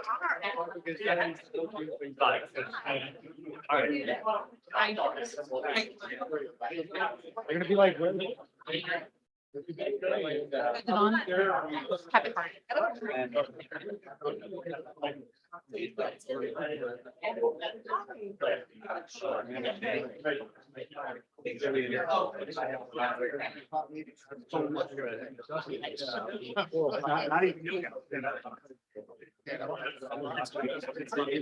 Like check, check, check. It is on, it's very low.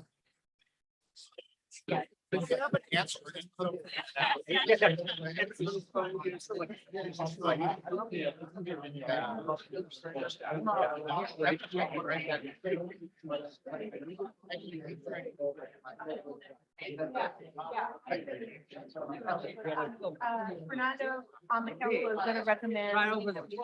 Okay, everyone, back to order, please. So he's still. When we left off, we were at amendments from the floor. And there were a lot of hands who I hope have reconsidered over the course of the break. We have something like 6.5 minutes left in the 75 minutes. So please don't let me go another half hour. So who still has a floor amendment? Councilmember Fernando. Fernando LaGuardia, council member, in paragraph 10 of the recommendation, I would move to add new subparagraph D above the current D. Insert, make, it's not. Oh, it's been amended. I see. Okay. That's right. There's no D anymore. Sorry, because of the notaries. Make agency websites and processes accessible to mobile devices. And that, just to explain, I previously wanted to make sure that calling for the use of online processes in paragraph 10 doesn't leave the reader with the impression that offering a website that is accessible to a laptop or desktop computer really reaches the populations who rely on mobile devices for internet access. Okay, thank you. I saw you and Eloise talking before. Eloise, That works for us. That's great. anyone else want to be recognized on that? I think you have another amendment? Yeah. Okay, then, without objection, that will be adopted. Yes. David Lewis, public member. I just have a quick amendment. I apologize for doing it from the floor. Last line of 22, recognizing the fact that it's hard to imagine any data sharing that doesn't in some way endanger privacy, to add a word to that sentence, which is not overly endanger critical privacy interests. So insert the word overly to reflect the report and the recommendations spirit, which is to not overly consider privacy concerns when making decisions about data sharing. Okay, Amy, Don, what do you think of that in terms of your report? Okay, Eloise? That works for us. Okay, any objection to that, Ron, or discussion?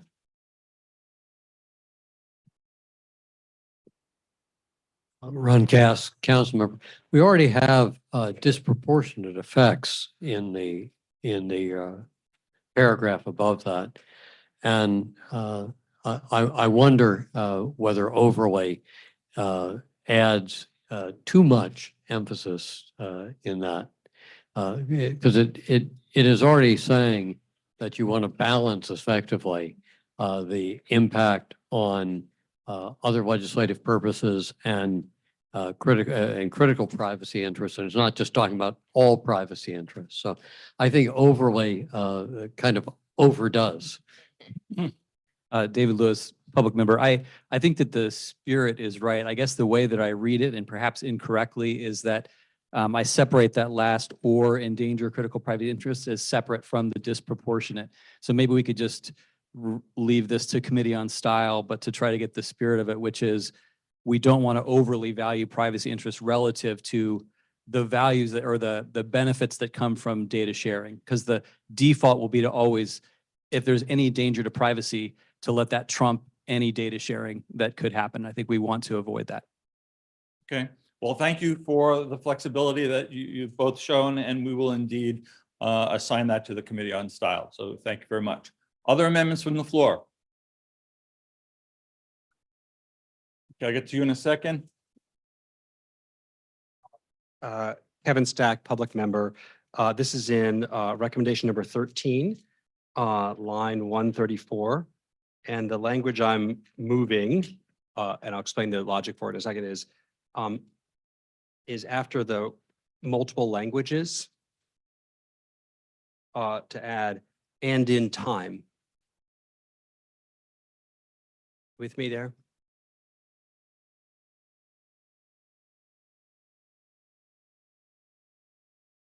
After multiple languages, before to ensure, say, and in time.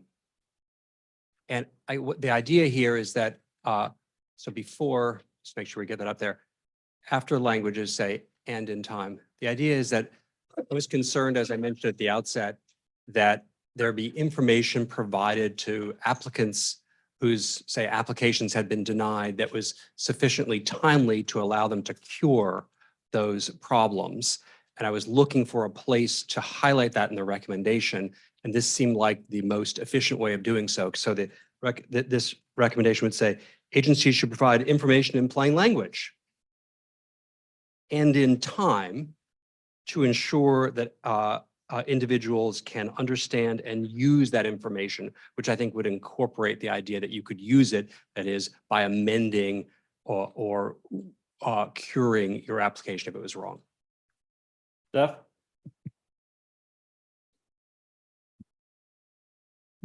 Steph Tatham, government member. I'd like to just move a friendly amendment, which is to make it agencies should timely provide information to avoid the implication that we're qualifying that the information should be provided in time only when appropriate and feasible, because it's always appropriate and hopefully always feasible as well. Kevin, how's that with you? Pro time. Okay. Okay. Eloise, good? Don? Yeah, Amy? that works. Good. Okay, without objection then, timely will be timely amended to the language. Any other amendments from the floor? Was there one over there? No? Okay, right here. Oh, yeah, I'm sorry. Yeah, he was first. I had his hand up first. At least I saw it first. So let's go there. Yeah. Thank you. Hi, Jonathan Weiner, Duke University public member. So at the risk of going back to paragraph 22, if that's in order. One simplification along the lines that Sally Katzen had suggested earlier would be to say further the goals of the legislation and not cause undue harm to other legislative purposes or critical privacy interests. Just simplify and reduce the triple wording of effects, affects, and purposes. So that would say further the goals of the legislation and not cause undue harm to other legislative purposes or critical privacy interests. I would guess I would offer that as an amendment to the current language. Okay, Ron Cass is fine with that. Does anyone have? Okay, well, first I've got to vote to extend our time by 5 minutes at first. Any objection to extending? Okay, seeing none. All right, I was going to ask for any discussion on the proposed amendment. If not, is there unanimous consent then? Seeing no objections, we will amend accordingly. Okay, another amendment from the floor. Dave A. public member, paragraph 8. I really appreciate both the report and the recommendation calling into attention psychological compliance and learning cost. I think those are often ignored. The odd thing about this recommendation is it is calls for agencies to measure perhaps the most unmeasurable cost of all. And so I think this will have a psychological effect on agencies because they're going to look at this and say, we can't do that. We don't have the resources to do that. So I would make this parallel to what you've done in other places and simply change it to agencies should identify the administrative burdens and then including cut out the estimate and quantifying, including any learning, compliance, or psychological costs.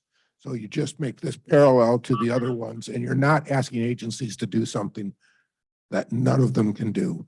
And I realize that to the extent feasible is modifying, but it's still daunting and frankly, from a small agency, terrifying. Okay, Ben, can you get that? So change measure to identifying, should identify. And then after program, just say including and skip to any learning, compliance, or psychological.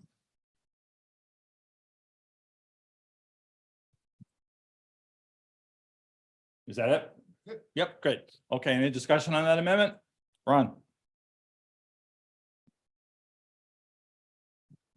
This is not in opposition to the amendment in any way. I just wonder whether what follows the by is actually consistent with what precedes it. Are we identifying it by estimating and quantifying the learning compliance or psychological costs? Or do we just want to really skip to the fact that agencies should estimate and quantify to the extent feasible any of the costs associated with this? I'm not sure why we need the prefatory language in there. Okay, Amy, let's go to you for the consultant's view. Don? Okay. So just one observation is the revised guidance. The Paperwork Reduction Act does push agencies to measure the named type of costs, learning, compliance, and psychological costs.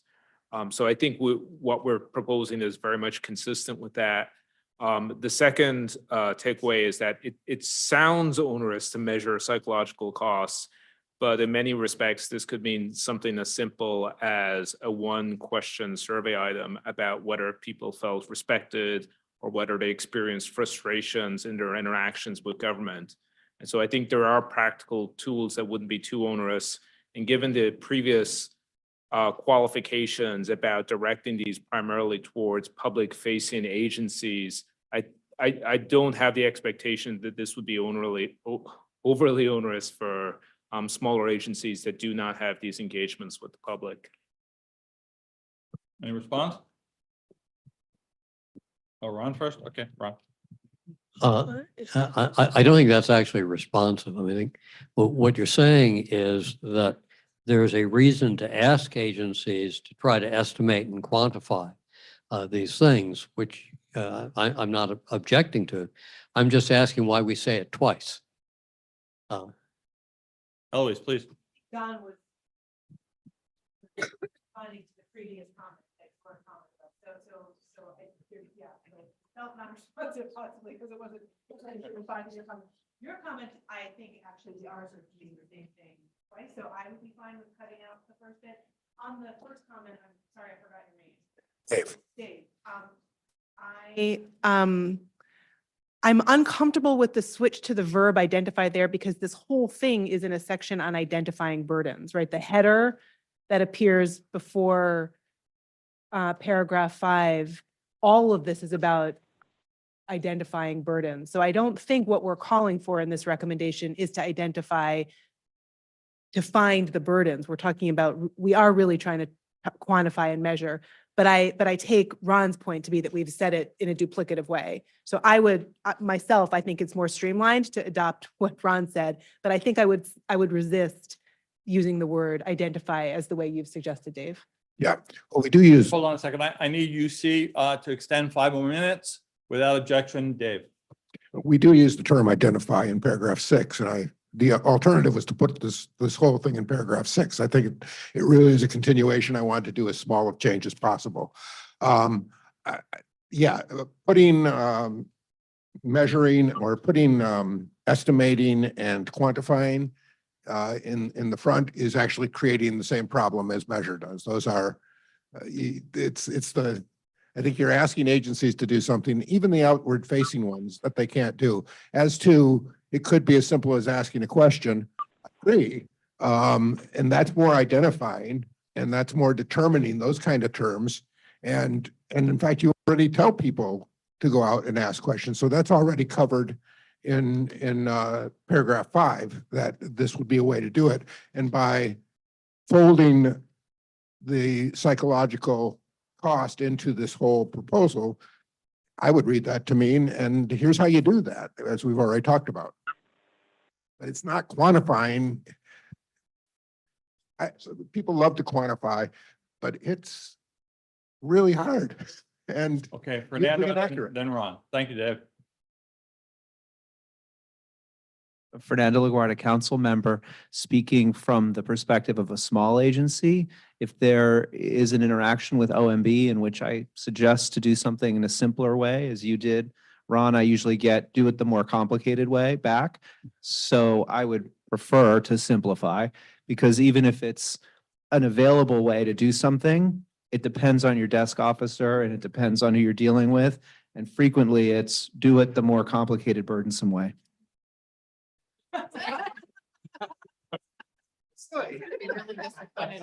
Back to you, Ron, then Steph. Ron Cass, council member. I would recommend that we say agencies extent feasible should estimate and quantify and then continue with the rest of that. To the extent feasible gives agencies a way. If they can't do it, they can't do it. It avoids the problem of saying the same thing twice, and it puts it in a simpler language, which makes up for my earlier complication that Sally called me on. Okay, thank you. Steph? Steph Tatham, government member from OMB. I think what Ron has said encapsulates the compromise I was going to offer. But I would note that this is very similar to the original language, and I would take back your concerns, and we'll see if this is something that we can address in our implementing guidance. Okay, David, how do you feel about Ron's suggestion? Well, I prefer Ron's suggestion to the way it is. It doesn't strike me as a compromise. It strikes me as voting down my motion and keeping quantification in there, but all right. I mean, that's what the assembly is for, is to decide which of those they want to do. Okay, we'll find out in a minute. So let's seek unanimous consent on David's amendment to number 8, recommendation number 8. Any objection to it? Oh, it's gone now? No. It's yours. Okay.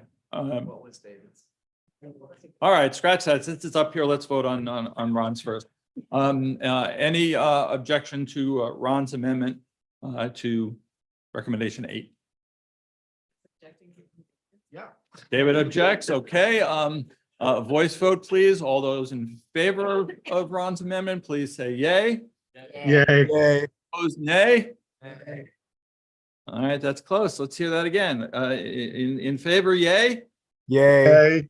Opposed? All right, I can't call that. Let's use our blue cards for the first time today. Okay, if you're in favor of Ron's amendment, please indicate as much by raising your blue cards. We are in fact counting people on the Zoom. You all know how you vote.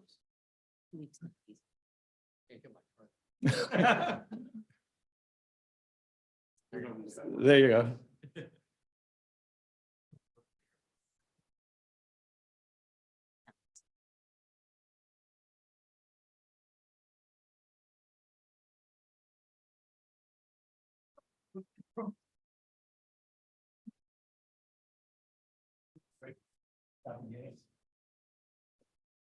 Okay, are there any nays?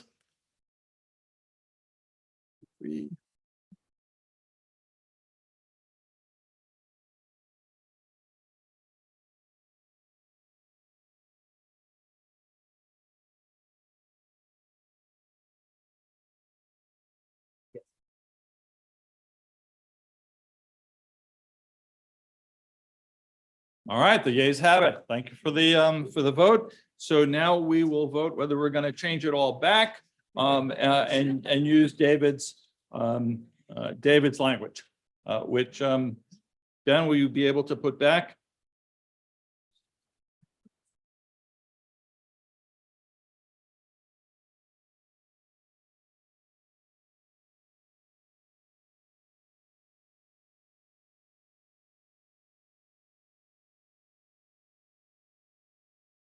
Okay, everyone see it? David, that's it. Before we vote, I need to extend time again. 5 minutes. It's the last time. Unanimous consent? Done. It's an accommodation. Can someone just read it out loud? Those who can't see it. Sure, Ben, go ahead.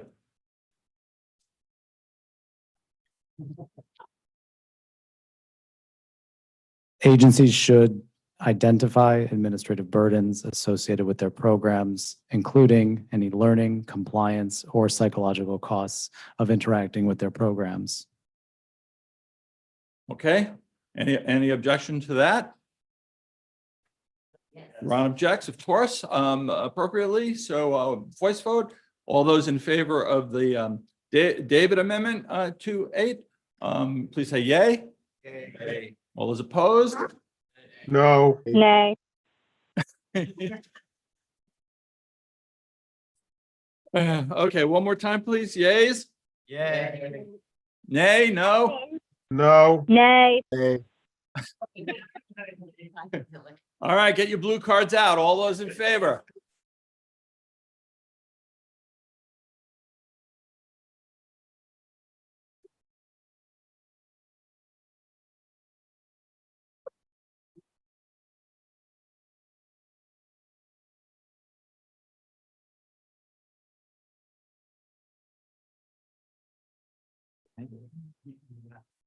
Oh, all right, we've got the yeas now. Now I need nays. All those opposed, please raise your cards.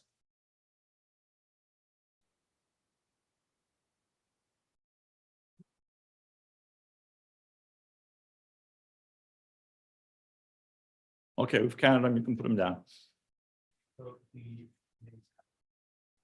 Yeas have it by our count. So the David's amendment carries. What? Oh, okay. The nays have it. Excuse me. Numbers. Yes. Okay. Any further floor amendments to this recommendation?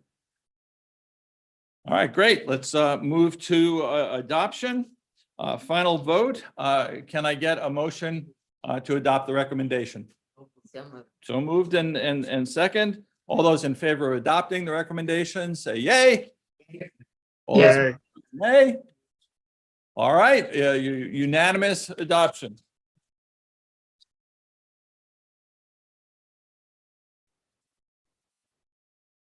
And we have yet another milestone that represents. That was the 300th adopted recommendation of the conference. So that is almost as cool as having breakfast at the Ritz-Carlton.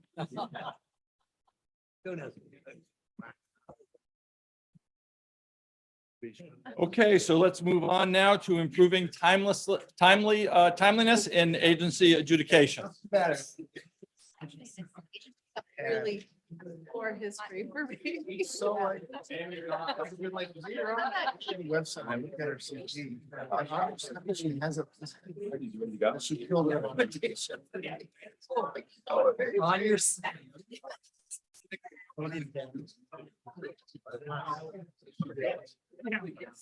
Remember what? Remember Did you remember what the, I don't even remember. I missed talking about this. Oh, yeah, but now. I know.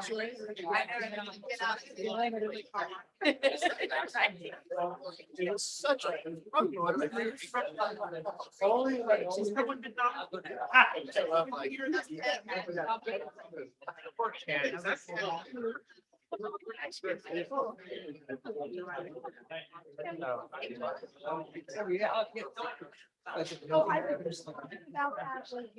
Okay, we're all set up, so we're going to get going.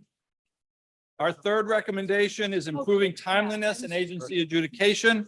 This comes to us from an ad hoc committee that was composed, believe it or not, at random from the committees on adjudication and the committee on administrative management. For their work on this recommendation, I have to thank first, of course, Ray Lamone, who agreed to be chair of this ad hoc committee, and our in-house researchers. We didn't have outside consultants. So Jeremy and Jen Celine did extra duty by researching and writing this amendment. And Jen will summarize it for us. Okay, I'd just like to say how much of a pleasure it was to work on this project. And I think everybody at this table learned something and became a little bit of a better thinker because of it. So I'm just gonna give you a brief summary to sort of frame our comments and discussion for today. In writing the report, we really tried to think about the issue of timeliness in adjudication from a variety of perspectives. And this was an incredibly immense task. Like, volumes could be written on any one of the things or the cases that are in the report. But we took a pretty broad view, and one of our goals was to really get people to start thinking a little bit more broadly and to prompt additional research and discussion. So no single mechanism is going to address all concerns of timeliness in all circumstances at all times. And each agency and even each program within each agency has its own unique mission, serves different communities, adjudicates according to a distinct set of legal requirements, and has different resources and faces different operational realities. So that said, there are some commonalities that I think we can all agree on across the executive branch. And I'd like you to keep these in mind during our discussion. So first, timeliness and also fairness and accuracy serve as consensus values for the administrative process. And there are also constitutional and statutory requirements when it comes to adjudication. Now, these are notably context specific and will necessarily, again, vary across agencies and programs. Every agency has its own mission, its own policies, its own resources, and balancing procedural accountability and organizational goals while being sensitive to key actors in the administrative process, both within and outside of the agency, under resource constraints, which I know was mentioned earlier this morning. It's an incredibly immense task. And through all of this, agencies really have to respect the decisional process, including decisional independence of adjudicators and administrative law judges. So in that spirit, the report identifies several common factors, and they begin with program startup and judicial expansion or jurisdictional expansions. These sort of have caused or contributed to timeliness concerns. Additional factors include agency and program structure, resource levels, program integrity concerns, and then changes in the policy environment in which adjudicators operate.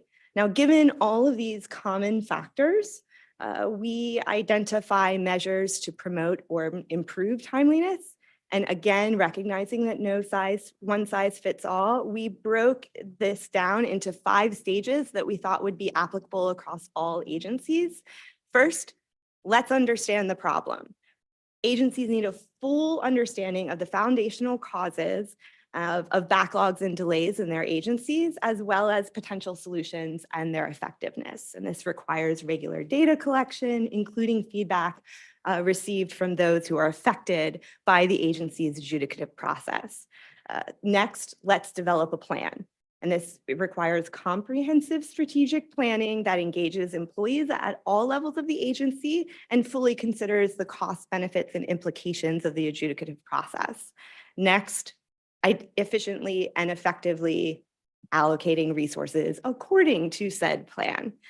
Next, an unambiguous and consistent communication of agency policies to all levels of the agency and to the public can also help improve and promote timeliness. And then finally, just taking full advantage of advances in technology and limiting reliance on paper-based processes. So in sum, many values form the structure, implementation, and operation of our adjudicative processes. And we recognize that agencies are extraordinarily complex systems and tried to draft this recommendation accordingly. Thank you, Jen. And Ray, could I ask you to talk about the committee consideration, please? Thank you. And first of all, I need to thank you, Andy, for making this opportunity for me to chair. This is my first opportunity to chair a report. And of course, as you know, I come from the Merit Systems Protection Board. So timeliness is rather appropriate for me. It's not like I have 5 years to make up very quickly a backlog of what we call an inherited inventory of cases that landed, but I knew full well going in when I got the call from the White House, being a career executive and getting this opportunity to come into a political role, it was really an opportunity for me to kind of bring some of these experiences, especially when I used to be an OPM attorney, where I litigated on behalf of OPM for the EEOC, MSPB, FLRA, et cetera.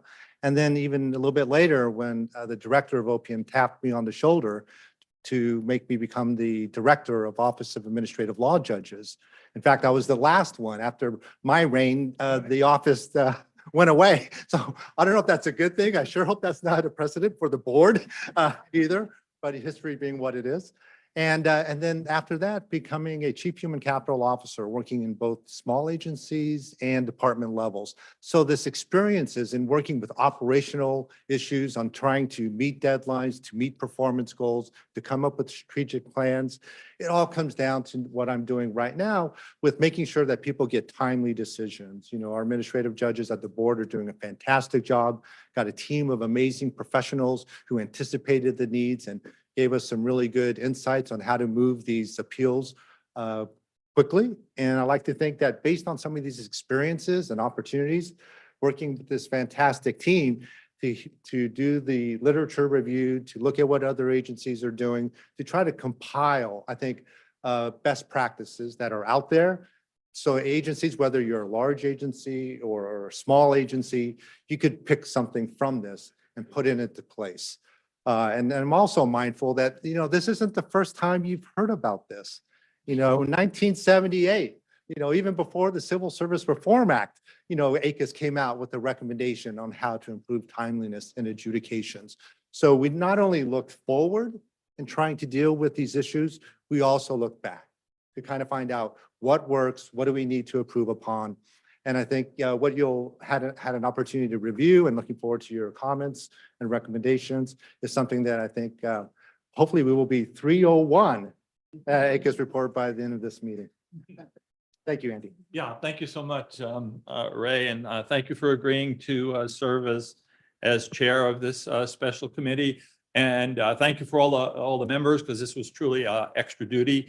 And it was really terrific how the computer randomly picked so many great members to work on this committee. The fix was not in, but it worked out that way. Ad hoc. Yeah, we felt it didn't quite fit in either committee, so we, with the council's approval, created this. So, all right. So thank you. So we have 9 council proposed amendments to get through here. Council amendment number 1 adds additional. Oh, I'm sorry. Yes, thank you. Manager's amendment.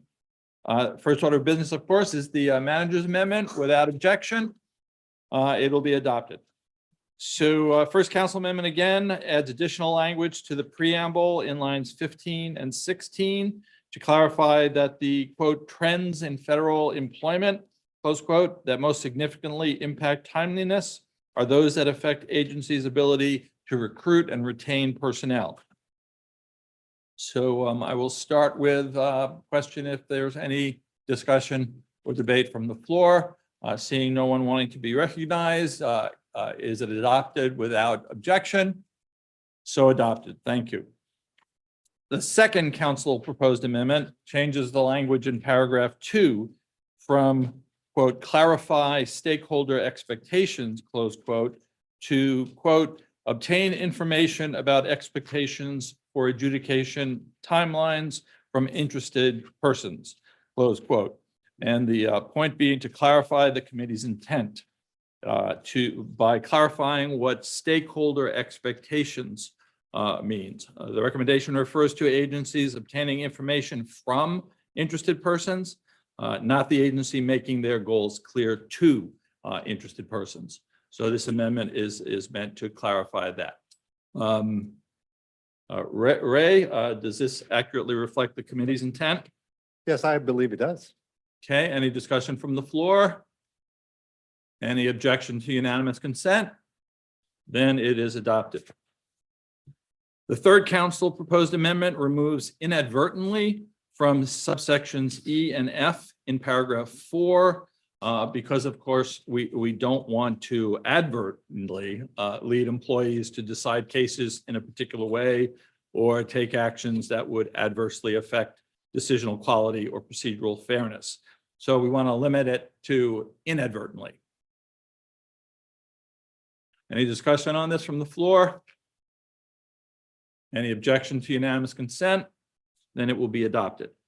The fourth council proposed amendment removes reference to artificial intelligence as an example of how agencies should automate non-discretionary routine tasks from paragraph 10. And I'm going to turn to Ron on this because I just really want to hear what his joke is about this. Ron Cass, council member, I think actually that line deleted itself.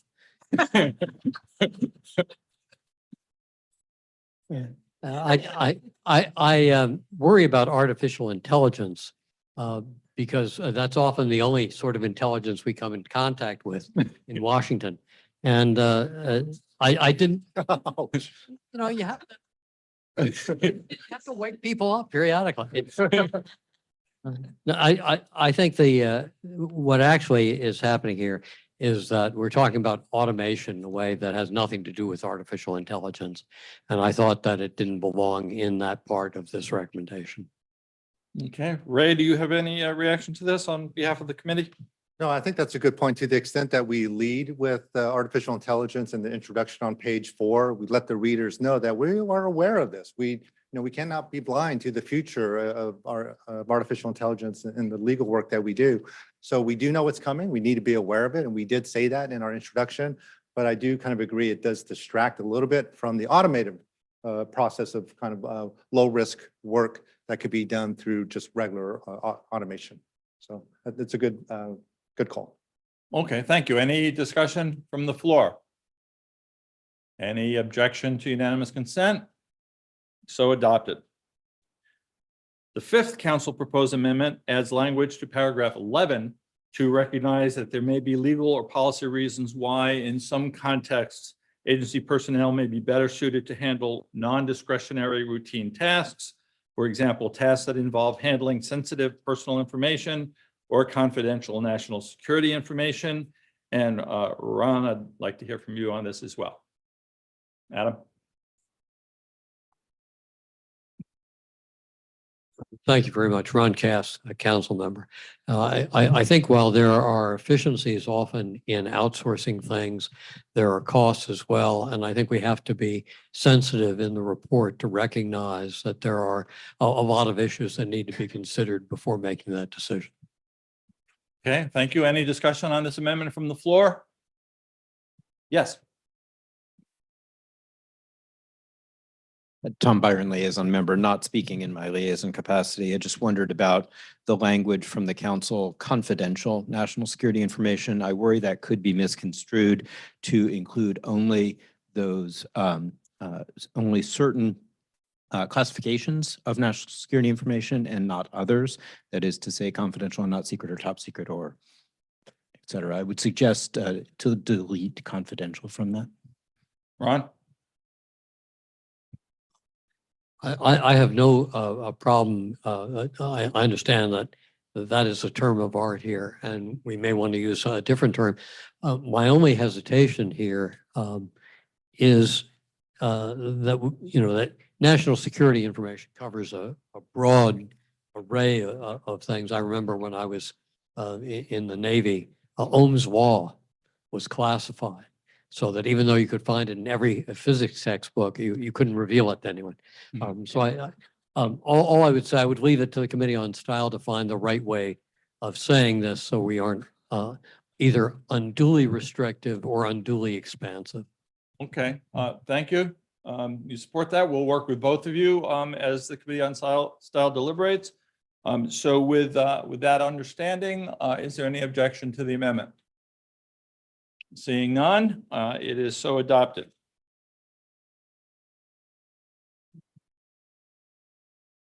Okay, so Council Amendment number 6 now removes when required and adds as appropriate in paragraph 17 to clarify the nature of coordination with the President and Congress. And Ron, I turn to you for an explanation again, please. There are certainly many times when it's appropriate to coordinate with the president, even though there isn't a legal mandate to do it. And I don't think we want to be trying to parse exactly when there is and isn't here. I think the as appropriate, I hope, captures what the committee was trying to do, but I think it's the better way of saying it. Right? Yes, that's exactly the intent, and we're okay. I'm okay with that. Okay, any discussion?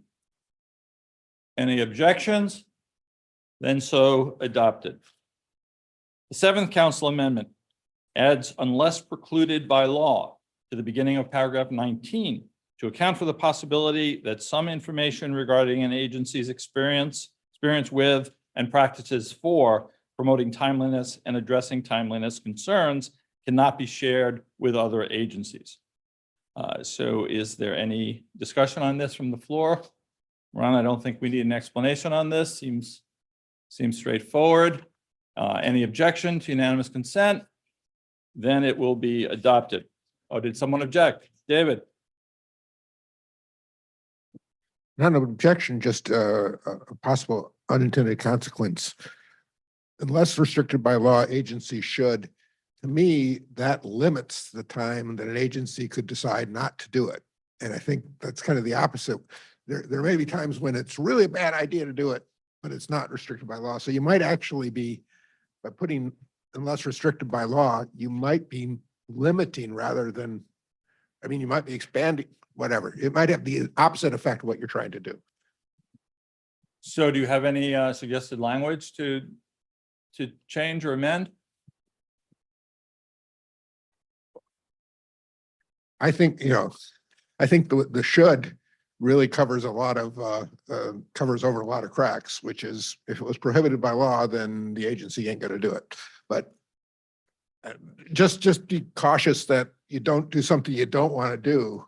Sure. Well, should's not must. So there's enough room in there, I think. Okay, we were about to adopt by unanimous consent. Any objection? Yes, Helen. Oh, okay. To share the information, what was our solution? Agencies should share. We're appropriate in accordance with law and consistent with law. So then you're hitting the appropriate and the legal aspect of it. So after the should?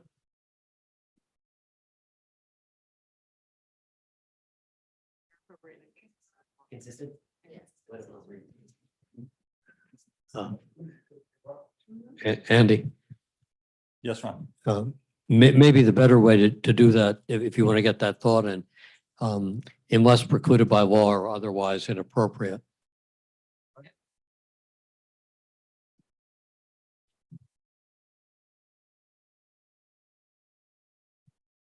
Okay, delete that. All right, the council amendment as amended. Seeking unanimous consent for the third time. Any objection? Then it's so adopted. Okay, council amendment or proposed amendment number 8 adds a sentence at the end of paragraph 25 recommending that agencies also consider whether and to what extent they should disclose the same data and information for agency subcomponents in addition to the agency as a whole. This accounts for the fact, of course, that there may be geographical or other variation in case processing times across an agency's organization that may be obscured by aggregate data at the agency level.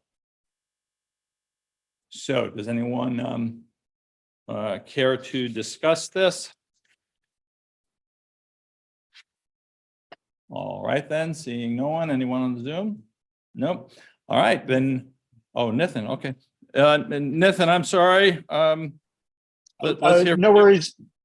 No worries, Andy. I just had a proposed suggestion on the previous edit that was addressed by the revision that was adopted. Okay, thank you. Sorry we didn't get you on time, but thank you.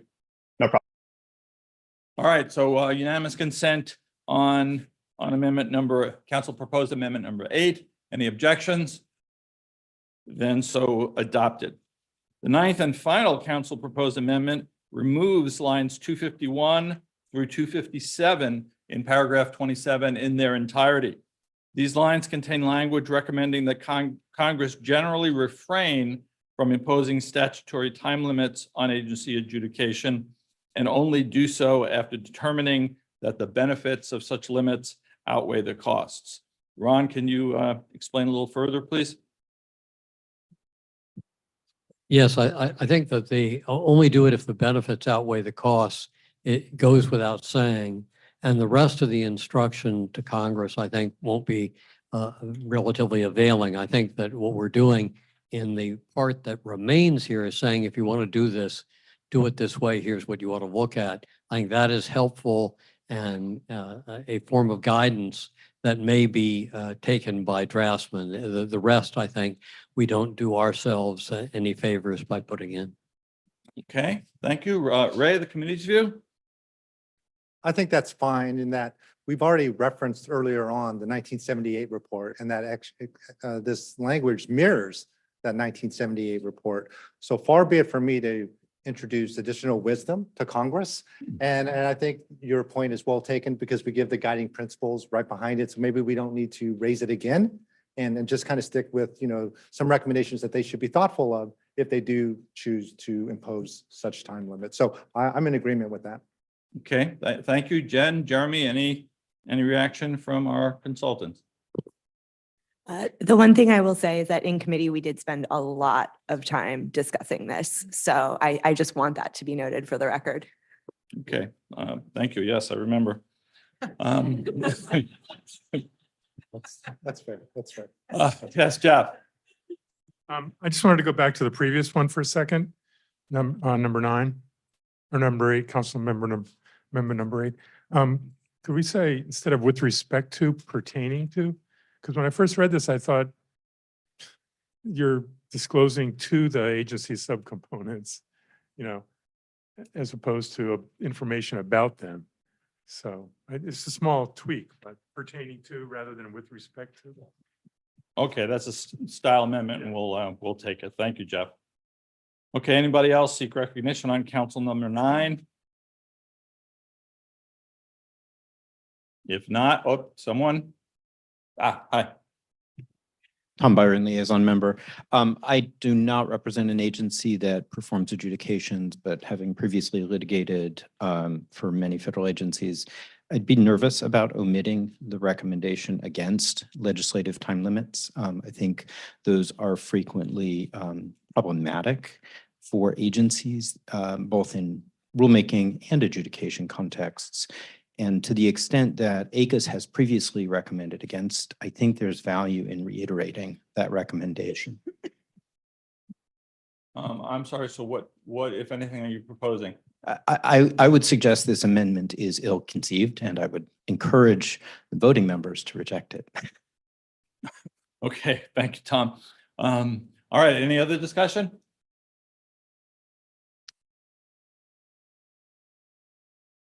Hi, we'll get you in a second. This is Jonathan Weiner, Duke University public member. This is on paragraph 26 or 27 renumbered. So I am not an expert on adjudication, but just on the point of ACUS making a recommendation about how Congress sets time limits for agency action.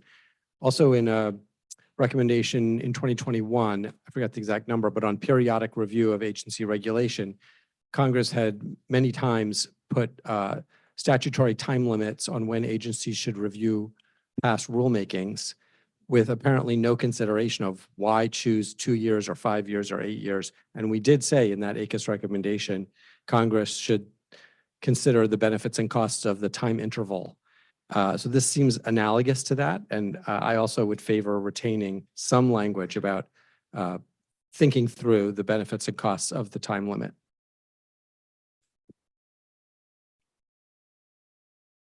Okay, so is there anything specific to vote on or not? Well, I would oppose this deletion amendment. Okay. But if there's a compromise that the committee wants to propose of shorter language, I could also vote for that. Ron, are you open to working on it further? Ron Cass, council member. I'm certainly open to working on this further. On the other hand, I do think that starting off with sort of a broad, don't have time limits, or I think that's overly restrictive. And I think there are times when time limits are very helpful. There are times when they're not helpful.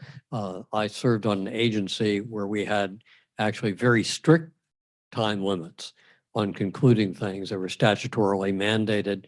And that was important from an international standpoint in terms of our agreements on trade issues. So I think I would resist having too much language in here that is overly directive, because we're almost certainly going to get it wrong with respect to some instances where Congress is considering this. But that's why I favored limiting this to saying, if you're going to do this, here are things to look at, as opposed to telling them what to do, whether to take the step of having time limits or not.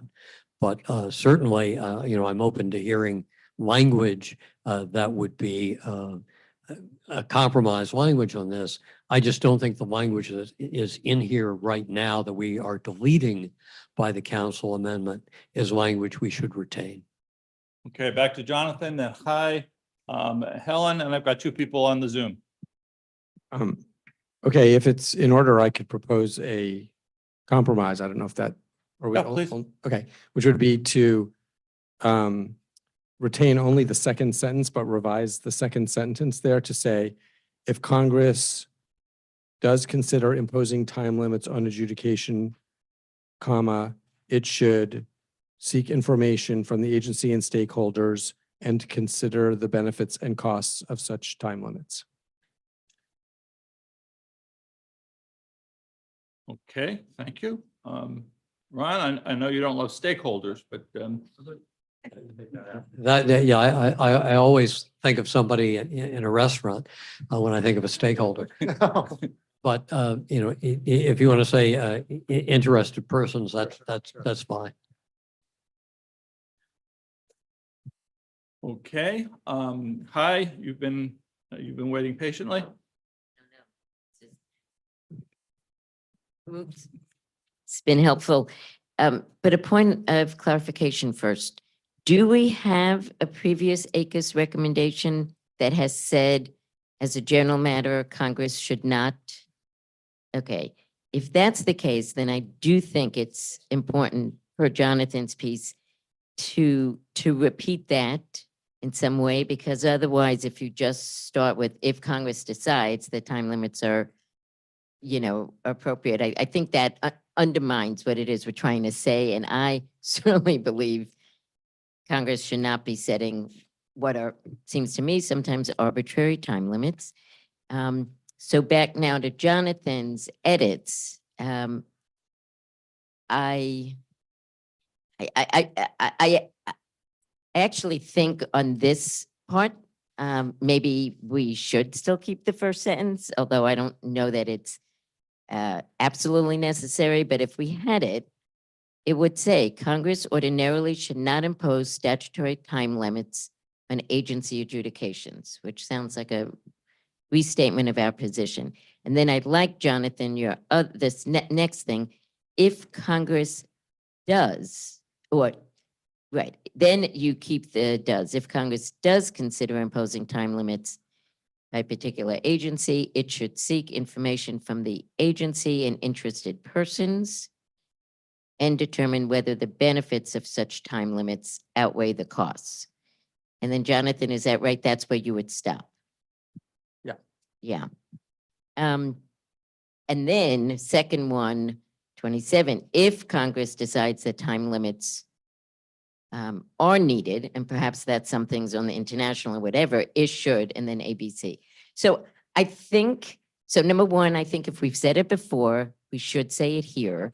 And if we're saying it here, I think, Jonathan, my one modification is I think I would put back in the first sentence, which obviously is not a problem with you. Fine with me. Yeah, so just in terms of as people are voting on it. Okay, Ron, any reaction to that? And then Helen and Jeff. Then the Zoom. Ron Kask, council member. I do not subscribe to the view that if we said it before, we should say it again. I think that saying that if Congress considers doing this, here's what it should do is enough for us to say, don't run into this, don't rush ahead. Here are things to look at in doing it. We can always look back at other recommendations we've made. We make them at particular times for particular reasons. And I would hesitate to say that in this context, that it ordinarily shouldn't impose time limits. There are too many different types of adjudication. There are too many reasons for worrying about the time they take. There are too many interests involved in each of these particular adjudicatory processes. So I would simply stick with the what Congress ought to do when it's thinking about this rather than telling it, don't do it. Thank you. Helen, you've had your hand up a while. So I'm going to build off of Jonathan and High's great idea. So, sorry, I think if we have looked at this before and we've put a position on it and we look back at that position, decide it's still good, not only I'm comfortable with saying it here, but I think we should refer back to that one too. So I would make a modest modification to High's modification, to Jonathan's modification, to at the beginning, just refer to that report number where we've said this, because then we're reaffirming a position and saying, we still think that what we have said before has merit and stands. And I'm all for us doing that knowingly though. And I don't know if we have time to look at that right now, but I think if we look back and we decide that this is a position we still support, we should, affirmatively do that and cite to it. Would that go in a dreaded footnote? No, you could even, no, you could say it in the sentence. Just refer to the. Okay. Jeff, then Nadine, then I've still got Jack and Bernie on hold. Yes, Jeff Lubbers, special counsel. So I agree with Ron that we shouldn't be beholden necessarily to our old recommendations, but I can't imagine the considerations on timeliness and adjudication have changed that much from 1978 when we did the previous recommendation. It's 78-3. And it makes several basic points that it's better for agencies to do it on their own.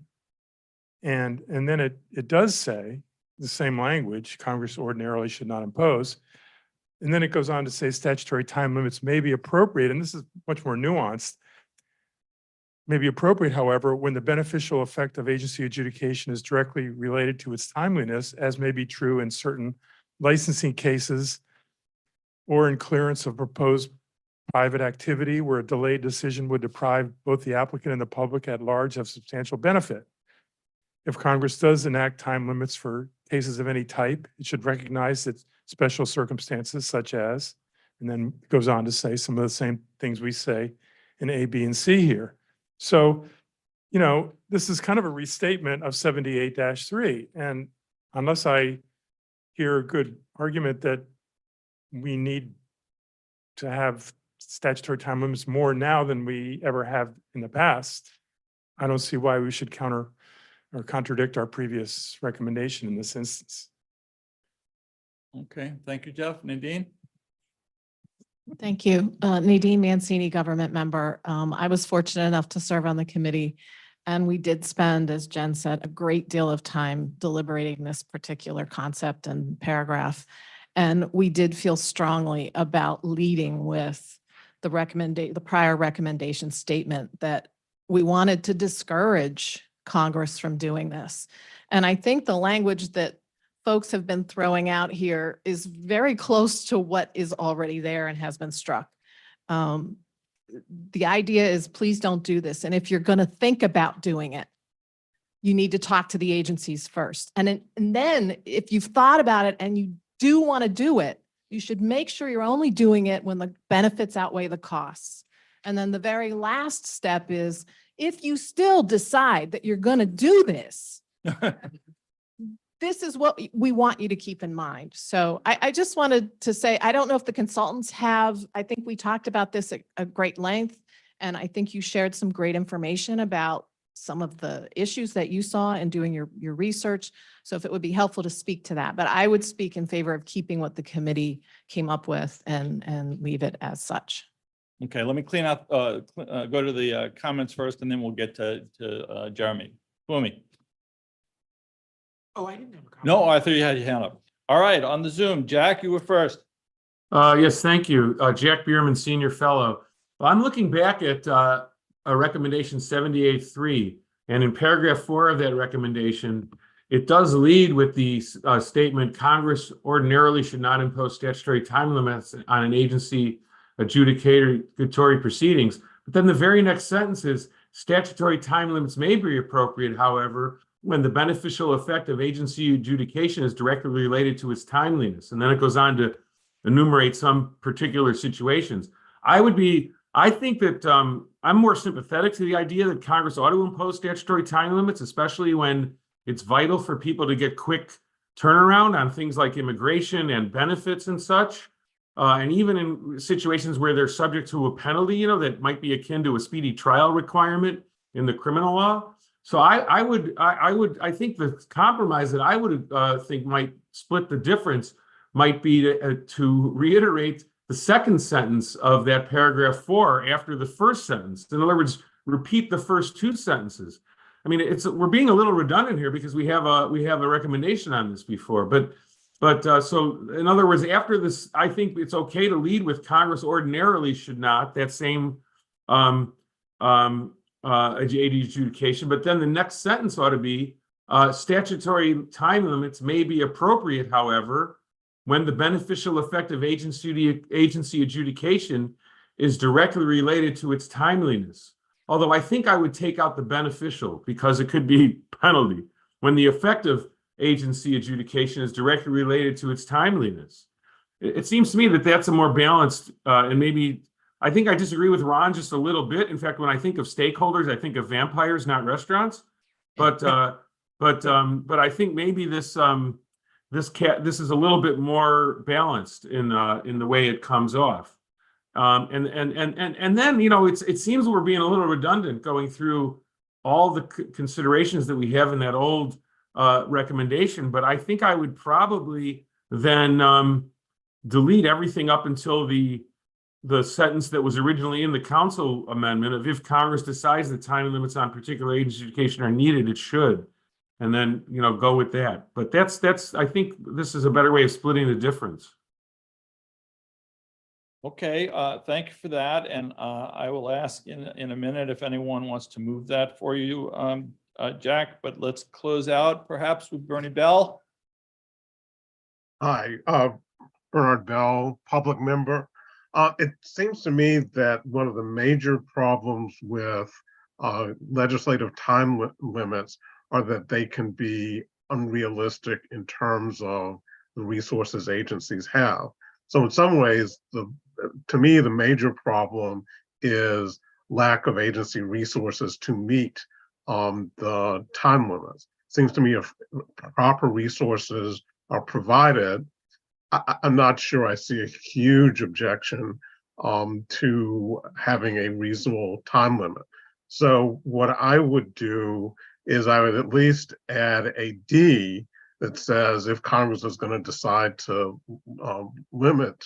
impose time limits, that it ought to consider or should consider the need to increase agency resources to enable the agency to meet the deadlines. So whatever is done to the first part of it, I think that would be helpful.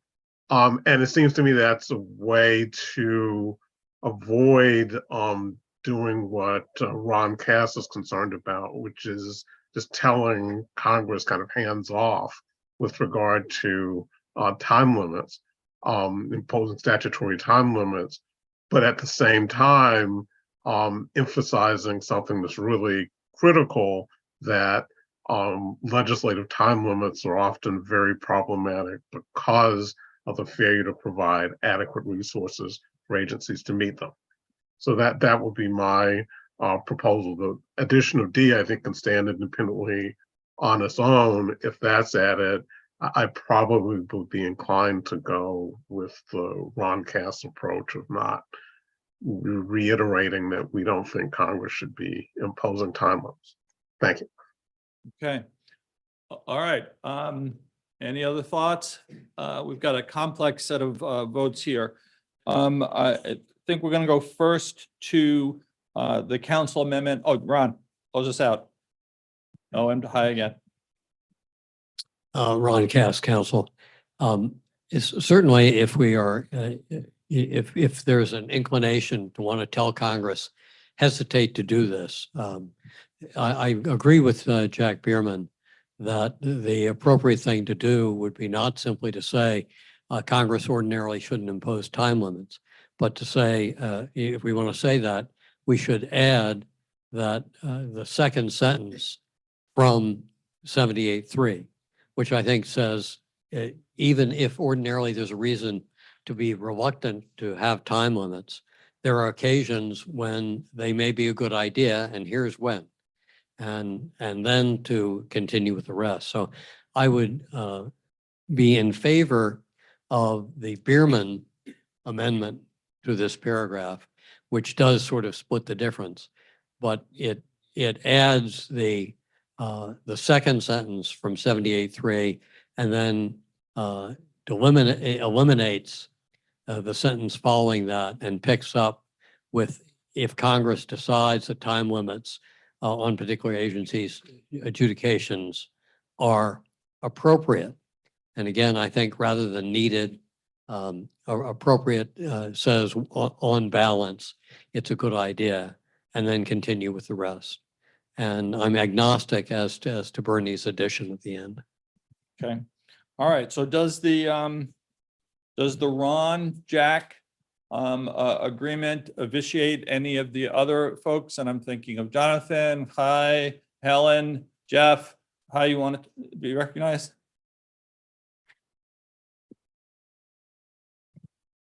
Okay, so based on this discussion, I want to withdraw my, modification of Jonathan's, thinking just putting the back in the first sentence and taking out the rest. I think Nadine's description of how this got developed and how each sentence is very deliberately focused on part of the timeline is compelling to me, and therefore I would not accept the council amendment. However, based on the conversation, this is a slight modification of Jack's, I do think it's good to say Congress ordinarily should not impose statutory time limits on agency adjudication as set forth in the ACUS recommendation.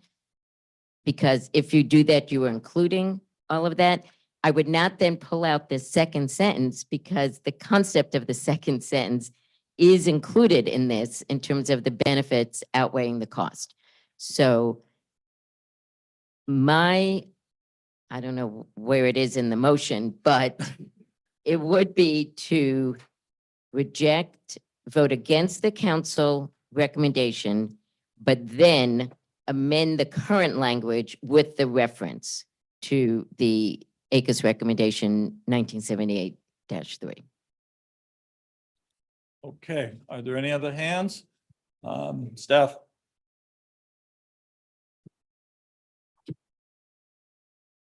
I just wanted to ask a factual question, which is Jeff articulated that in 78.3, there are a variety of considerations similar to the A, B, C here. So if we're incorporating recommendation 78.3, are we also comfortable with those other considerations addressed in the same paragraph of 78.3? And I guess that's a question for the committee, and I'm sorry to put you on the spot. I don't know if that's something you considered.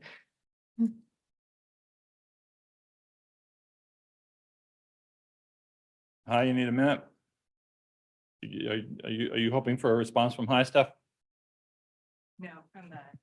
Oh, from up here, I'm I sorry. think there are a few things in B and C in particular that relate less to how you think about it, but what you should actually state when drafting such a statute. Stating expressly what should occur if the agency does not meet its statutory deadline, and stating expressly, and I think this is a really important one, stating expressly what happens if a timeline is not met.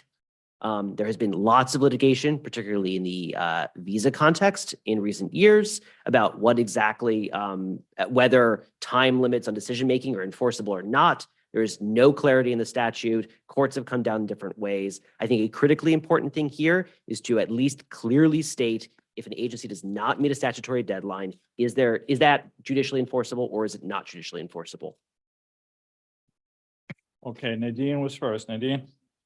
Thank you, Nadine Mancini, government member. I just want to add that if you could scroll up to the language that's been deleted, the one concept that's also lost by deleting this language is telling Congress it should require the agencies to do it themselves. And so that's nowhere in any of the amended language. So I would suggest that that needs to be kept in if possible. Okay. All right, let's leave it at that. I'm gonna need your help unpacking all of this. But let's start with a vote up or down on Council Amendment number 9 to strike and replace. And Leah, I'm gonna have to rely on you a lot for identifying these one by one. Does everyone understand where we are? David, no, Ron, could you help us out again, please, on your original amendment? Yes, I think it's as modified now on the screen. And although I think we have the as set forth in recommendation 78.3 still in there twice. The second time is fine. I believe that saying that it ordinarily shouldn't impose time limits, but that they are appropriate in some contexts is a balanced way of looking at it, and saying that if it considers, I think does consider is one word too many. If it considers imposing time limits, it should seek information on essentially the costs and the benefits of this from the agency. And then if it decides to go forward with it, it should do it in the following steps. I think that captures the set of considerations that I think the council consideration of this would conclude is appropriate on this. I understand the notion that there's a preference that the committee had for this not being done by Congress. But I think that this particular part of the recommendation moves beyond the question of whether the agency should be left on their own to come up with this. It was talking about, should Congress have time limits, and if it does, what it should look at in doing it and how it should go about it. So I would object to a Haas version of this. I think this would be acceptable as is. Okay, so can we vote on this then, as Ron just explained? Oh, I got another Jack Bierman. Jack? Sorry, I guess the only thing I would say is that Bernie's amendment at D needs to start with the word consider to make it parallel with the rest of the list there. But I feel that we're sort of mixing two different things here. We're mixing whether they should do it with how they should do it. And that's what's leading to some of this, I think, some of the discussion and the confusion. And it seems to me that whether they should do it is covered actually very well in recommendation 78.3. And it has many considerations, and it does lead with the idea that really agencies ought to do it themselves. Congress shouldn't. But then if Congress is going to do it, it should do things like recognize that there need to be exceptions under certain circumstances and that sort of thing. So, I mean, one way to handle it is when to say Congress ordinarily. This is maybe if Ron's thing passes, then forget about it. But maybe add the word "except" as set forth in recommendation 78.3, because recommendation 78.3, talks about when they should do it or what they ought to take into account when they do it. But I would favor. I'm not a voting member any longer, but I would favor the council amendment as adjusted during this discussion, the way that it's set up right now. I think it's very good. Okay, hi. And then we'll go to Jeremy. He has some thoughts. This is really just a point of clarification to make sure when we're voting for what we want to vote for. If what we would like to do is initially go back just to what the committee had, is our first vote going to give us that opportunity to do that, to simply vote no against any council amendment together with any amendments to that? Perfect. That's what I'll do, and then we can go from there. Yes. Everyone. Okay. Yes. Jeremy. Yeah, and I think Jen probably also would like to speak on this. I think this is perhaps the most important recommendation in this recommendation, because what you see over and over and over again across decades is when there is a backlog, people run to Congress and say, help. And there is a strong impulse for strong authoritative congressional action. And often the easiest thing is we're going to make the agency decide a case in X number of days. And I think time and time again, we have seen really adverse consequences. And I think providing good guidance to Congress on what is a good, productive role for congressional oversight in steering perhaps Congress away from bad actions that have had historically unintended consequences is a really useful thing for ACUS to do. And I think we do see good models of that in setting up the MSPB. Instead of using the EEOC model where it's cases should be decided in 120 days, except for discrimination cases, it's you tell us what you think is reasonable. That gives us a standard we can actually exercise congressional oversight on. We can hold you to it. You can tell us why you can't meet it. And that has been perhaps a more productive form of congressional oversight over the years. So I think there is something very important in telling Congress how it should oversee agencies with respect to timeliness, and maybe more importantly, how it should not. Jen? Yeah. So not surprisingly, Jeremy and I think very similarly on this issue. But I do want to reinforce what Nadine said, particularly about consulting the agency and letting the agency set time limits. One thing I think, because of the type of attention that Congress gives to certain agencies at certain times, it can be very sporadic. And there is a sense that because of a variety of factors, that perhaps the agency isn't doing enough or trying hard enough. And this goes back to Bernie Bell's resources thing. I think you would be hard pressed to find an agency that said, we're not trying to make timely decisions. We are doing our absolute best. And so to the point where we as an ACUS body can encourage Congress to pause and say, okay, assuming we are doing the best, how can we address the situation to make things better? And so a knee-jerk reaction to imposing time limits seems problematic from a research perspective. And we honestly have seen this in the high-profile agencies, as well as in the agencies that don't get a lot of attention from Congress, but someone slipped something in last minute in a statute, and then without really thinking through the consequences. So that's my strongly worded point.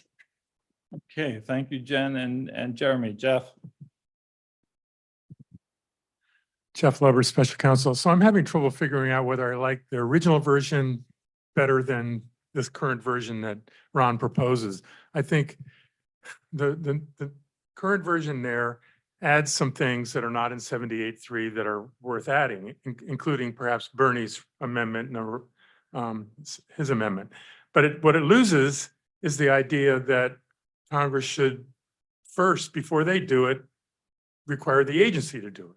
That's the component that's not in there anymore. And I think if that were added back in there, then I would prefer the revised version. Ron? Let me try one more amendment here. And that is first to, as Jack suggested, include the word except before as set forth in recommendation 73. And add that delete the word time limit statutory after 78.3 and say time limits may be appropriate, however, when the effective agency adjudication is directly related to timeliness. Congress should first consider seeking agency input on appropriate time limits and then continue with the rest of the modified version as is. Okay, Jeff, does that address your issue now? It's slightly different. I mean, it's not just seeking input on what the statutory time limits are. It's perhaps asking the agency to set its own time limits, which is what 78.3 says, which I think is a good idea, but I don't know. Which the committee included. It's in the stricken language now, but if Congress then decides time limits are necessary or warranted, it should require agencies to adopt reasonable time limits. So you put that back in there now? Yes, although I think the more we put stuff back in, we're getting back to the original language. So it might be worth looking at the original Longer, at language. least. Except Now we it's don't- longer. Yeah, the original language of, I didn't like the original language. I think we could modify the language to capture that thought. I think we're sort of agreed on the concepts at this point. Right. We're close enough to get the committee on style. Okay, yeah, because it's hard to parse every word here. Hi. So this seems to me, you know, reflecting what we all know, sometimes wordsmithing here can be, you know, sort of problematic. If you think that this is in a way close enough to the committee language, my recommendation is we don't vote yes on this sort of modification, that we vote that no. We then have the original language up and everybody reads it and sees, is there anything that is missing there that we feel is necessary to have? And I think that's going to be a more judicious approach than trying to adopt something that's just been wordsmithed here and then, you know, send to some committee on style. So that's my recommendation in terms of the vote. So when would we get back to it? Right away, my recommendation is we vote, do we want the council's modification the way it's written here, right? The original modification was delete completely. As they're trying to quote unquote close the difference, you've got a lot of new language that is very similar to what was there before, but not completely. So from my perspective, I think if we want to get this right, we vote against the council amendment as amended during this discussion.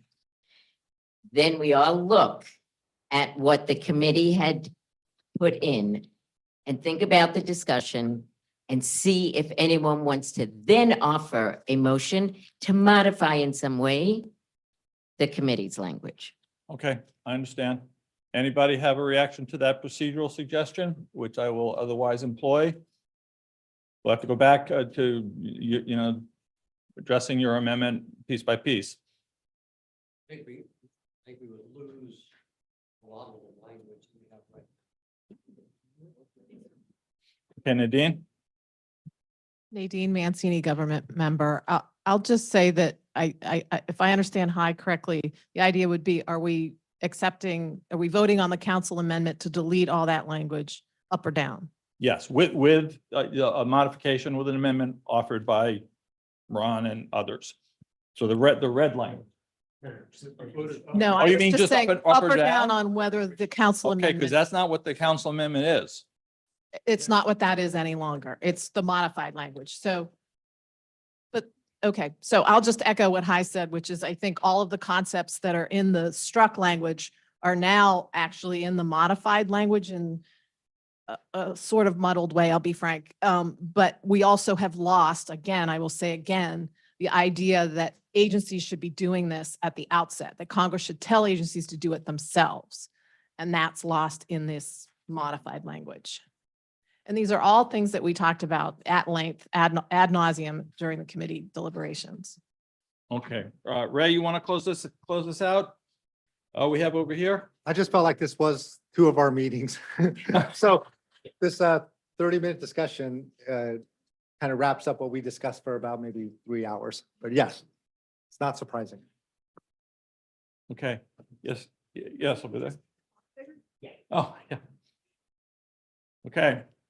All right, well, I think there's a little bit of consensus here on procedure. So let's start with the vote on the original council amendment to strike the language in its entirety.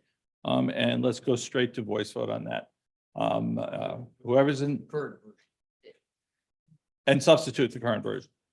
Right, and substitute the current version, I'm sorry. Yeah, so is there, Jeff? What's the vote? How are people, I can't vote. What's the vote? The vote is on the original council amendment as amended by Ron et al. In the pink. Yes or no? Okay, and we've only got 15 minutes left. So let's have a voice vote on that. All those in favor of the deletion and insertion, please say aye. Aye. All those opposed, nay? Nay. All right, the nays clearly have it. So any suggestions on what's next?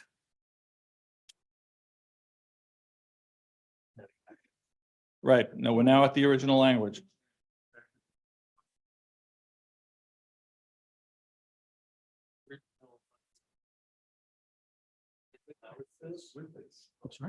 No. Just everyone go back to the plain version. Well, it's nice. Everyone look at this. Based on what you've been thinking, do you want to put in a motion to change anything in the, I have no motion. Bernie probably. Okay, well, we actually have to do now, since the council amendment has been rejected as amended, is to officially say that that's it on the council amendments. And we have no pre-submitted amendments. So now we're at the point of new amendments from the floor. I have a. Still have Bernie's amendment. Bernie's amendment, D, you had D. I don't have that, Alan, I'm sorry. It wasn't, so we'll handle it. Alan's? Okay, I'm sorry, Nadine? Pre-submitted amendment. Sorry, I was just asking about Bernie Bell's suggestion to add D, if that was part of the vote we just did. That was my only question. Up on the screen, Bernie Bell added D. Oh, he has to suggest it again, sorry. Okay, so Bernie, do you want to suggest your D amendment now, amendments from the floor? Yes, I would. And I guess I've explained it previously and do think it was independent from the other things that we've just resolved. I think that's all I need to say unless anyone had any questions. Okay, so let's get that out of the way now. Is there any objection to Bernie's amendment to add a subparagraph D?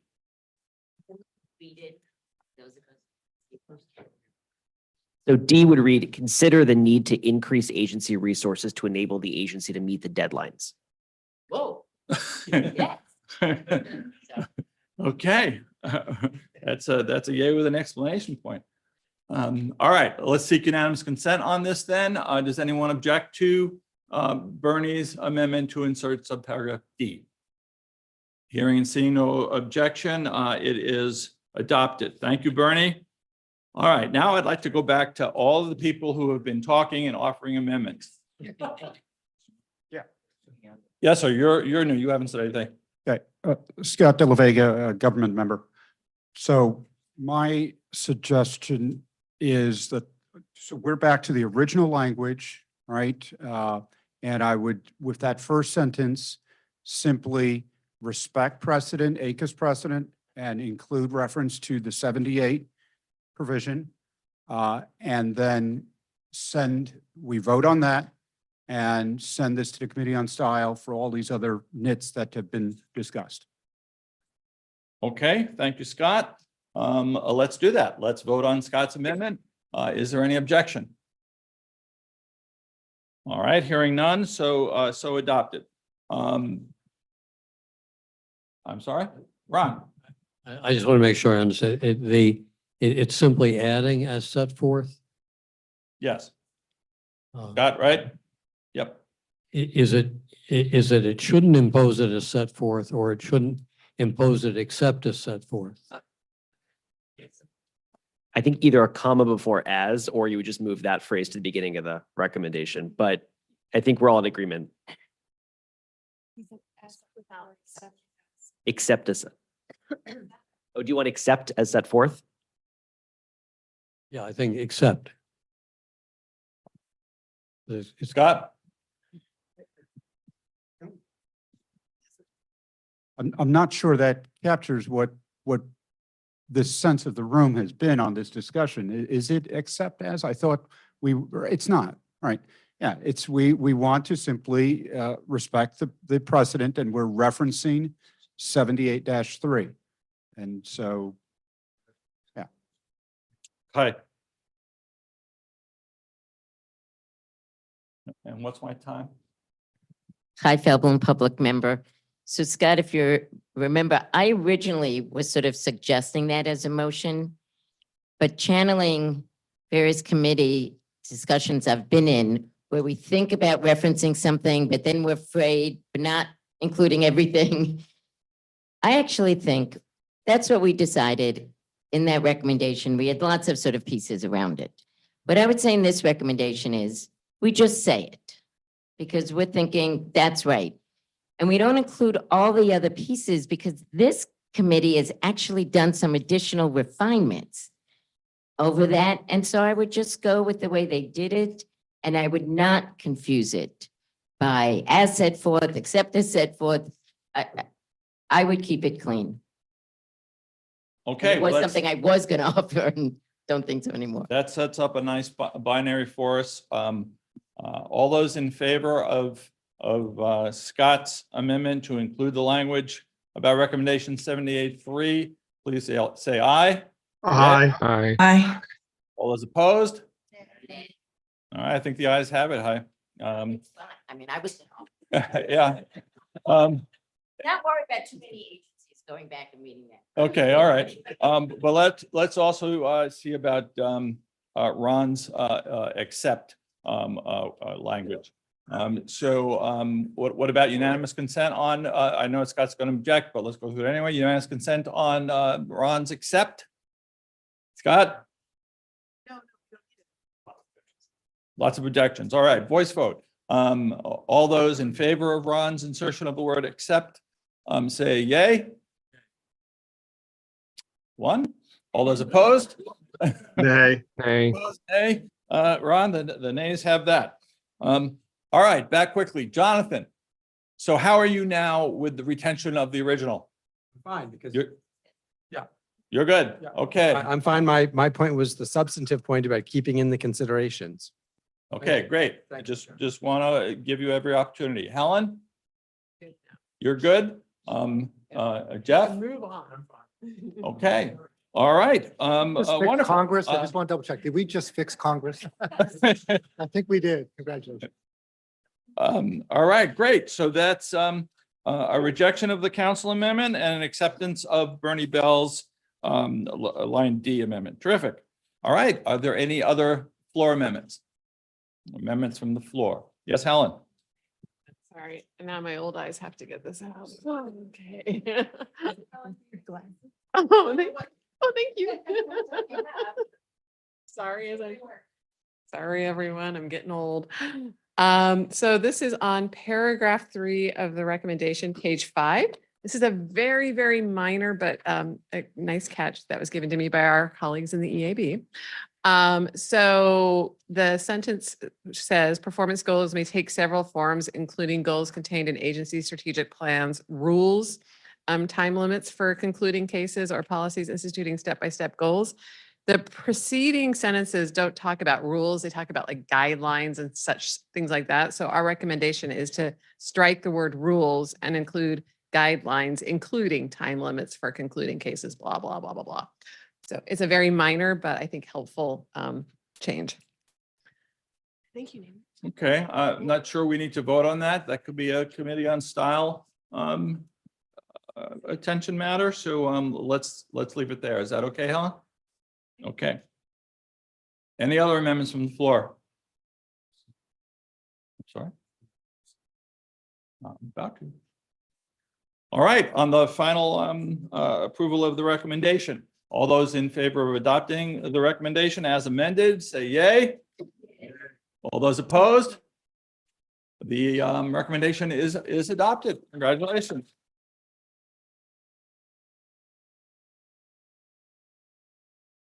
All right, one more.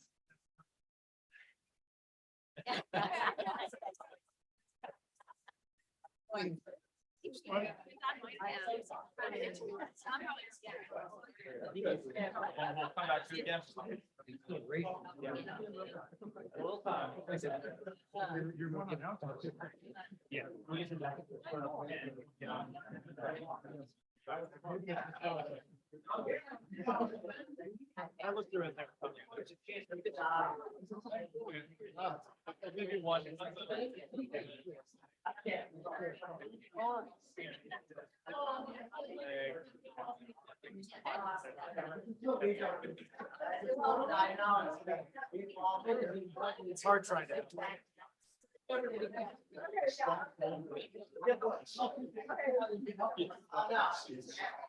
All right. Good. I'm glad to see we're all surviving then.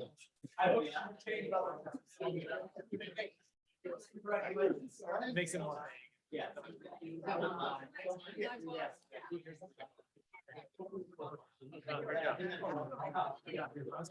Shannon, good to see you. Thanks so much for coming. Thanks very much.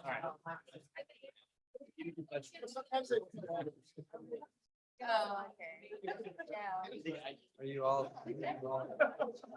Yeah. I'll like us one break. I'll get them back. But where's?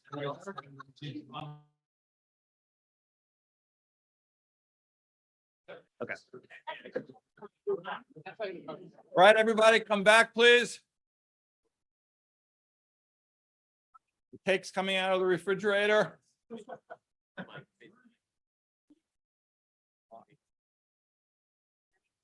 Adam, can you please look outside and see if there are any stragglers to tell them that we're starting again? Yeah. We still have everybody online? Erica Litzen, are you there? I am. You hear Court me? reporter's here. Court reporter's here. Court reporter, wonderful. You're important.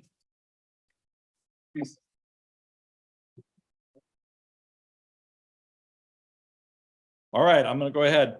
Our fourth recommendation is on user fees, which comes to us from the Committee on Regulation. And for their work on this recommendation, I'd like to thank Helen Sorasio, the committee chair. And as I said this morning, her first rodeo. There'll be many more. I'd also like to thank public member Erica Litzen, who is the consultant, and attorney advisor Kaja Novatsky for serving as attorney advisor staff counsel. We'll hear from Erica first remotely on her report, and then Helen on the committee's proceedings. Erica, over to you. Okay, can you hear me? Yes. Great. So I'm very grateful to the administrative conference for allowing me to work on this, and to the staff, especially Kaja, for their help with the research and the interviews that I did. If you've read the report that I did, and I hope you have, you know that there were two goals. The first was to describe how user fees are designed and implemented across a range of federal agencies, both from a substantive perspective, meaning the choice is made, and from a procedural perspective, meaning how the designing and implementing happens. And then the second goal was to offer recommendations for user fee design and implementation, whether those decisions are made at the congressional level or at the agency level. I did not look at constitutional questions, though accounting for current user fee designs meant that I had to describe the litigation history in some detail. My report laid out a series of substantive design choices as well as procedural choices that have to be made when designing a user fee program. And this turned out to be quite complicated because user fees vary so much across the federal government. Some agencies charge individuals for discrete goods and services that they provide those individuals, for instance, but in recent decades, it has become increasingly common for agencies to assess fees on companies that they regulate, including fees that aren't tied to specific transactions and that are said to support regulatory services or programs that in some sense benefit the companies that are paying the fees. And as a result, some agencies are funded almost entirely by user fees that are paid by the industries they regulate. At the same time, though, they include the price of a postage stamp and the entrance fee to Yellowstone. The research for this project revealed that the design options, as you would expect, often turn on the agency's jurisdiction, its mission, and the specific duties that Congress has given it. But the issues that have to be addressed when designing the user fee program, which are things such as how will the requirement to pay be enforced, how often will the fee schedule be updated, those are consistent across the agencies, and those find their way into the recommendations that you have before you. The research also revealed some additional cross-cutting principles that informed the recommendation that you have in front of you. The first was that involving interested parties in the design process and being transparented with interested parties is, as you would expect, incredibly important. And interested parties in this sense is many more than just the entities or persons who will be paying the fees.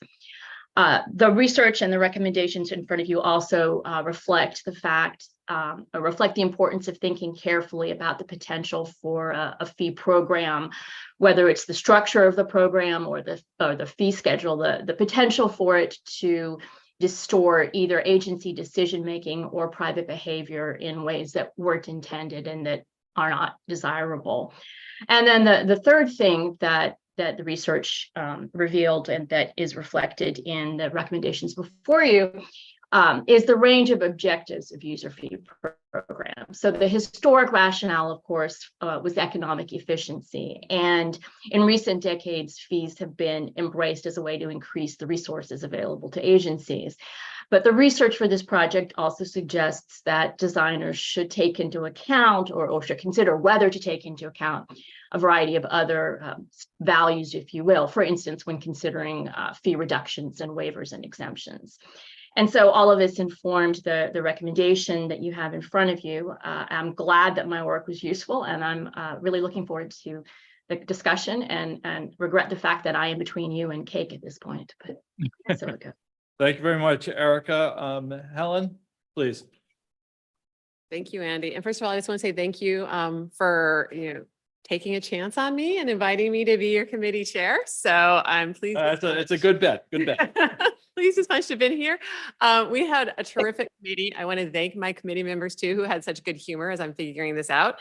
And thank you to Kasia, who really has supported me along the way.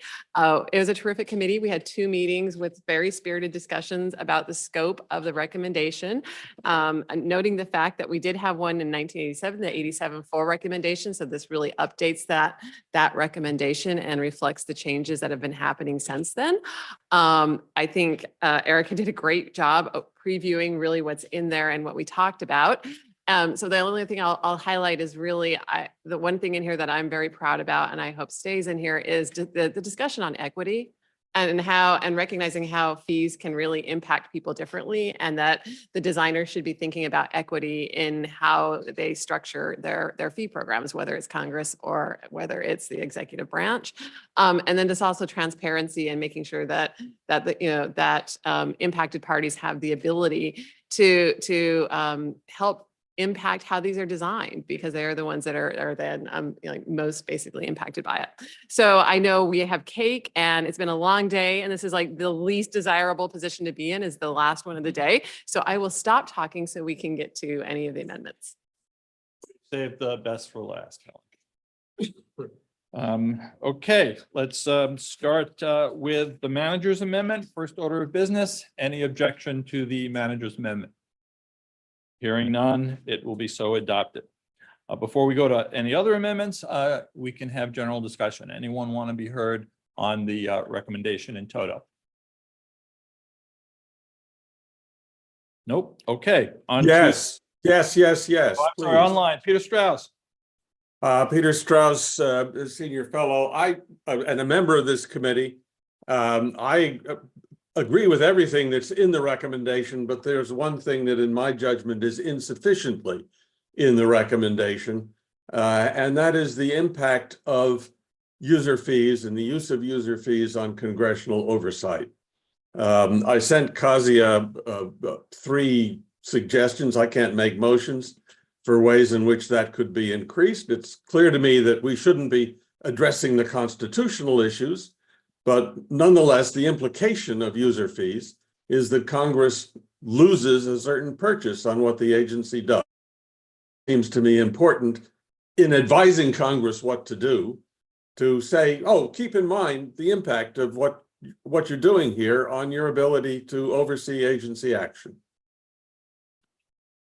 Okay, thank you, Peter. We're scrolling through to try to find what you sent. Would you say they were in the nature of stylistic changes or more substantive? No, there were 3 particular recommendations that I made. I can't make motions. Right. That I would hope somebody would move on my behalf. Okay. Any luck, Kasia? No? I sent Kasia an email a When couple did you? days ago. Nope, I did not get it. Okay. I'm sorry, Peter. So it's hard for me to ask for someone to move it on your behalf. So I don't know what else to say. Gonna have to move on. So council proposed amendment number 1 is in the first paragraph of the preamble and would revise the second part of the committee's proposed definition to clarify that unlike a tax, a user fee must relate to a benefit received by the taxpayer. Any discussion on that seemingly basic point? Alan. Alan Morrison, senior fellow. That seems inconsistent as a statement of what we're going to recommend, because at various points in the recommendation, we talk about not having disproportionate amount of money going to the agency as beyond the benefit. So saying that you're not getting a direct service it doesn't seem to me to be right if I understand what's been written here.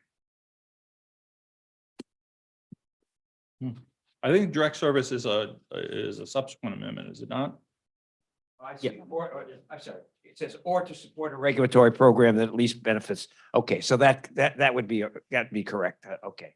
Okay. I misunderstood what you said, Mr. Chairman. Yeah, that's fine. All right. Any other discussion on this council proposed amendment number 1? If not, any objections to its adoption? Yes, Jonathan. Thank you. Jonathan Weiner, Duke University public member. I'm trying to be careful about the difference between the original language in the recommendation and the proposed council amendment.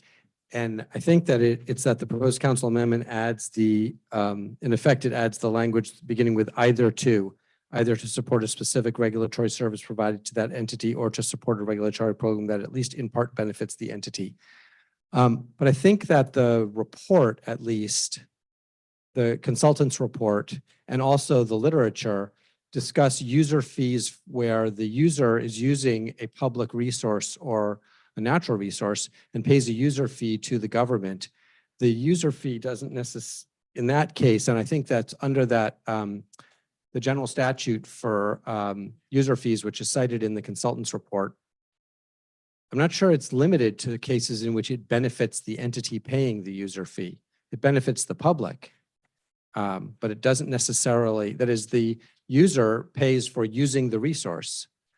In the sense that the user gets the resource, maybe that benefits the entity, but the regulatory program supported by the fee may be limiting the paying entity in order to protect the public. Okay, I want to go to Erica and then Helen first, please. Erica, the report was mentioned. Any reaction?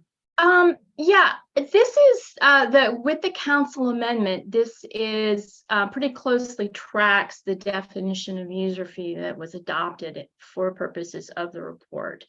The notion that the fee has to be tied to a benefit of some sort is, I think, pretty well grounded in both the general statute that is used by a lot of agencies, that IOAA, and also in the more recent user fee programs. Benefit understood pretty broadly to include, assistance with compliance with regulations and so forth. I mean, the word benefit, I think, has been stretched a bit, but I think it's consistent with the report. Hey, Helen, the committee's view? Yeah.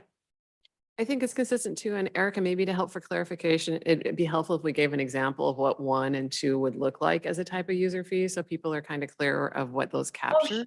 Sure. So the first type would be entrance to the National Park Service or to Yellowstone, or premium processing for a visa application. It's a benefit that a specific individual gets from the agency that the fee pays for. And then the second are the annual fees that are paid to the Nuclear Regulatory Commission, or the fee that is paid with a patent application. Is that helpful, Helen? Yeah. Helpful to others? How you sought recognition? No? Is the committee fine with this change? I'm sorry. Yeah. And is the change simply that you had simply a shorter sentence that said a user fee is 1 or 2, and the council struck that out and just wrote a longer sentence up front? Is Yeah. that what's going on here? Yeah, And well, you're fine with it- the well, longer sentence? Yeah, it's close. And it clarifies really that the fee is related to some sort of benefit for the payer. So Okay, fine. Okay. All right, anyone else? All right, then do we have any, oops, somebody else? Somebody on the chat? Jack? Yes, thanks.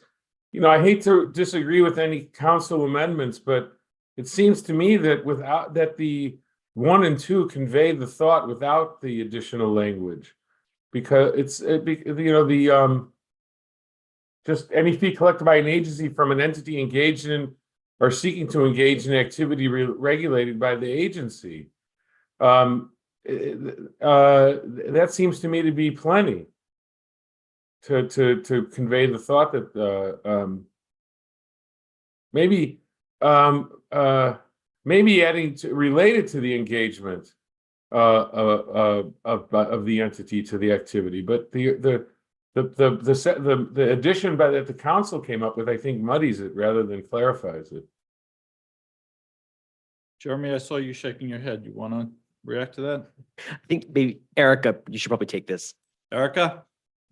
Yeah, so I think the problem with that is I think the cases have pretty much squarely said that there has to be some sort of benefit that the payer receives. For a lot of these agencies, of course, there is a fair amount of public benefit as well.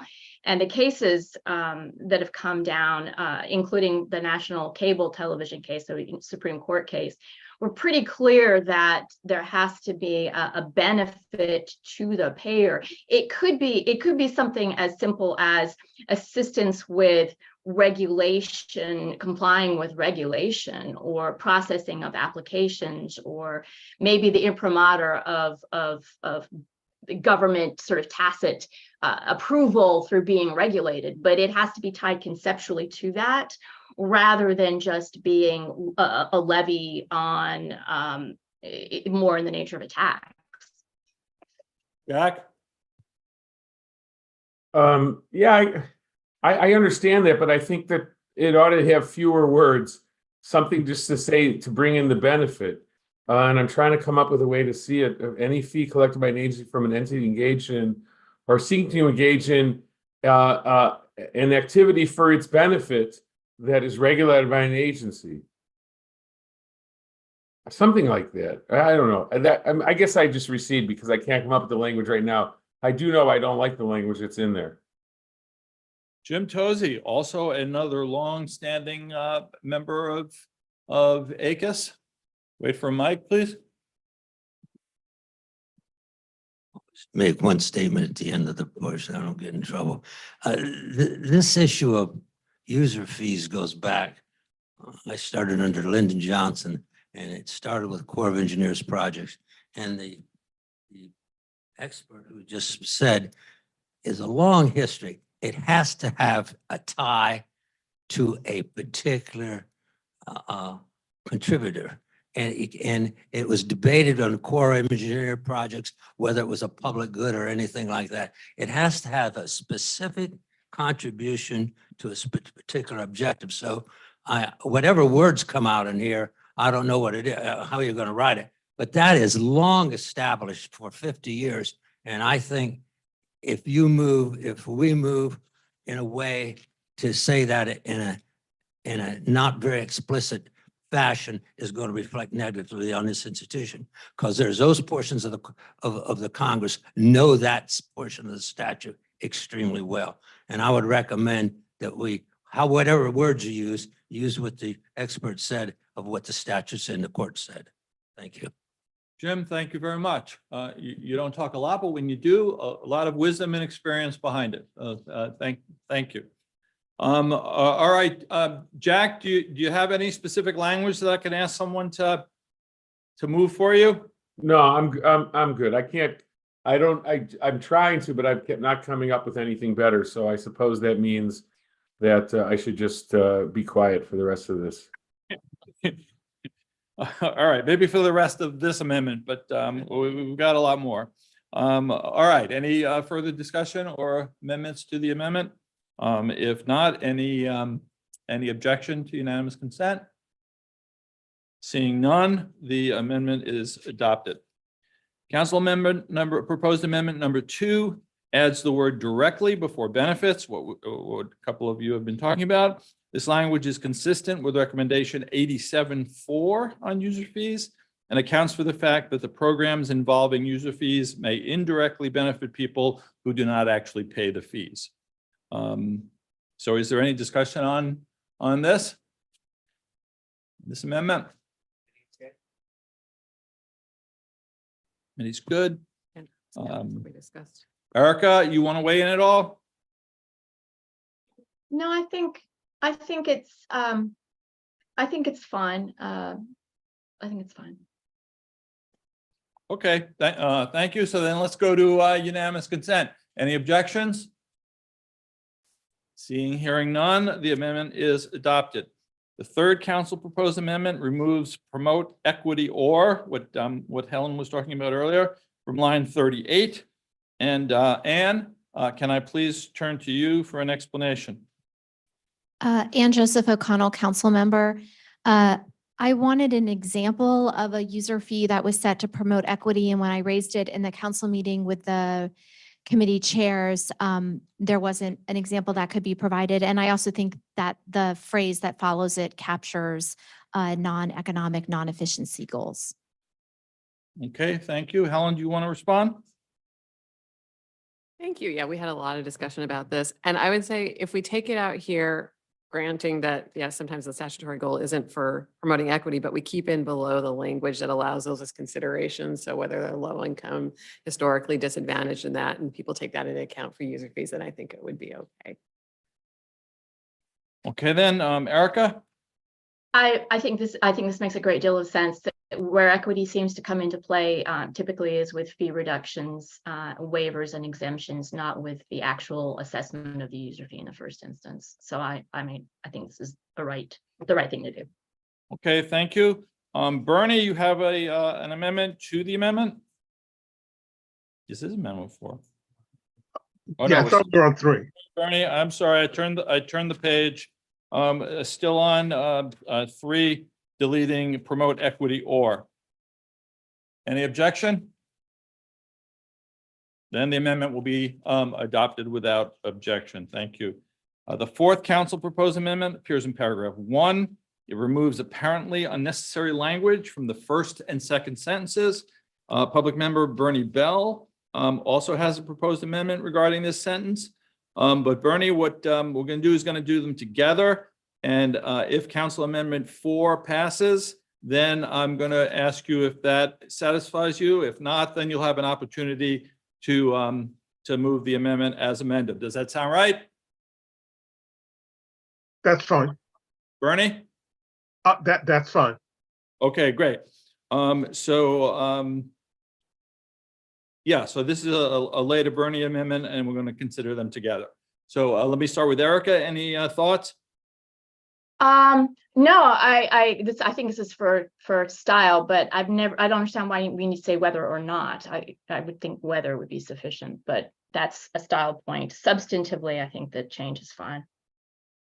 Okay, we'll mark that for Committee on Style. Thank you, Helen. Yeah, this is in line with what we talked about. So it's just, these are just cleanup edits. So there's nothing substantive. Oh, it should be on, or I'm mumbling. Sorry. It's been a long day. No, this seems fine. It's mostly stylistic changes to it, but the intent of the language is still there. So. Okay, so do we have unanimous consent on Council Amendment number 4? Yes, all good, no objection, adopted, but Bernie, an amendment to the amendment. I should have done that before the vote, I'm sorry. How are you with it now, Bernie? I still think I'd like consideration of my amendment, which I hope will be considered a friendly amendment. So should I proceed now? Yes, please. So the proposed amendment, and I'll just state it as a sentence, and hopefully people can follow what I'm changing. So I would say Congress and agencies should also consider whether the user fees and related waivers, exemptions, and reduced fees are justified considering those purposes. The reason I suggest this is because I believe that not only should the waivers, exemptions, and reduced rates have to be justified, but also the user fees themselves in light of the purposes of the user fee program. And in addition, it seems to me that just saying there has to be reasons is a bit too weak. And so I would change the language to something a little bit stronger, that they should be justified considering the purposes of the user fee program. So there are kind of small quibbles, and I should also, I'd be remiss if I didn't thank the council for taking this up, because this is something I proposed individually, and I'm grateful to the council for endorsing this general concept. Thank you. Ron, you seem to be the last remaining council member, so. Oh, Fernando, I'm sorry, you moved. Dan, of course. I'm merely the oldest remaining council member. First of all, I generally would oppose inserting or not after whether, since it's a lesser included offense. But I think as it was written, I think it covers what we need to. I'm not sure that we're doing more than making stylistic adjustments at this point. But I think that the considerations we have laid out in here really are adequate to guide what we're asking be done with respect to user fees. So I'm not sure the additional changes are necessary. Okay, anyone else want to comment on the Bernie Bell amendment? Bernie, any closing words? Could we just leave this for the Committee on Style? The whole And- sentence? I'm sorry, what? Yeah, we can, but Bernie, my one concern is I don't think it's just a stylistic change. I think by saying that it has to be justified, then you're really watering down the provision on waivers and fee reduction, because you might not, if you look at what the goal is of that fee and the user fee, maybe it's to like help pay for an agency's lights, right? Then you might say, well, it's never justified to have a fee waiver because we need that money to pay for our lights on. So I think you're putting your thumb on the scale against things like fee waivers. So I don't think that's style. I think that's substance. And that's probably why I have an issue with it. And I'll stop there. Okay, so to move things further along, I mean, I think the council amendment is fine, so I'll withdraw my post amendment to the councilman. Okay, Bernie, thank you very much. The amendment is withdrawn, and so we stand on the unanimous consent adoption of the council amendment number 4 a moment ago. The 5th council proposed amendment appears in paragraph 3 and adds language at the end of the paragraph to specifically include low-income individuals and members of historically underserved communities when considering waivers or fee reductions. Kristen, are you still with us on Zoom?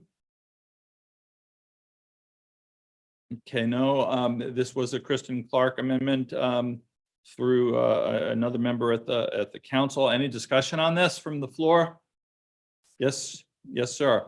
I'm sorry, I forgot your name, please. Dave Rosker, Office Dave, of right. Advocacy Liaison to ACUS. Of course. I'd ask the council, ask for a friendly amendment to the council amendment to make consistent with line 46 in the preamble and including small businesses and other small entities in the list of entities that might qualify for waiver or reduction in fees. So it would read, potentially exclude low-income individuals, members of historically underserved communities, small businesses, and other small entities from participating in an administrative process. I see. Okay. Yep, we got it. All right. And Ron says that's fine. Helen? Yeah, no, that's in line with what we were discussing. Okay, fine as well. So in the back, we've got 2. Yeah, can I ask, what do we mean by historically underserved communities? I mean, I know I'm being a little bit obtuse here. I fear it's a euphemism for race, and I worry that that's actually going to raise constitutional concerns. I wonder if low-income individuals is all that we care about. I'm happy to be disabused of that if we mean something different, but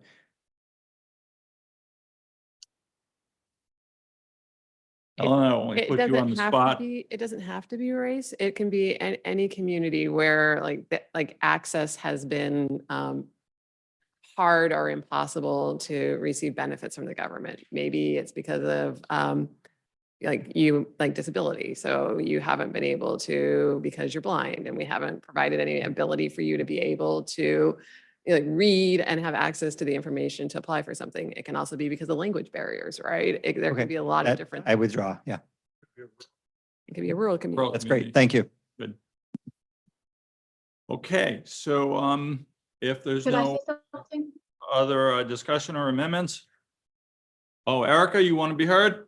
Yeah, I guess I'm a little confused about the talking about participating in the administrative process, because what we're talking about here is user fees. For example, when we're talking about individuals, it's user fees that are paid in not not as part of participating in an administrative process, but for a benefit, for a program, for a good or a service. So in other words, for use of a picnic area at a national park, or for access to for your passport. So it's we're not talking about people who want to participate in administrative process.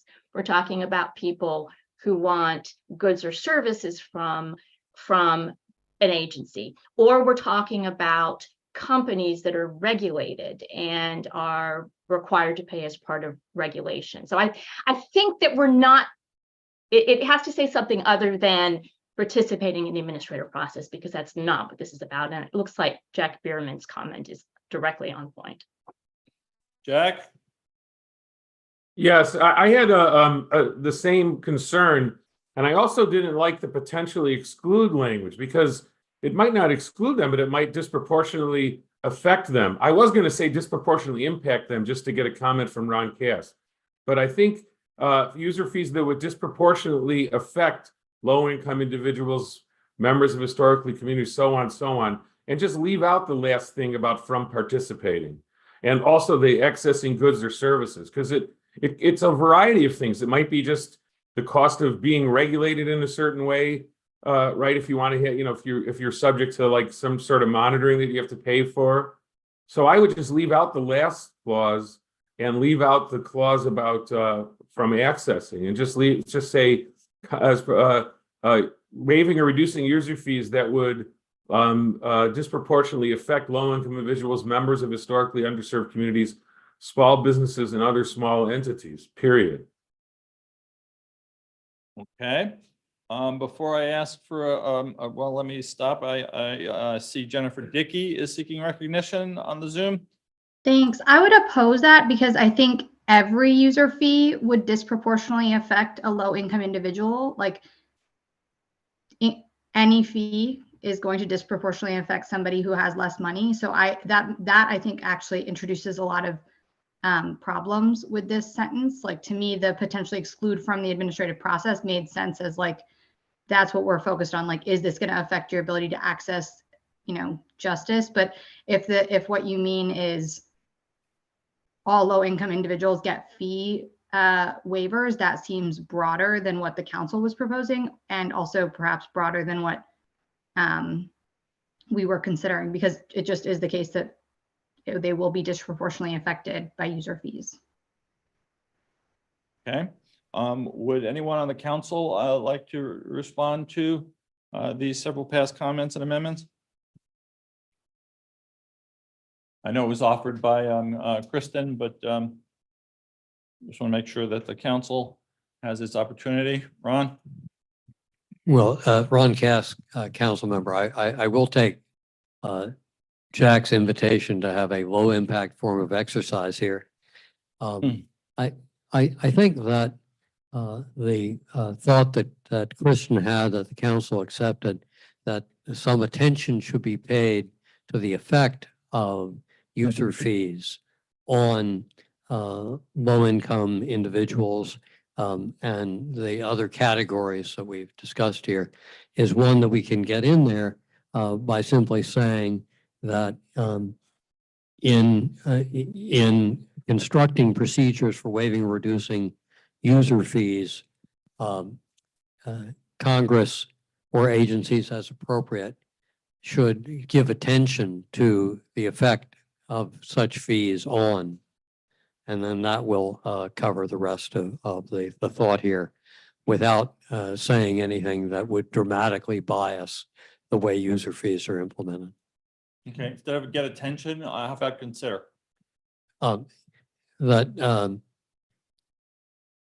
Congress should give attention to? yes, in setting user fees and considering waivers or reduced fees, Congress or agencies as appropriate should give attention to the effect. They don't want to consider us. Yep, Nadine was first. Nadine? Nadine Mancini, government member. What about account for? I'm sorry, Nadine. Again? Rather than give attention to, account for. Account for? Ron? That's fine. Hi.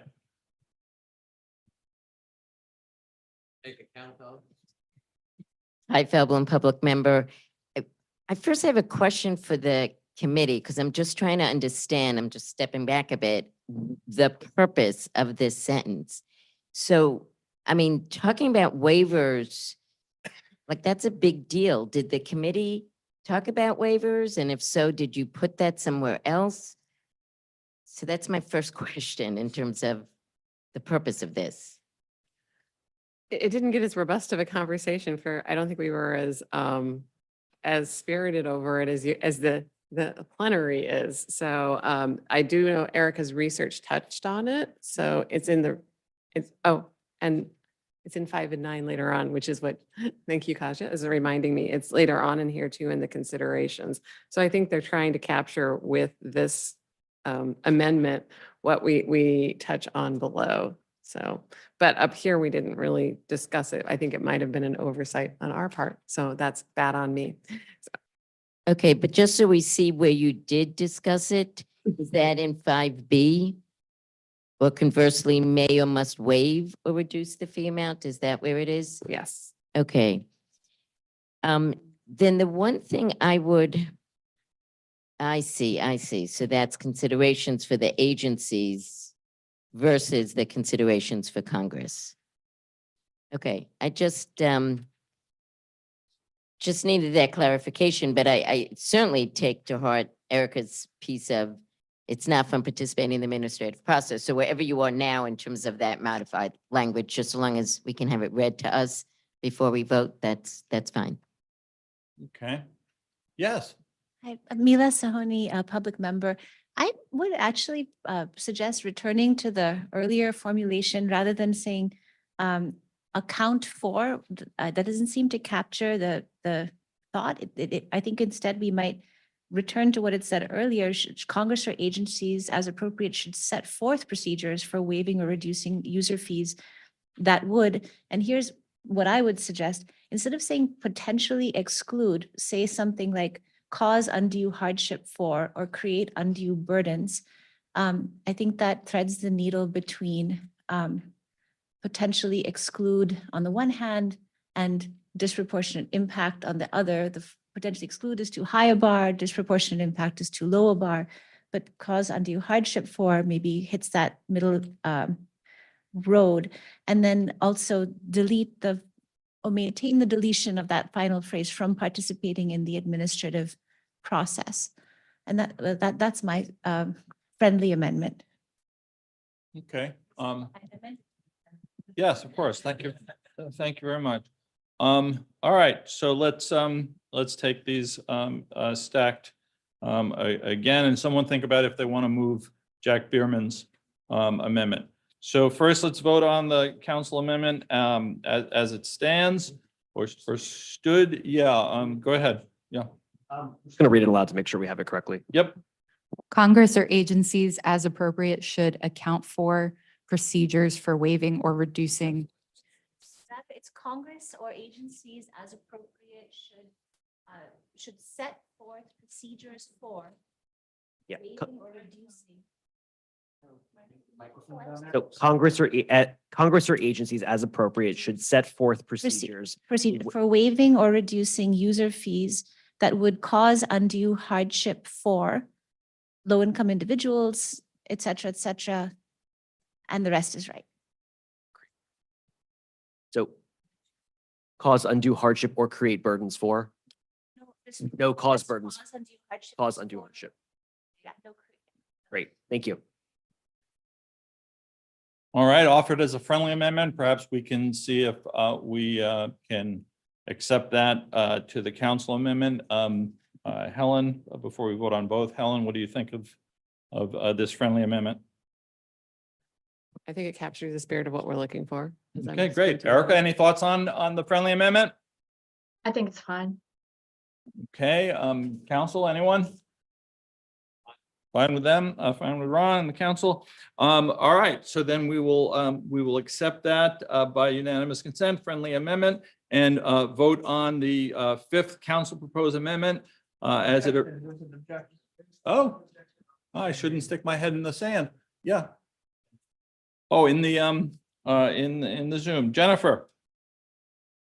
just objected. Okay, you don't want, do you want to be heard? Oh, I just want to proceed not through unanimous consent because I continue to think that causing undue hardship doesn't really account for the fact that low income individuals are by their nature going to be more affected. And so I think tying it to like how that affects the participation in the administrative process is the correct way to go. Okay. All right, then let's have a voice vote on the amendment as amended. All those in favor say yay. Yay. All those opposed? Okay, that the amendment as amended is adopted.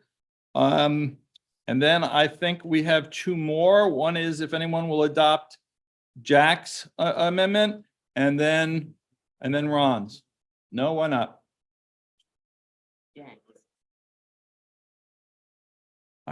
Okay. No, apparently not. What about you, Ron? You had some language. Are you satisfied now? Okay. All right.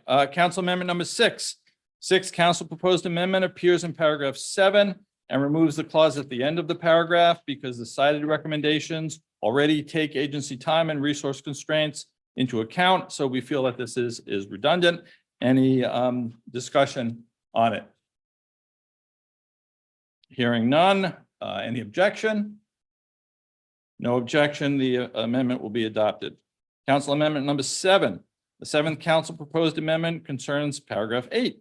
The amendment would more clearly distinguish between public engagement during the initial design of the program, which is addressed in paragraph 7, and public engagement after a program is established, which is the subject of this paragraph. It also adds that agencies should be transparent about the uses for which the agency expends collected fees. So I'd like to turn to Anne on behalf of the council amendment first, please. I just thought it would be helpful that there would be disclosures about what the user's fees were to be used for. Okay, thank you. Helen? That's in line with discussions we had. So I think this language is just a more clear statement of our intent. So. Any discussion? Any objection to adoption of the amendment? Oh, yes, David. Sorry, just confused. I mean, my familiarity, these user fees is they're paid to the treasury, so I don't know what they're being used for. And if it's just an agency collecting it to recover their costs, it's going to be used for, are user fees generally used for specific purposes, or do they go to the treasury or the budget, in which case telling people what they used for is not helpful. Some are directly tied to agency activities. David? Some are directly tied to agency activities. So for example, FDA user fees, TSCA user fees, patent fees, they go into a pot that's specifically for the agency's use. Is that okay?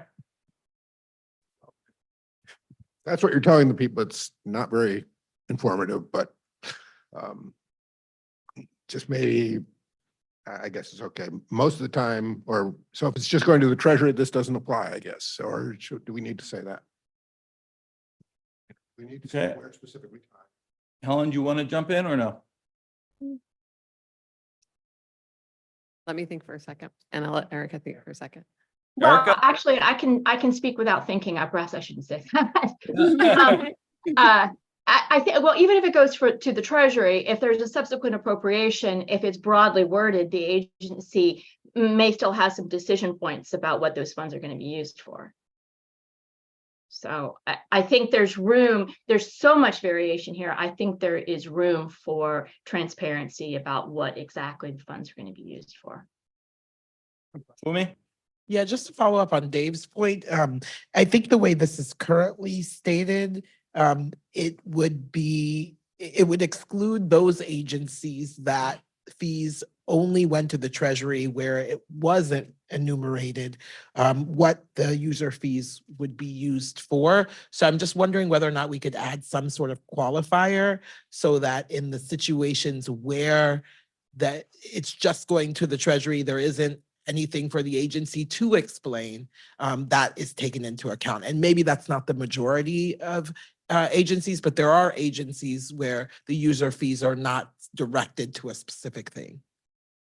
So I have a thought, good point. So at the end of for the uses for which the agency expends collected fees, you could even say something as simple as appropriate. Because then if they don't expend them, it doesn't apply to them. I would be fine with that. Okay, thank you. And Jonathan, were you seeking recognition? No? Anyone else? Jeff?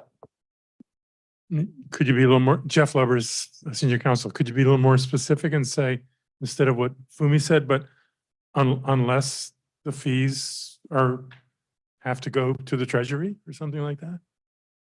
Unless that's what we're really trying to exclude in this paragraph, right? Where there's no discretion.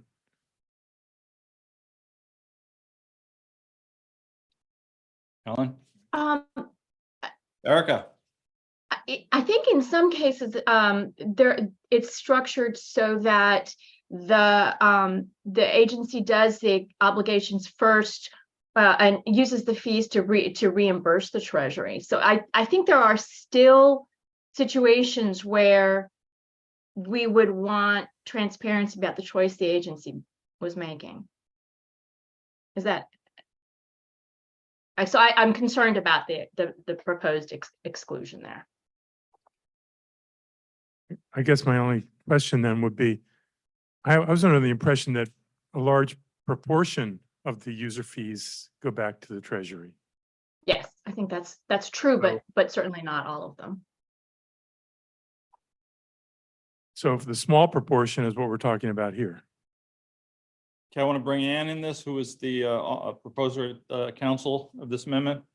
And Joseph O'Connell, council member. I think whether it's going to the Treasury Department or not going to the Treasury and staying with the agency, I think people paying money into the government should know where that money is going. Okay. So that would speak against the Jeff Lubbers suggestion. Anyone else? Yes, Ann again. I would keep Funmi's amendment as appropriate because I could imagine situations where you would not need to give that information, but I think primarily people who are paying money to the government should know where it's going. Okay. Thank you for accepting that, Ann. All right, anything else? Comments or amendments to the amendment? Oh, yes. Jack Bierman. Jack. Yeah, hi. So I think that we could solve this by saying, instead of as appropriate, saying the uses for which the agency expends collected fees that it retains. And I think that Ann's last point about that people should know where the money is going isn't even captured by this, because this doesn't say that there needs to be transparency about agents, about whether their fees go to the Treasury. So that may be something separate that Ann ought to propose. But I think the spirit of this is just to say, for any fees that it retains, it should be transparent about how it expends them. Ann? Fair enough, but we might be able to leave this to the Committee on Style. I mean, the idea is transparency about where, a little bit more about the kind of uses of the fees. Well, I would just say that that's a separate thought. So I don't think it's a Committee on Style issue. But I do think that it retains captures most precisely and in the fewest words what we're after here. But I can't propose an amendment, so someone would have to do that for me. I'll ask you, Jack, don't worry. What about for fees retained for a specific purpose? Sorry, say that again? What about for fees retained for a specific purpose? Fees retained for a specific purpose. Jack? Well, I mean, I think they would reveal what the purpose was if they said what they were doing with it. I mean, it may be that they don't retain it for a specific purpose. They just retain it to put it in their general budget. I don't know. I just think that doesn't add anything and makes it less clear. Okay, yes, hi.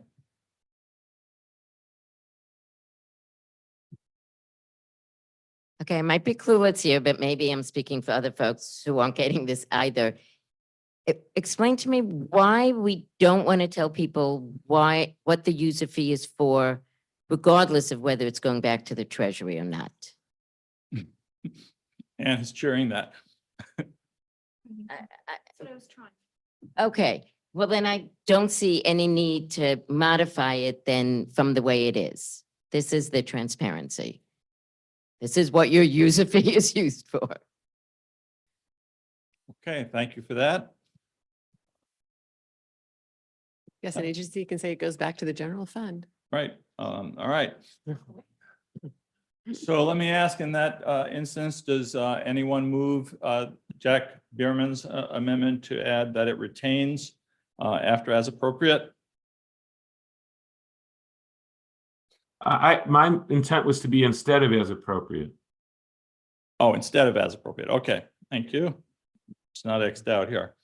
All right, anyone move that amendment? Anyone online? Jack, I'm not getting any volunteers, but thank you. Oh, Ron Cass. Ron Cass, council member.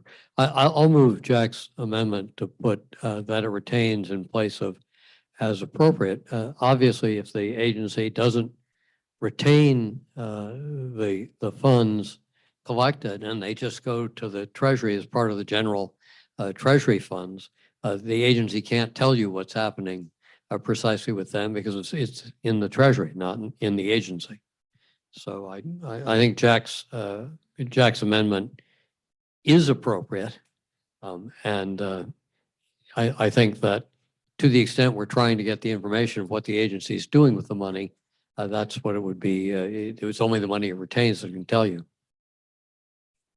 Fumi, can I go back to you because you made the suggestion that resulted in as appropriate?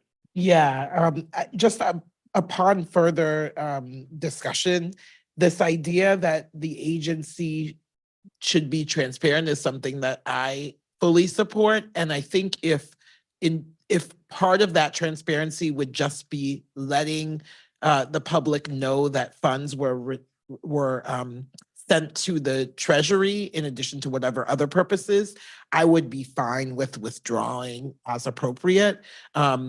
I think the point that Ron made supporting Jack Bierman's point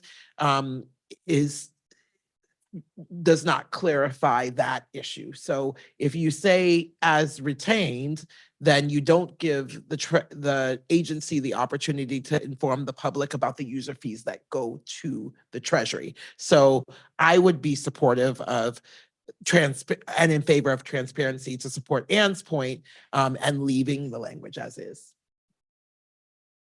Okay, then let's have a vote on the Ron Cass amendment suggested by Jack Bierman. Is there any objection to adding that it retains in striking as appropriate? There must be objection. Yes, of course. So let's go to a voice vote. All those in favor of the Cass Bierman amendment, say aye or yay. Okay, Ron, thank you. All those opposed? Nay. All right, the nays have it. Ron, Jack.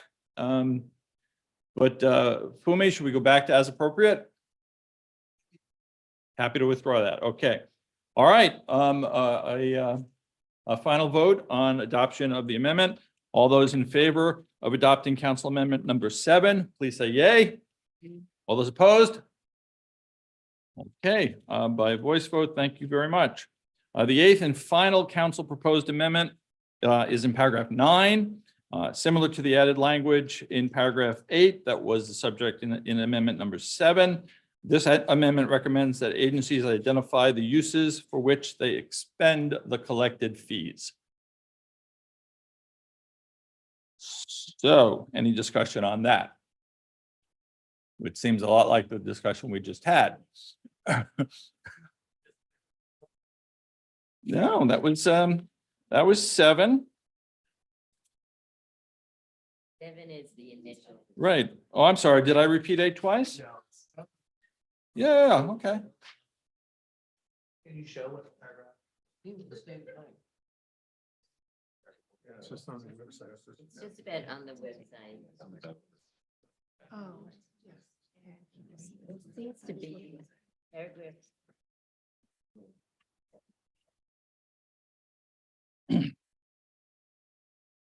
Anne, please. And Joseph O'Connell, council member. This was me again, but the council agreed. Same idea, just for the website, that this information would also be there. Okay, anyone else? Any discussion? Any amendments to the amendment? I still see some furrowed eyebrows. Is everybody good? Okay, all right then. Is there any objection to adopting this final council proposed amendment? If not, any objections? Hearing none, the amendment is agreed to. All right, now we move on to pre-submitted conference member amendments and some comments from non-voting members. And we'll start with you, Alan. Had a comment regarding paragraph 1. He asks whether accountability for government action is too open-ended and should be changed to accountability for imposition of user fees. So Erica, can you, well, Alan, you need to explain that at all? Self-evident, but this is about user fees, not about government action. Right. Therefore, it's clarifying amendment, Alan Morrison. Senior. Okay. Erica, your Yes. thoughts? Well, actually, I think that this may actually dovetail a little bit with Peter Strauss's comments earlier and the missing amendment. I may be wrong, and I shouldn't speak for him, but one of the concerns that came up in the research was tied to open-ended fee authorization, not for any particular purpose, just collect fees to support your cost of regulating in general, combined with fairly broad enabling language in the first instance. And so for some of the people that I talked to and some of the work that I looked at, this was in fact concerned about congressional control in the substantive sense. And so I think that it really is meant, my understanding is this discussion was really about ensuring that Congress retains some control over what the agency is doing in these situations substantively, not over its imposition, just its imposition of user fees. Okay, thank you, Erica. Eloise?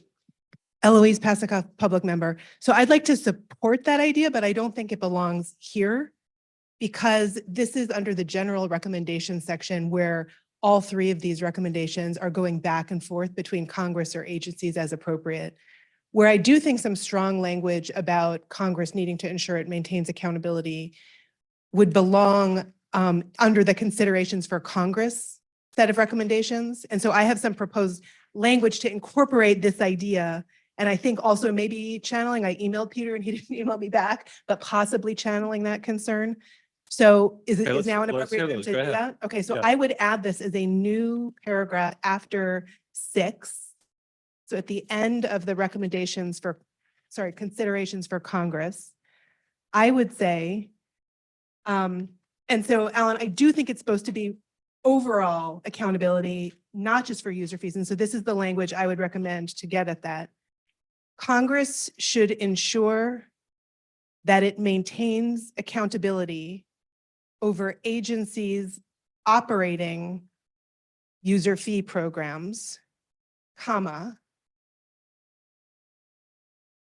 such as through the appropriations process or authorizing legislation that specifies uses for, and then we can continue what's there, taxpayer funds and money collected through user fee programs.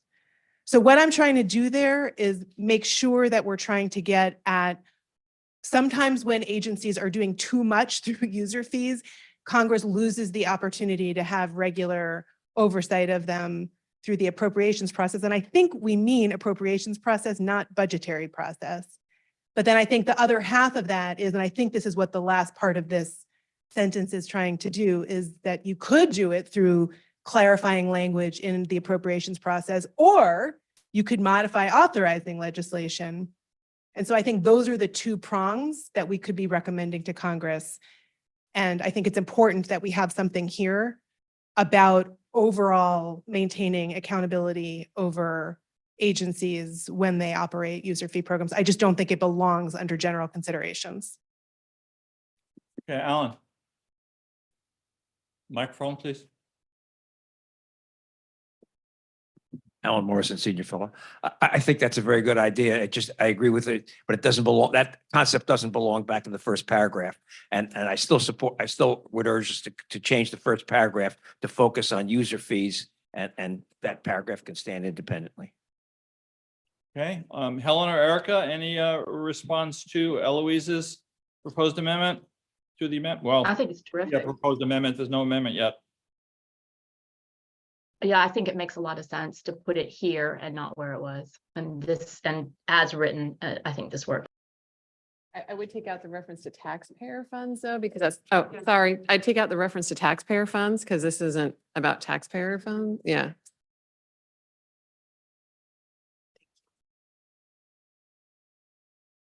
Okay, any further discussion for Daniel? I'm Peter Strauss, right? Fernando LaGuardia, Good. council member. I support the amendment. Hold on, Peter. Go ahead, Fernando. I support the amendment. I think that it should track purpose, time, and amount language from appropriations law. It's either a committee on style thing, whatever, but user fee, blah, blah, that specifies uses. I think by uses, we mean the amounts available, the times for which they can be obligated, purpose, time, and availability. I mean, that's the language that should be used for appropriation. So whatever, put it in now or style, but that would be the language. Sorry, Fernando. I'm a recovering appropriations law lawyer. Always, would you accept that? I like that. Okay, Peter, I've been neglecting you. Your turn. No, well, I really like this addition. It goes in the direction that I was hoping for, and I would hope that some friend who's a member would also add on line 46.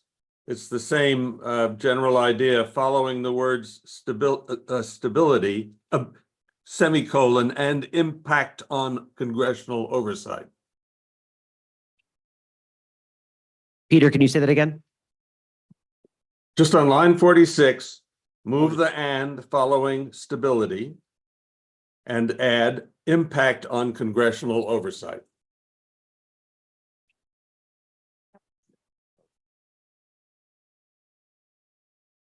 Okay, any other comments or amendments? Because I'm going to go Line back. 46, at least in what I have, it's line 46. Yeah, no, we've moved beyond that with the line numbers. Okay, no, fine. Okay, let's vote first on Eloise's amendment, although technically I think it should wait for a floor amendment, but let's do it anyway. Others, Nadine. Nadine Mancini, government member. I have what I hope is a very friendly amendment, Eloise, to just say Congress should maintain accountability over, take out the ensure that. Yes. And do you mind if someone just reads, I'm sorry, I have to run just before the vote, just reads the sentence? Yes. Of course. Ron first. Just one question, not an amendment, but is accountability the correct word there? Do we want Congress to maintain oversight of or control over? I think accountability suggests that it's responsible for something. I think what we want is to make sure that it has some form of control over it. And I'm not sure what the right word is, but I would accept any word that people think is the right one to go over this. Eloise?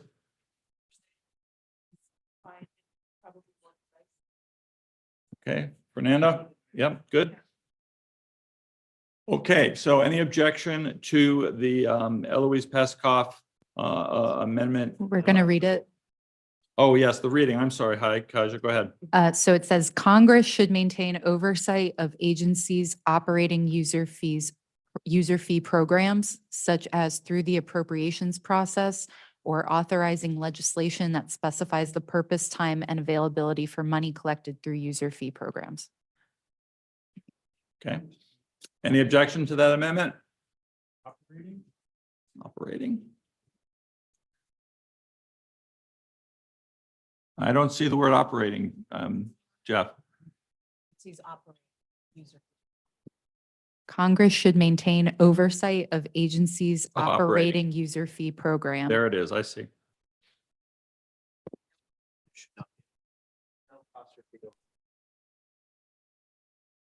Okay, a lot of chatter. Anyone want to react to the word operating? Jeff, what's your idea? I don't know why you need the word operating.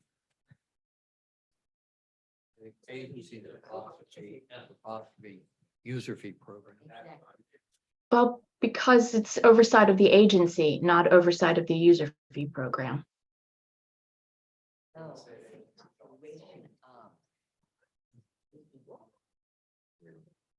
The agency's operations of. Agencies that operate. Yeah. All right, we get the idea. Committee on Style. And I want to eat it too. Yes, Alan. And I'll get back to you. I was going to ask, can we, I think that we can conform, well. Okay, so any objection to the Pascoff amendment? None on Evan, no? Pascoff amendment, on the Morrison amendment. Okay.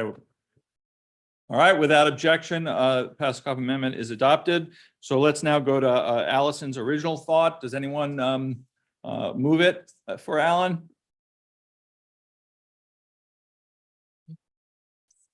Okay, all right, then thank you, Alan, and thank you, Eloise. All right, Alan, you've got another comment. Paragraph 4 recommends that Congress. Taken care of. Okay, been taken care of. Okay, good. Again, Alan, you want to just explain it? I won't read about it. Yes, this is talking about required process to pay user fees and penalties, and I suggest you add interest and appropriate interest rates, since we want to be able to collect all the money. Interest rates. Helen, Erica, any comment on interest rates? I have no problem with that. I have no problem with that. Okay, anyone? Anyone care to offer it for Alan? Ron? Who? What language? Interesting. Interest. Yeah, interest including rates. Okay, Ron will offer it as well. Yeah. You would add after fees, you'd include interest there, right? Any place in there, it doesn't matter where it goes in the. Style, you can figure. It. Well, but interest is another concept. So just any objection to letting the Committee on Style adjust this language, adding the concept? Seeing none, it's adopted, and the Committee on Style will do it. Okay, I think those are all the pre-submitted amendments. We want to hear from anyone who has a floor amendment. First, Bernie Bell, you have a floor amendment? Yes, I want to endorse Peter Strauss's amendment. I think he had 3 words to add around. Yes, so it's line 44. Right. Thank you very much, Bernie, for bringing us back to that. All right. And I'll defer to Peter if he wants to say anything additional on it. Peter? No, I just think we shouldn't go into the constitutional question, but nonetheless, user fees have a profound impact, or can have a profound impact, on the extent of congressional oversight, and we should recognize that. Okay. All right. Any reaction to these 5 words? And we're down to 5 minutes. So that's a minute. We can do a minute per word. To Helen? be less controversial, why don't we just say, and congressional oversight, and just take out impact on? So then we're not like muddying any of the waters of constitutionality. Fine. Peter, fine? Okay. Yep. Any objection to the Bell Strauss amendment? Seeing none, it will be adopted by unanimous consent. Any other floor amendments?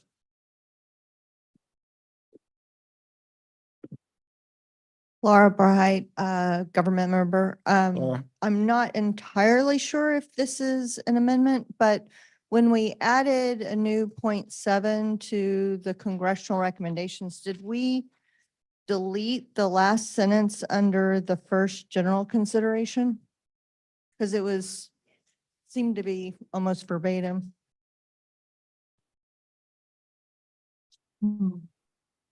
If we didn't, we will now. Okay.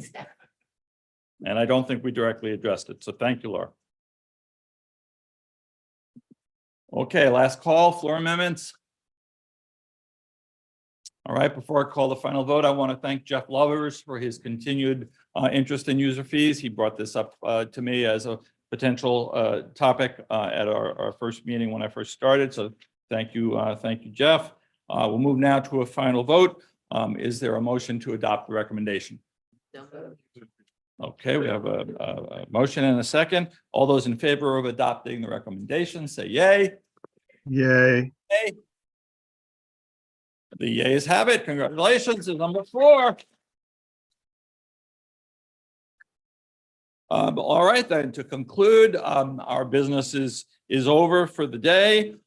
Thank you especially to all of our wonderful staff for their excellent work. The next plenary session has been tentatively set for June 13th of 2024. And I wish all of you happy holidays. Please join us for cake. And I adjourn the 80th plenary session of the Administrative Conference. Can someone send a piece of cake to my mailing address, please?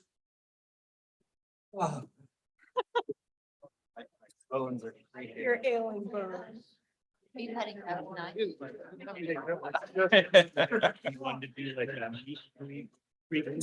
Excuse me, this is Ernie the court reporter with Esquire. It's been a pleasure being with everybody today. Everybody have a good evening.